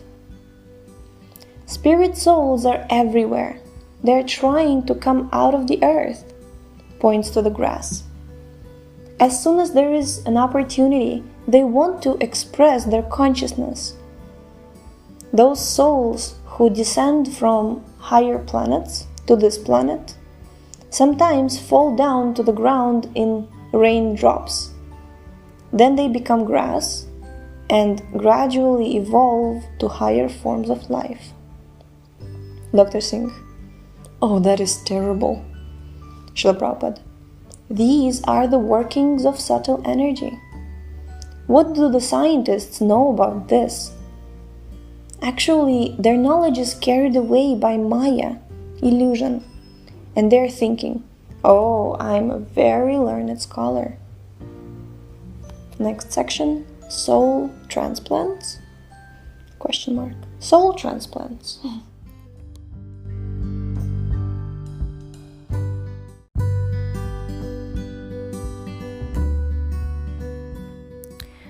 Next section, soul transplants. Dr. Singh. Srila Prabhupada, what about heart transplants? We know that the spirit soul is within the heart, but nowadays doctors can replace an old heart with a new one. What happens to the spirit soul in each heart? Does the person who receives a new heart also get a new personality? Srila Prabhupada, no. Dr. Singh, why not? Srila Prabhupada, suppose I get up from one chair and go sit in another chair. Does my personality change? I may change my seat, but does that mean I have changed? Dr. Singh, but the heart is changed, and the heart contains the spirit soul. Srila Prabhupada, the Vedas describe the heart as a seating place for the soul. So when they transplant hearts, they simply change the soul's seat. The same soul remains. If they could prove that by changing the heart they have increased the patient's duration of life, then that would prove they've got the spirit soul. But they cannot increase the duration of life, because people have acquired their bodies by a superior arrangement. You have this body, and you must live within it for a certain period. If you simply change one of the parts of your body, that will not help you prolong your life. That is impossible. The doctors think that by changing the heart, they will increase the duration of life, but that is not possible. Dr. Singh. So a heart transplant is a kind of artificial transmigration of the soul from an old heart to a new one. Srila Prabhupada. Yes, it is something like that.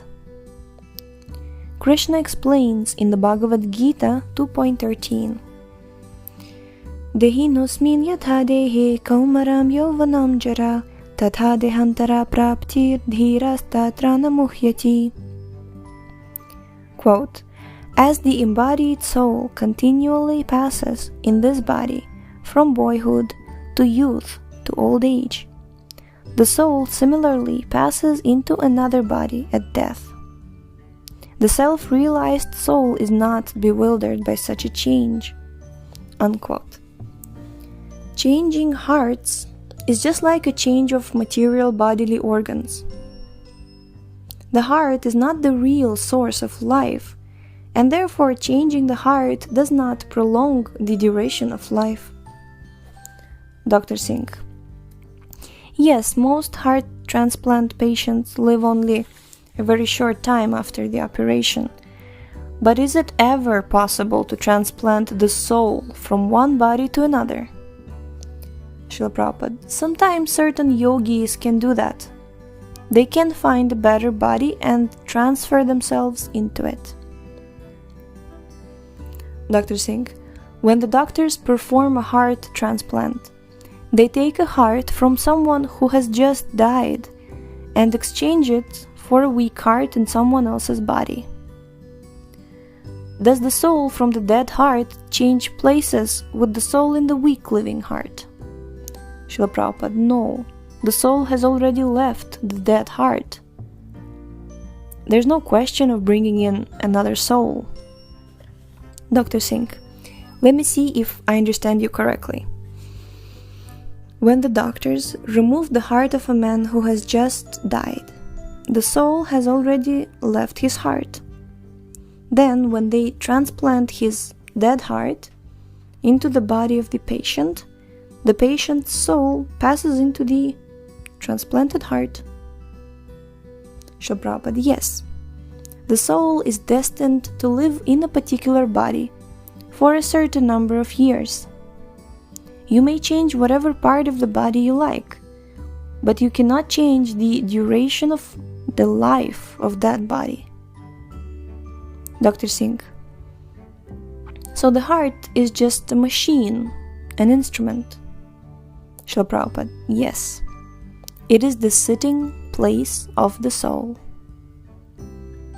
Last section.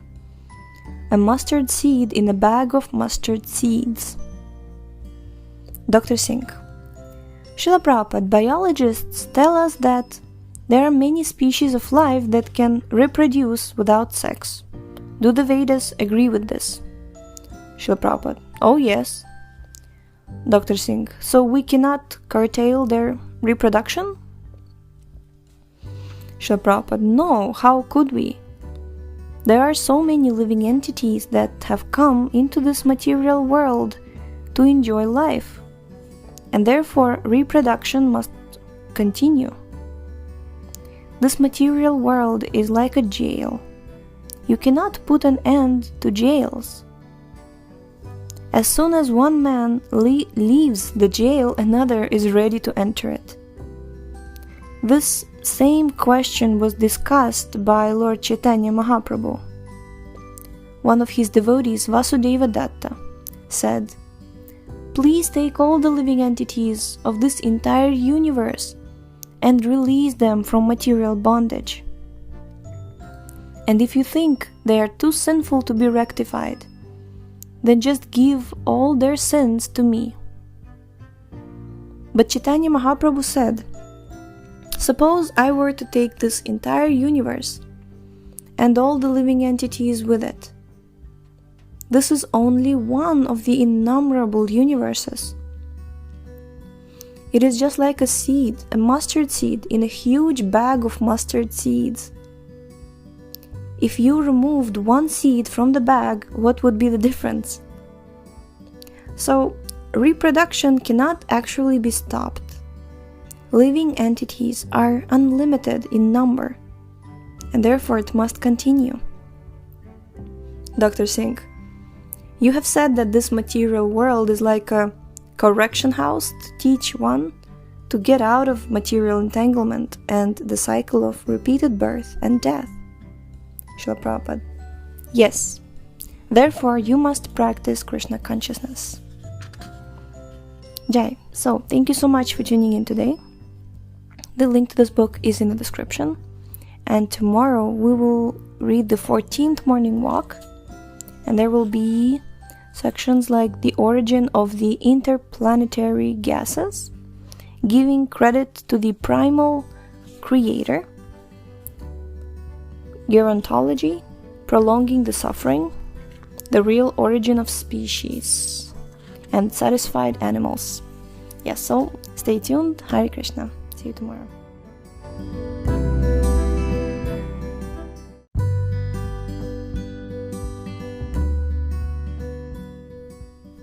Hare Krishna, everyone. So we're back with Life Comes From Life by His Divine Grace, Srila A.C. Bhaktivedanta Swami Prabhupada. This is Sravanam Diaries podcast, and I am your host, Sulalita Devidasi. We are reading the 14th morning walk today, recorded on December 3rd, 1973, on the shores of the Pacific Ocean near Los Angeles. Srila Prabhupada is accompanied by Dr. Singh, Dr. W.H. Wolf-Rodke, and other students. Section 1. The origin of the interplanetary gases. Dr. Singh. The scientists say that at one point the Earth was composed of dust particles floating in some gaseous material. Then, in due course, this colloidal suspension condensed and formed the Earth. Srila Prabhupada. That may be, but where did the gas come from? Dr. Singh. They say it just existed. It just existed! Exclamation point. Srila Prabhupada. Krishna says that in Bhagavad-Gita 7.4, Bhumi rapo nalo vayur kham mano buddhir evacha ahankara itiyam me bhinna prakritir ashtadha. Quote, earth, water, fire, air, ether, mind, intelligence, and false ego. Altogether, these 8 comprise my separated material energies. Unquote. Here, Krishna explains that Vayu, gas, came from him, and finer than Vayu is Kham, ether. Finer than ether is mind. Finer than mind is intelligence. Finer than intelligence is false ego, and finer than false ego is the soul. But the scientists do not know this. They understand only gross things. They mention gas, but where does the gas come from? Dr. Singh. That they cannot answer. Srila Prabhupada. But we can answer. From Srimad Bhagavatam, we know that gas has come from Kham, or ether. Ether comes from mind. Mind comes from intelligence. Intelligence comes from false ego. And false ego comes from the soul. Dr. Singh. The scientists argue that before Darwin's biophysical type of evolution could take place, there had to be what they call prebiotic chemistry or chemical evolution. Srila Prabhupada. Yes, and the term chemical evolution means that chemicals have an origin. and that origin is spirit, or life. A lemon produces citric acid, and our bodies produce many chemicals in urine, blood, and bodily secretions. This is proof that life produces chemicals, not that chemicals produce life. Dr. Singh. Scientists say that once the seed of life is present in the cells, then the living entity automatically develops and functions. Srila Prabhupada. Yes, but who gives the seed? In the Bhagavad-Gita 7.10, Krishna answers this question. Bijam mam sarva bhutanam vidhi partha sanatanam. O son of Pritha, know that I am the original seed of all existences. Unquote. And the later 14.4, Sarva yonishu kaunteya murtayah sambhavantiyah tasam brahma mahadyonir aham bija pradahpita. Quote, it should be understood that all species of life, O son of Kunti, are made possible by birth in this material nature, and that I am the seed-giving father. Next section is called Giving Credit to the Primal Creator. Dr. Wolf Rodke. But in all humility, Srila Prabhupada, suppose the scientists actually succeeded in artificially creating a living cell. What would you say? Srila Prabhupada. What would be their credit? They would only be imitating what already exists in nature. People are very fond of imitations. If a man in a nightclub imitates a dog, people will go and pay money to watch him. But when they see a real dog barking, they don't pay any attention to it. Dr. Singh. Srila Prabhupada, the idea of chemical evolution came from a Russian biologist in 1920. He demonstrated that before biochemical evolution, the Earth's atmosphere was in a state of reduction. In other words, it was mostly full of hydrogen with very little oxygen. Then, in due course, the sun's radiation caused these hydrogen molecules to form into different chemicals. Srila Prabhupada. This is a side study. First of all, where did the hydrogen come from? The scientists simply study the middle of the process. They do not study the origin. We must know the beginning. There is an airplane, indicates an airplane appearing on the horizon. Would you say the origin of that machine is the sea? A foolish person might say that all of a sudden a light appeared in the sea and that's how the airplane was created. But is that a scientific explanation? The scientists' explanations are similar. They say, this existed and then all of a sudden by chance that occurred. This is not science. Science means to explain the original cause. Perhaps the scientists can create imitations of nature, but why should we give them credit? We should give credit to the original creator, God. That is our philosophy. Dr. Singh. When a scientist discovers some natural law, he usually names it after himself. Srila Prabhupada. Yes, exactly. The law is already there in nature, but the rascal wants to take credit for it.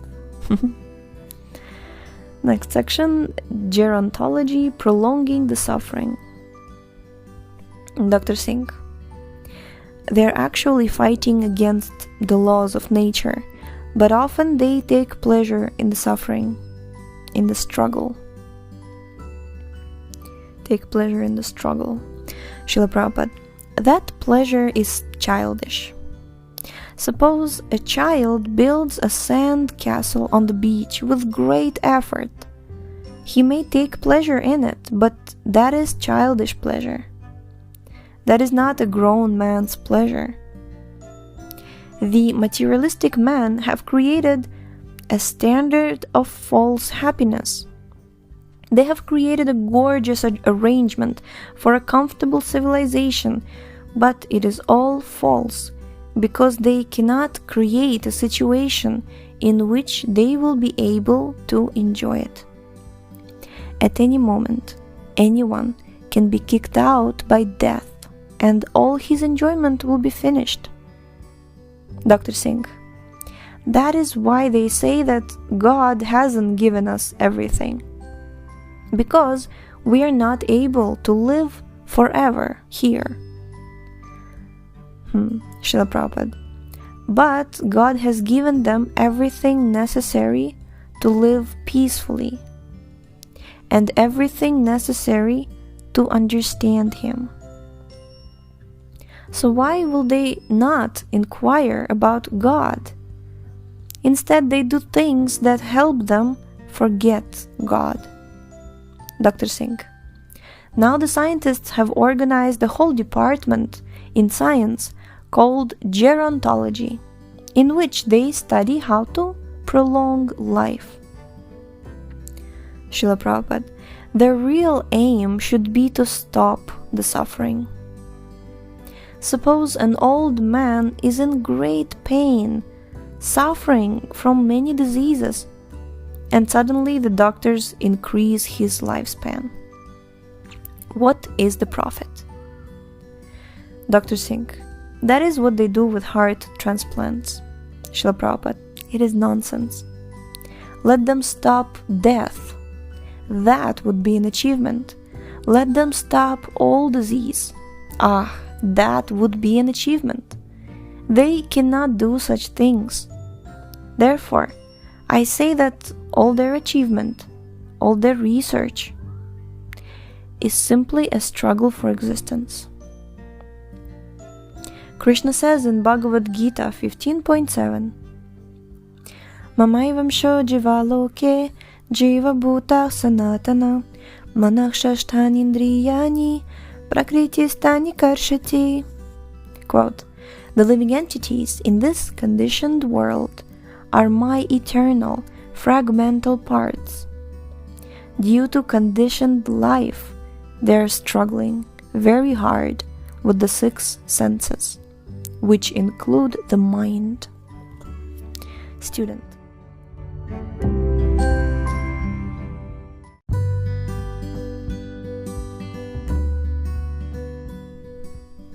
Student. Now there's a shortage of oil. Srila Prabhupada. Yes, we have built a civilization that is dependent on oil. This is against nature's law, and therefore there is now an oil shortage. By nature's law, winter is now coming. Scientists cannot stop it and turn it into summer.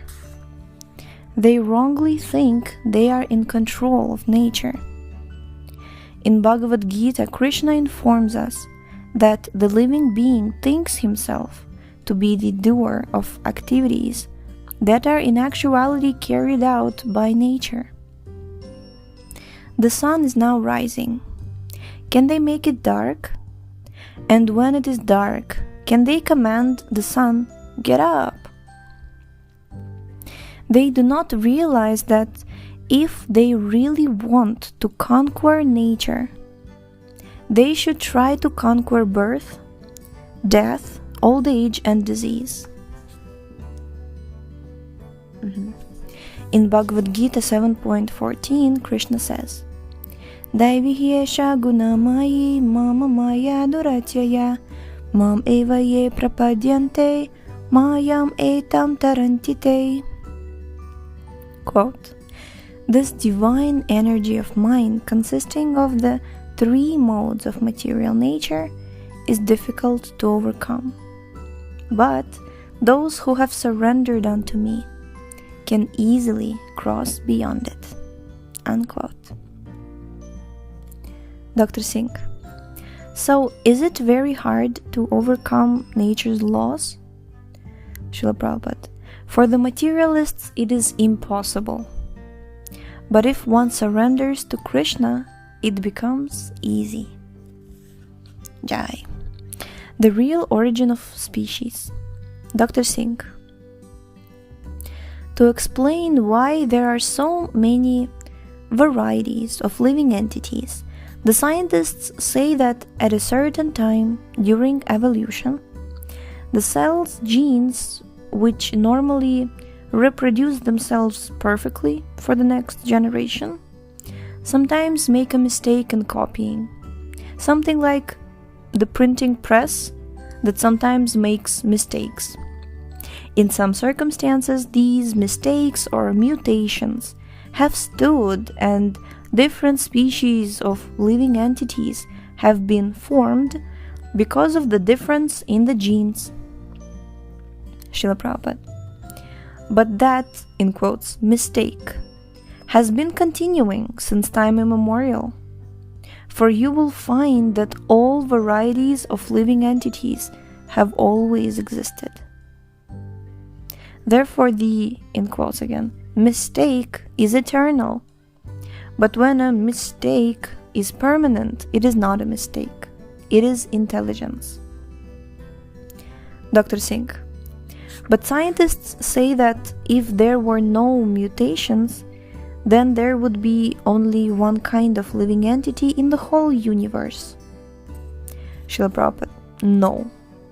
Every living entity has a different mind, and therefore there are so many different species of life to accommodate the different mentalities. For example, we are walking here, but most people are not coming to join us because they have different mentalities than we do. Why does this difference exist?" Dr. Singh: "Maybe it is a mistake?" Srila Prabhupada: "It is not a mistake. It is their desire, and at the time of death, everyone will get a body exactly according to his desire." Krishna says in Bhagavad-Gita 8.6, "Yam yam vapi smaran bhavam tyajantyante kalevaram tam tam evaiti kaunteya sadatad bhava bhavita." Quote, "Whatever state of being one remembers when he quits his body, that state he will attain without fail." Unquote. What you are thinking of at the time of death exactly determines your next body. Nature will give you the body. The decision is not in your hands, but in nature's, and she is working under the direction of God.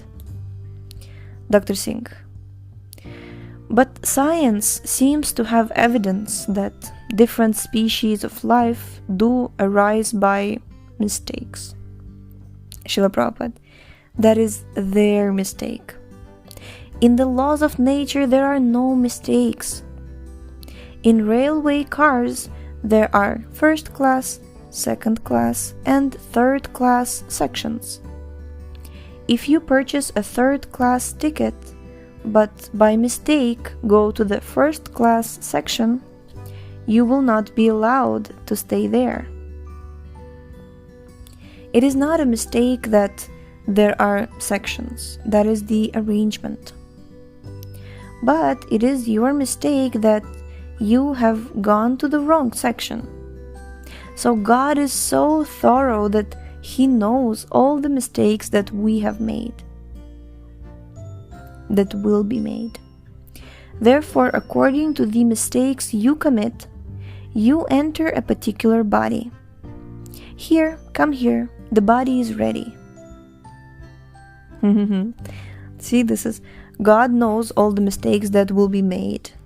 Therefore, according to the mistakes you commit, you enter a particular body.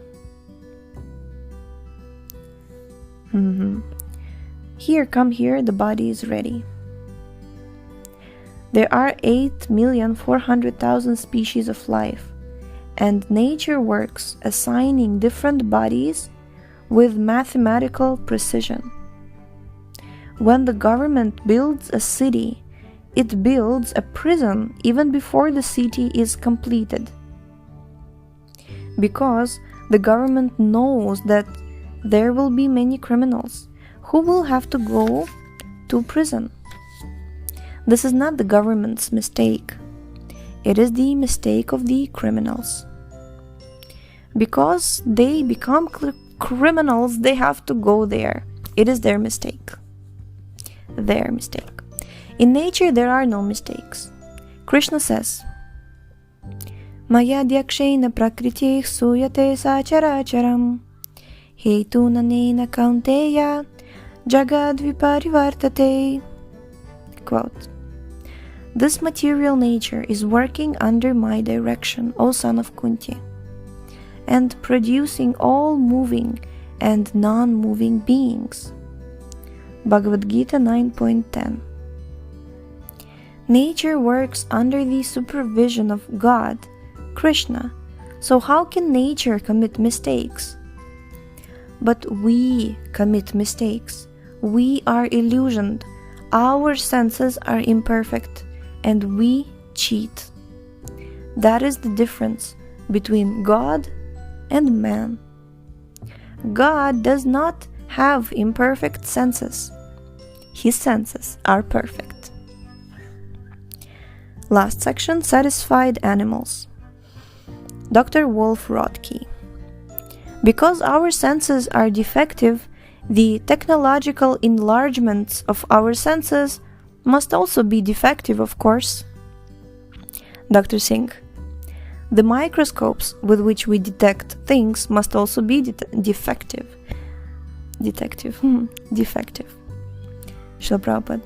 Material existence means defective existence. If you construct something with defective knowledge and imperfect senses, whatever you construct must be defective. Dr. Singh. Even if scientists devised a perfect microscope, they would still have to look through it with defective eyes. Srila Prabhupada. Yes, that is right. Therefore, we conclude that whatever the scientists may say is defective. Dr. Singh. But they seem quite satisfied. Srila Prabhupada. The ass is also satisfied. The ass is satisfied to carry the load of the washerman. Everyone is satisfied, even the worm in the stool. That is nature's law. Dr. Wolf Rothke. It is said that even the pauper is proud of his penny. Srila Prabhupada. Yes. In some parts of India, one may sometimes see a dog starving to death. But as soon as it gets a female dog, it is satisfied with having sex. Is that satisfaction? The dog is starving, but still, it is satisfied with sex. Hare Krishna. So, we have completed today's chapter. Tomorrow we shall continue with the next one, the 15th morning walk. There will be topics like getting the eyes to see God, the frustration of the atheists, scientists bravely going to hell, mystic television. Here is the proof. Jai. So thank you so much for tuning in today. The link to this book is in the description. Please share it with your friends, read it yourself, read along with us, and we shall see you next time. Hare Krishna.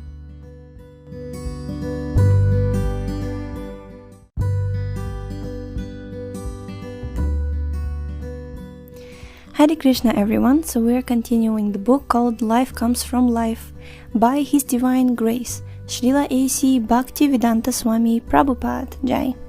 This is Sravanam Diaries podcast. I am your host Sulalita Devidasi. We are starting the 15th morning walk today. Recorded on December 7th, 1973, on the shores of the Pacific Ocean near Los Angeles.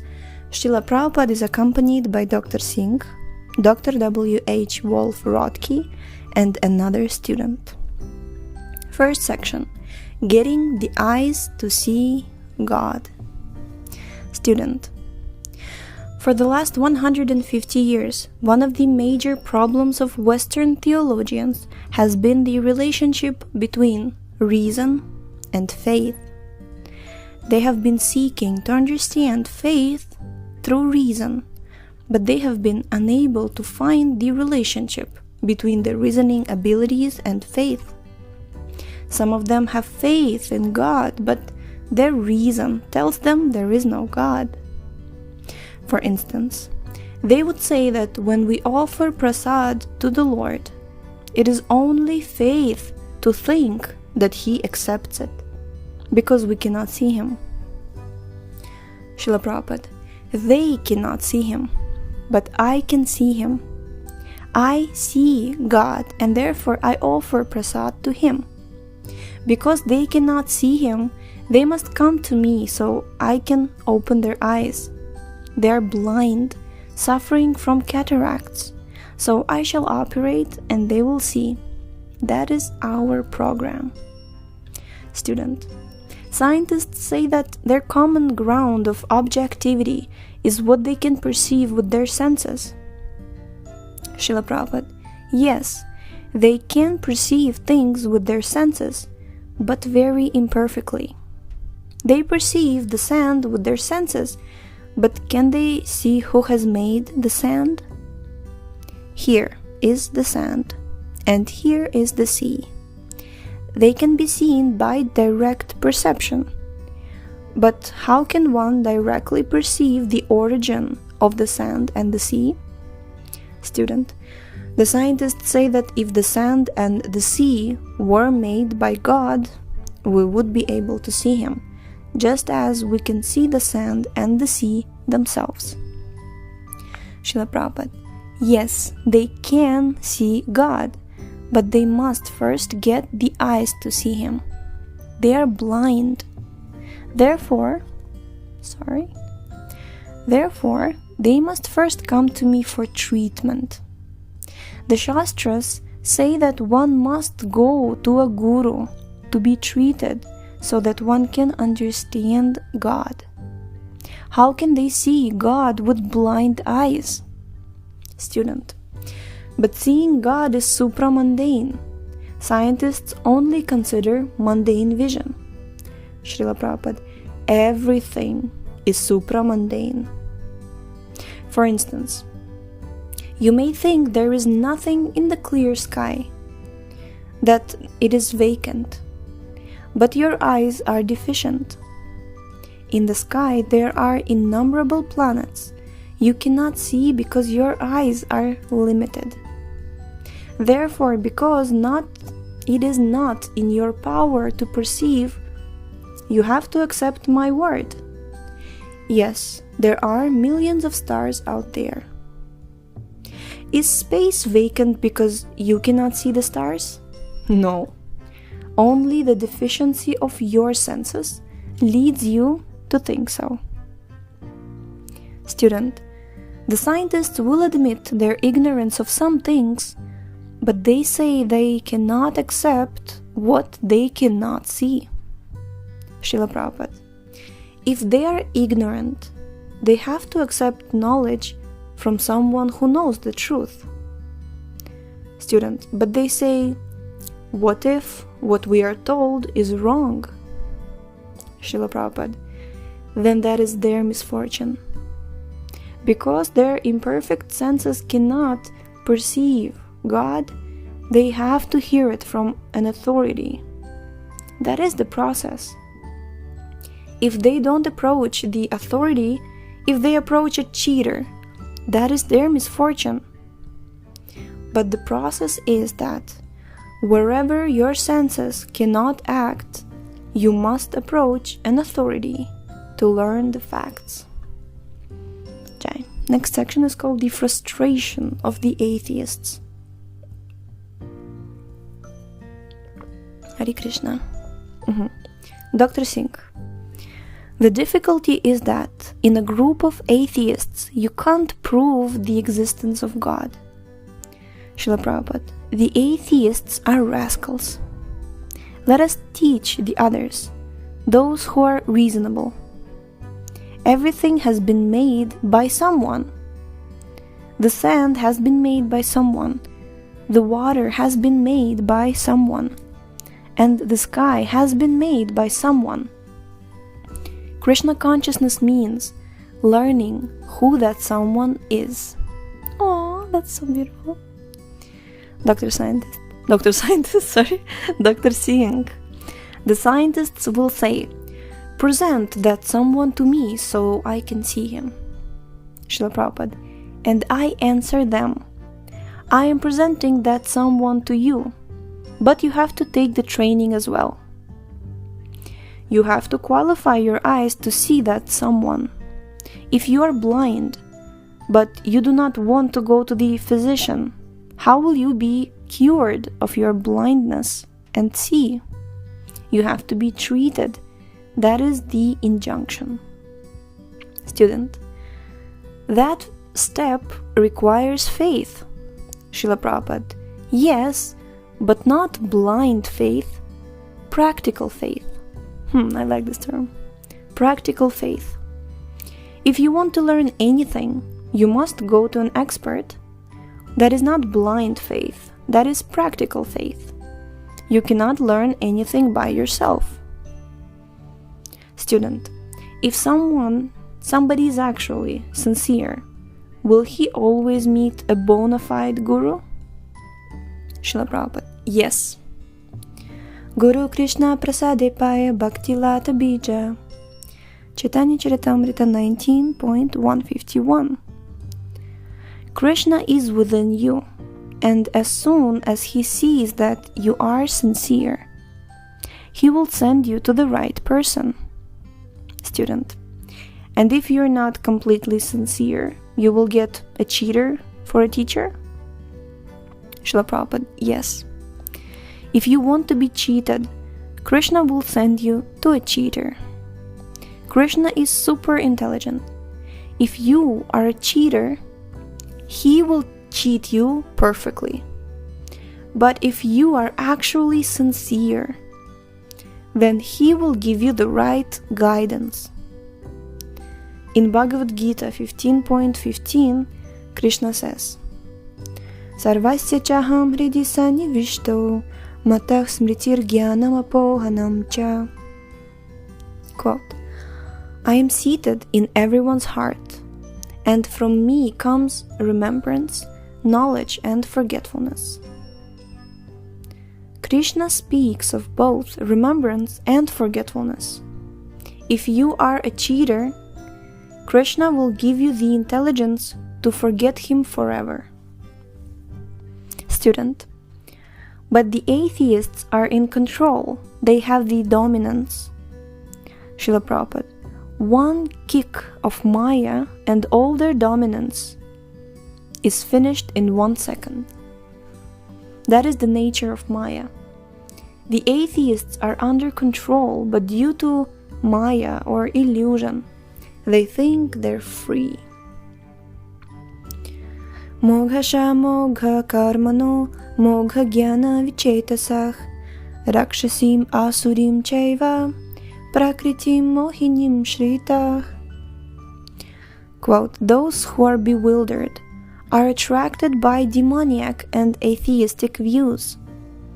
In that deluded condition, their hopes for liberation, their fruitive activities, and their culture of knowledge are all defeated. Unquote, Bhagavad-Gita 9.12. Because they are bewildered and all their hopes are frustrated. Bewilderment leads to frustration. That is stated here in Bhagavad-Gita, and that is actually happening. So many of their big plans, like this moon project, are frustrated, but they still claim that they can dominate nature.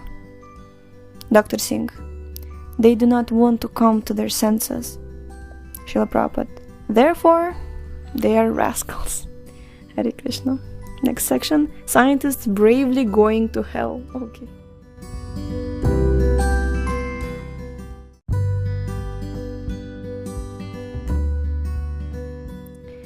Okay, so, Srila Prabhupada. A sensible man will take a good lesson, but a rascal will never take a good lesson. There is a story of a great poet named Kalidasa, who was a great rascal also.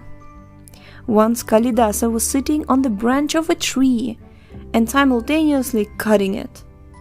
A gentleman asked him, "Why are you cutting this tree limb? You will fall down." Kalidasa replied, No, I will not fall down." So he kept cutting the limb and he fell down. The conclusion is that he was a rascal because he would not take good advice. By their so-called scientific advancement, scientists are going to hell. But they do not listen when they are told. Therefore, they are rascals. Rascals repeatedly make a plan, see it frustrated, and again make another plan. This plan is also frustrated, so they make another plan. Yet, when we try to explain to them that all their materialistic plans will be unsuccessful and useless, they refuse to listen. That is rascaldom. The rascals repeatedly chew the chewed, at home, in the street, at the nightclub, at the theater, wherever he is. Sex in its different varieties is his only pleasure. Student. Srila Prabhupada, one could say that is bravery. Srila Prabhupada, yes, you can say that, but that bravery is their rascaldom. They are bravely going to hell, that's all. Once one man was chasing another man, and the man who was chasing asked, "Why are you fleeing? Are you afraid of me?" The other man replied, "I'm not afraid of you. Why should I not run? Why should I stop?" In the same way, the gross materialist is bravely going to hell. "Why should I stop my sinful activities?" he says. "I will bravely face any reaction." Oh my god, this is so true, isn't it? Dr. Singh, they are crazy. Srila Prabhupada, yes, crazy. The Vedas say that once a man becomes crazy or haunted by ghosts, he speaks all kinds of nonsense. Similarly, anyone under the influence of the material energy is crazy. Therefore, he talks only nonsense, that's all. Though scientists are not experts in science, they are expert in bluffing others and juggling words. Hare Krishna. Next section, Mystic Television.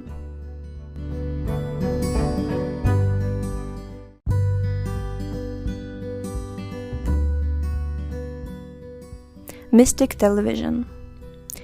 Dr. Singh, they now have things they did not have before, like telephones, televisions, airplanes, missiles, and many other new discoveries. Srila Prabhupada, but there are better telephones that they do not know about. In Bhagavad-Gita, Sanjaya demonstrated this when he was sitting with his master, Dhritarashtra, and relating all the affairs that were taking place far away on the battlefield of Kurukshetra. Sanjaya's vision was actually greater than the telephone. It was mystic television. It was television within the heart, for he was sitting in a room far from the battlefield and still seeing everything that was occurring there. In Bhagavad-Gita, Dhritarashtra inquired of Sanjaya, "How are my sons and nephews? What are they doing?" Then Sanjaya described how Duryodhana was going to Dronacharya, what Dronacharya was speaking, how Duryodhana was replying, and so on. Even though these activities were too far away to be seen by ordinary eyes, Sanjaya could see and describe them through his mystic power. That is real science. Dr. Singh: some scientists say that we have improved on nature by making things like plastic and medicine. Srila Prabhupada: in Vedic times, people ate on silver and golden plates. But now the scientists have improved things with plastic plates. Laughter. Dr. Singh: the plastic has become a great problem because they cannot get rid of it. There's no way to dispose it. It just continues to pile up. Krishna, actually, my husband, he showed me, we were reading some scripture, I don't remember which exactly it was, but it was from the Vedas. And it was described how from different kinds of metal, if you take food, what kind of benefit you will have. Like golden plates, they give one kind of benefit. Copper, if you drink, for example, water from copper, that's very cool, very, very good for health. But you can't have sour things in copper. So you can also have, what was that? Brass utensils are very cool. I mean, in India, Indians, they usually, especially traditional, those who are accustomed or they're trained in traditional things, they know the stuff. So it is actually very scientific. I mean, the Vedas have such a treasure house of different scientific statements, basically, on how to eat, how to sleep properly, how the colors work, how it's connected to the different planets, with astrology, with Ayurveda, and with food, with different spices. It's not just for taste that different spices are there. Like traditionally, like people could actually cure themselves by applying different spices. So this is actually science, this is one of my favorite quotes since I was a child, actually, that in Vedic times people ate on silver and golden plates, but now the scientists have improved things with plastic plates. That's like, even eating from a banana leaf is much more healthy and much more better than eating from plastic. And plastic is not like, it's interesting that I won't go into a monologue in the middle of the reading. Hare Krishna. The next section. Here is the proof, and we're starting with the Dr. Wolf Rodke making a statement. The materialists would be more sincere if they said, "We don't want to be taken out of our dream. We want to continue trying to enjoy our senses with all our machines." But they will not admit that their attempts to enjoy always fail. Srila Prabhupada, that is their foolishness. Eventually they have to admit it. Dr. Wolf Rodke, but they say, try again. Srila Prabhupada, how can they try? Suppose you cannot see because you are suffering from cataracts. If you try to see, you try. Is that the cure for cataracts? No, you will never be cured like that. You must go to a physician who will perform a surgical operation to restore your eyesight. You cannot see by trying and trying. Dr. Wolf Rodke, that is just what they do that is just what they do not want to accept. That all their efforts to know the truth by materialistic science have failed. Srila Prabhupada, they are foolish. They will not take good advice. If you give a rascal some good advice, he will become angry, just like a serpent. Suppose you bring a serpent into your home and say, "My dear serpent, please live with me. Live with me every day, I will give you nice food, milk and bananas. The snake will be very pleased, but the result will be that its poison will increase, and one day you will say, imitates a bitten person. Dr. Wolf Rodke. But the scientists will never give up hope. Srila Prabhupada. Their plans are being frustrated at every moment, but still they're hoping. Student. Srila Prabhupada, one librarian wanted me to prove that Bhagavad-Gita was 5,000 years ago. He wanted to see a copy that was written down 5,000 years ago. Srila Prabhupada. Suppose I go into a dark room and say to the person inside, "The sun has risen, come out." The person in the darkness may say, "Where is the proof that there is light? First, prove it to me, then I will come out." I may plead with him, "Please, please, just come out and see." But if he does not come out to see, he remains ignorant, waiting for proof. So if you simply read Bhagavad-Gita, you will see everything. Come and see. Here is the proof. Haribol! Jai. That's beautiful. I saw a video recently how they were comparing different commercials from like 1960s, 1980s, and then 2000s. And you can clearly see how in the last 20 years, after like beginning of 2000s, how much the population became frustrated. You know, how basically it's rare to find a content person in comparison to previous times.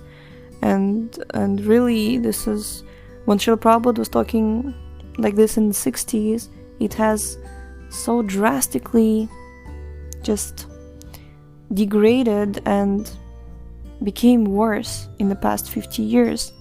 So thank you so much for tuning in today, and the link to this book is in the description, so please read along with us, read again, and contemplate and reflect on this book, and share it with your friends, and please share it with the scientists. And this is an open challenge, or an open appeal to really, come see the proof and improve your life. And if somebody is a scientist, if someone is a sincere scientist, they would definitely be interested in something like this, right?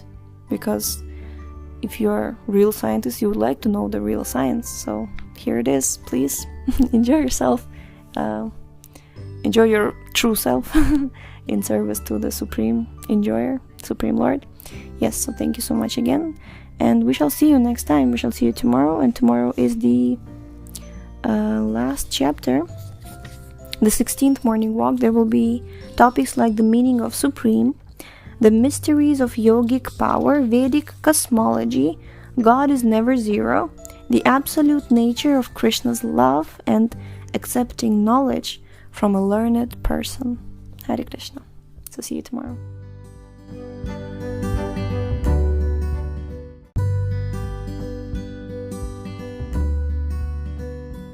Hare Krishna. So we are continuing the book called Life Comes from Life by His Divine Grace, Srila A.C. Bhaktivedanta Swami Prabhupada Jai.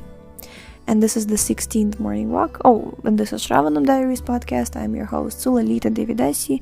We are completing the book today with the 16th morning walk, recorded on December 10th, 1973, on the shores of the Pacific Ocean near Los Angeles. Srila Prabhupada is accompanied by Dr. Singh, Hridayananda Dasa Goswami, and other students. Section 1. The meaning of Supreme. Srila Prabhupada. What is the meaning of supremacy in this material world? Why do you accept President Nixon as the supreme person within your state? Dr. Singh. Because he has some power. Srila Prabhupada. Yes. And why is he supreme? Because as the government's number one servant, he gets the highest salary, has all the best facilities, and his order is final. Dr. Singh: he has the power to convince others. Srila Prabhupada: no, you may not agree with him, but because he is supreme, you have to accept his order. That is his position. It does not depend on your acceptance or non-acceptance. That is the meaning of supremacy, is it not? The Vedic literature says that one who has the symptoms of supremacy is fortunate. The supremely fortunate person is God. Lakshmi sahasrashata sambrama sevyamanam. Quote, he is served by hundreds and thousands of Lakshmis or goddesses of fortune. Unquote. Brahma Samhita 5.29. Here on this planet we are begging a little favor from the goddess of fortune, but Krishna is always worshipped by many thousands of goddesses of fortune. Dr. Singh: to conceive of anyone so fortunate is beyond our thinking capacity. Srila Prabhupada: yes, therefore Krishna is achintya, inconceivable. We cannot estimate how great or fortunate he is. Achintya means that which we cannot estimate. We can see only a part of God's opulence, this material nature, which is only a partial exhibition of God's potencies. The Supreme Personality has many potencies. He has inferior energies and superior energies. In Bhagavad-Gita 7.4, Krishna says, Bhumirapo nalo vayu kammano buddhir evacha ahankara iti yamme bhina prakritir ashtada. Quote, earth, water, fire, air, ether, mind, intelligence, and false ego. All together, these 8 comprise my separated material energies. Unquote. In the next verse of Bhagavad-Gita, Krishna describes his superior energy, Parashakti, which is manifested as the spiritual world. So if the inferior material energy, there are so many wonderful things, just imagine how much more important and how much more wonderful things are in the spiritual world. This is the meaning of superior. Jai. Yeah, descriptions of the spiritual world are truly fascinating. The next section is called The Mysteries of Yogic Power. Hridayananda Dasa Goswami. Are all the varieties of life we see on earth contained in the spiritual world? Srila Prabhupada: yes. And moreover, if in these inferior energies there are so many wonderful varieties of life, just think how wonderful are the superior varieties of life in the spiritual world. Even in the material universe, the inhabitants of some planets are far superior to those on other planets. For example, people on Earth practice mystic yoga for achieving wonderful powers. But people on the planet called Siddha Loka have these great yogic powers naturally. On Earth, it is natural that a bird can fly, but we cannot, except with costly machines.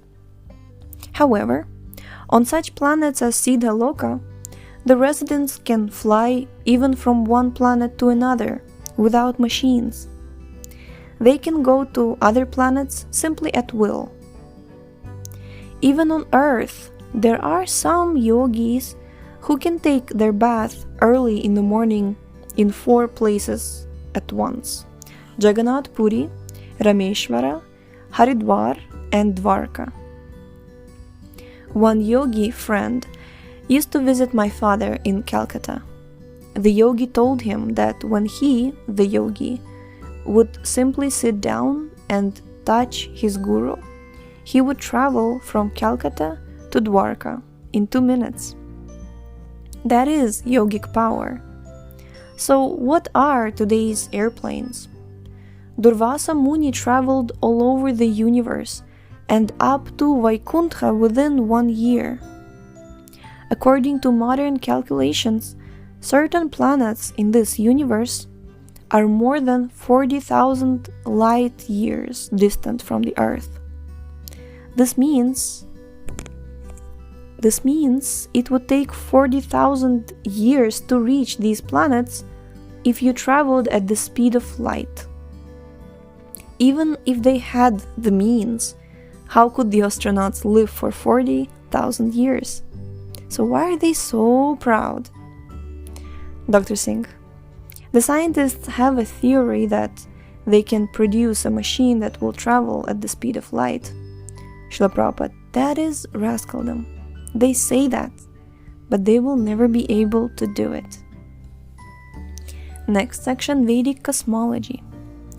Srila Prabhupada: there are many invisible planets and stars. For example, when the Rahu planet passes before the sun and the moon, there is an eclipse. But the scientists describe an eclipse differently. Actually, the Rahu planet causes an eclipse. There are many questionable points regarding the modern scientists' theory of the eclipse. Their explanation is incorrect according to Vedic information. Dr. Singh: but the scientists say that they can prove their theories. Srila Prabhupada: they say that science proves everything, but that is nonsense. The scientist has proved everything except what he is. That he doesn't know. And why does he die? That also he doesn't know. That is the extent of his knowledge. Dr. Singh: they can make a model of the universe. They can make a model of the planets and the moon. Srila Prabhupada: if they can make things, why don't they make an imitation sun to save electricity?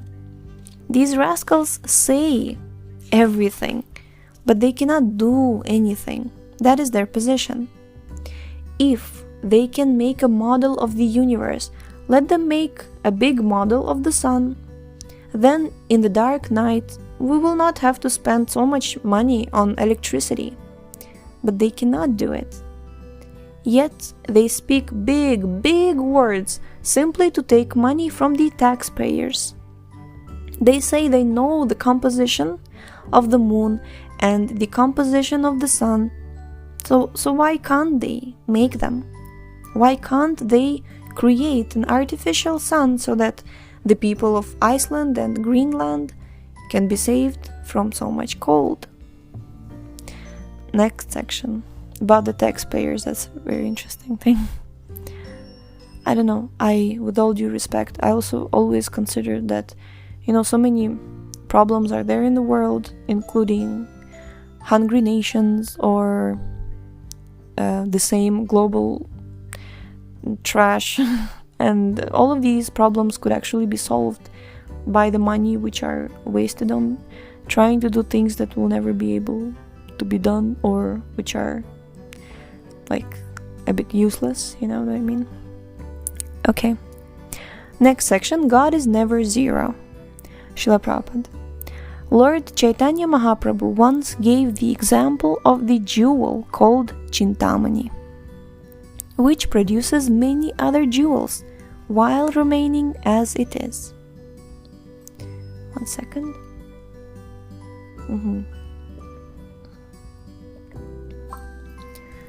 Om Purnamadah Purnamidam Purnat Purnam Udachyate Purnasya Purnamadaya Purnam Eva Vashishyate. Shri Upanishad Invocation. The meaning of this verse is that although everything emanates from the Supreme Personality of Godhead, He never diminishes. Here on the earth, the petrol is running out, and this is becoming a terrible problem. but the sun is still shining and will continue to shine for an untold number of years. And Krishna can create millions of suns. In fact, he has already done so. But he is still fully potent. He has lost nothing. That is God, and that is the supreme energy of God, Achintya Shakti. We have some money to spend, and I want to say we have so much money. Yeah, we have so much money to spend, but Prabhupada said we have some money to spend, and the next day our account becomes zero. Rascals say that ultimate truth is zero, Shunyavada. They do not know that God is never zero, that he is always positive. So we must have a clear idea of God. Theologians should take these ideas from Vedic descriptions and not be misled by fools and rascals. God and his full energies are explained in the Vedic literatures. Our energy is lost, but God's is not. That is the difference between God and us. I cannot walk swiftly or do so many other things that a young man can do, because I have lost my youthful energy. But God is always youthful. Advaitam achyutam anadi ananda rupam adyam purana purusham navayovanam cha.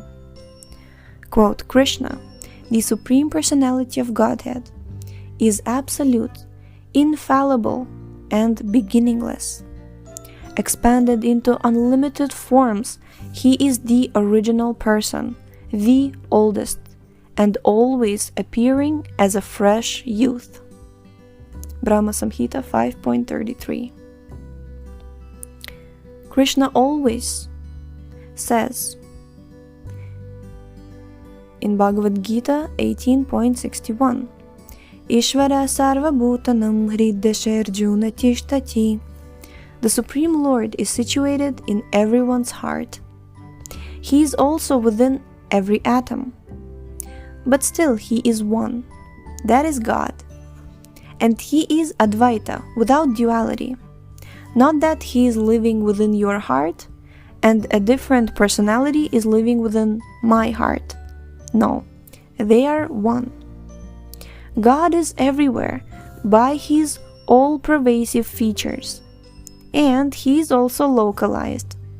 Yet, he is still one.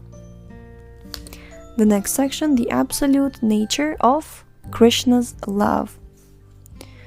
Dr. Singh. In some Western theological literature, Srila Prabhupada, they say that God is love. Srila Prabhupada, God is everything. Why do they say he is this or that? Anything is God because he is absolute. His love and his enmity are the same. In the material world, we distinguish between love and animosity. But God's animosity and God's love are the same thing. Therefore, he is called Achintya, or inconceivable.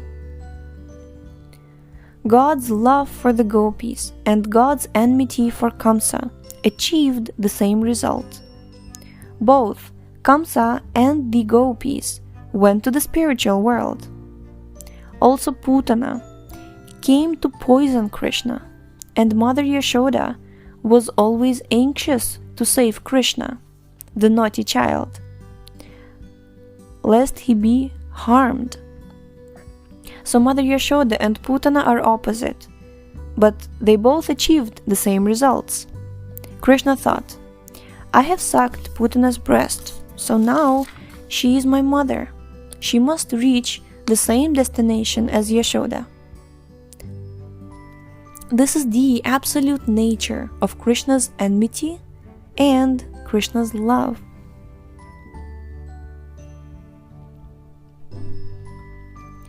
Vadanti tattva vidas tattvam yajgyatnam advayam.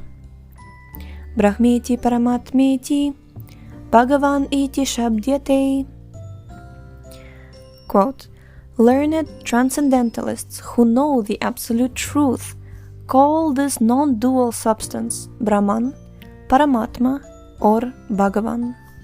Srimad Bhagavatam 1.2.11. God has his impersonal, all-pervasive feature known as Brahman and his localized Paramatma feature. At the same time, he is Bhagavan, which is his original, personal, transcendental form. The three are different, but the same. This is the nature of God, achintya bheda bheda tattva, simultaneously one and different. One who has reached the personal conception of Bhagavan has already automatically reached Brahman and Paramatma. They are all Krishna, but there is a difference between them. They are simultaneously one and different. So just one small point, when Srila Prabhupada is saying that Putana and Mother Yashoda achieved the same destination, of course, in other places, like saying Nectar of Devotion, when we will be reading, Srila Prabhupada will never say that in this way we should follow in the footsteps of Putana and be a demoniac witch, right? So when you're glorifying this nature of the Lord, that he is so unbiased, he is so impartial, that he is equally merciful to the demons and to the devotees, this is glorifying that aspect. But when we are trying to approach the Lord, just so that somebody new would not be confused, when we approach the Lord, of course, we are not trying to encourage his animosity towards us, but rather we are serving him according to the recommendations and according to the instructions of the acaryas, and they are instructing us to be favorable, to do favorable service. Like this. It's called Krishna Anushilanam. Right. Krishna Anushilanam. Anya Bilashita Shunyam Gyana Karmadina Vritam Anukulyena Krishna Anukul. This is the thing. Anukulyena Krishna Anushilanam. So we are serving in a favorable way. But the demons, such as it was mentioned Kamsa, it was mentioned Putana Devi. Now she is Devi, but she was a witch. But the Lord, he was so merciful to her. So, Hare Krishna. Next and last section, accepting knowledge from a learned person. So we've come to this actually point that we're going to read about. Dr. Singh, Srila Prabhupada, many people have difficulty accepting God. Srila Prabhupada, they are diseased, but they do not want to be treated. If they do not agree to be treated, that is their fault. One who is not Krishna conscious, God conscious, is a madman. Under the power of the illusory energy, the inferior material energy, he talks only nonsense, just like someone haunted by ghosts. You must approach a person who is learned. You must find such a person, a guru, and surrender to him. Then question him, and whatever answers you get from him, you must accept. That is the process of understanding God. Process for understanding God. You must first find the guru. Then you must satisfy him by service and by surrendering unto him. The guru will explain everything. Krishna explains in Bhagavad-Gita 4.34. Tadvidhi pranipatena pariprashnena sevaya upadekshyanti te jnanam jnaninas tattvadarshinaha. Just try to learn the truth by approaching a spiritual master. Inquire from him submissively. and render service unto him. The self-realized soul can impart knowledge unto you because he has seen the truth. Haribo! Jai. So we have completed Life Comes From Life. Can't believe it's over. Alright, so we shall begin the next book tomorrow. You will find out tomorrow what book it is. It's a big surprise. So thank you so much for tuning in today. The link to this book is in the description, and we shall see you next time. Hare Krishna.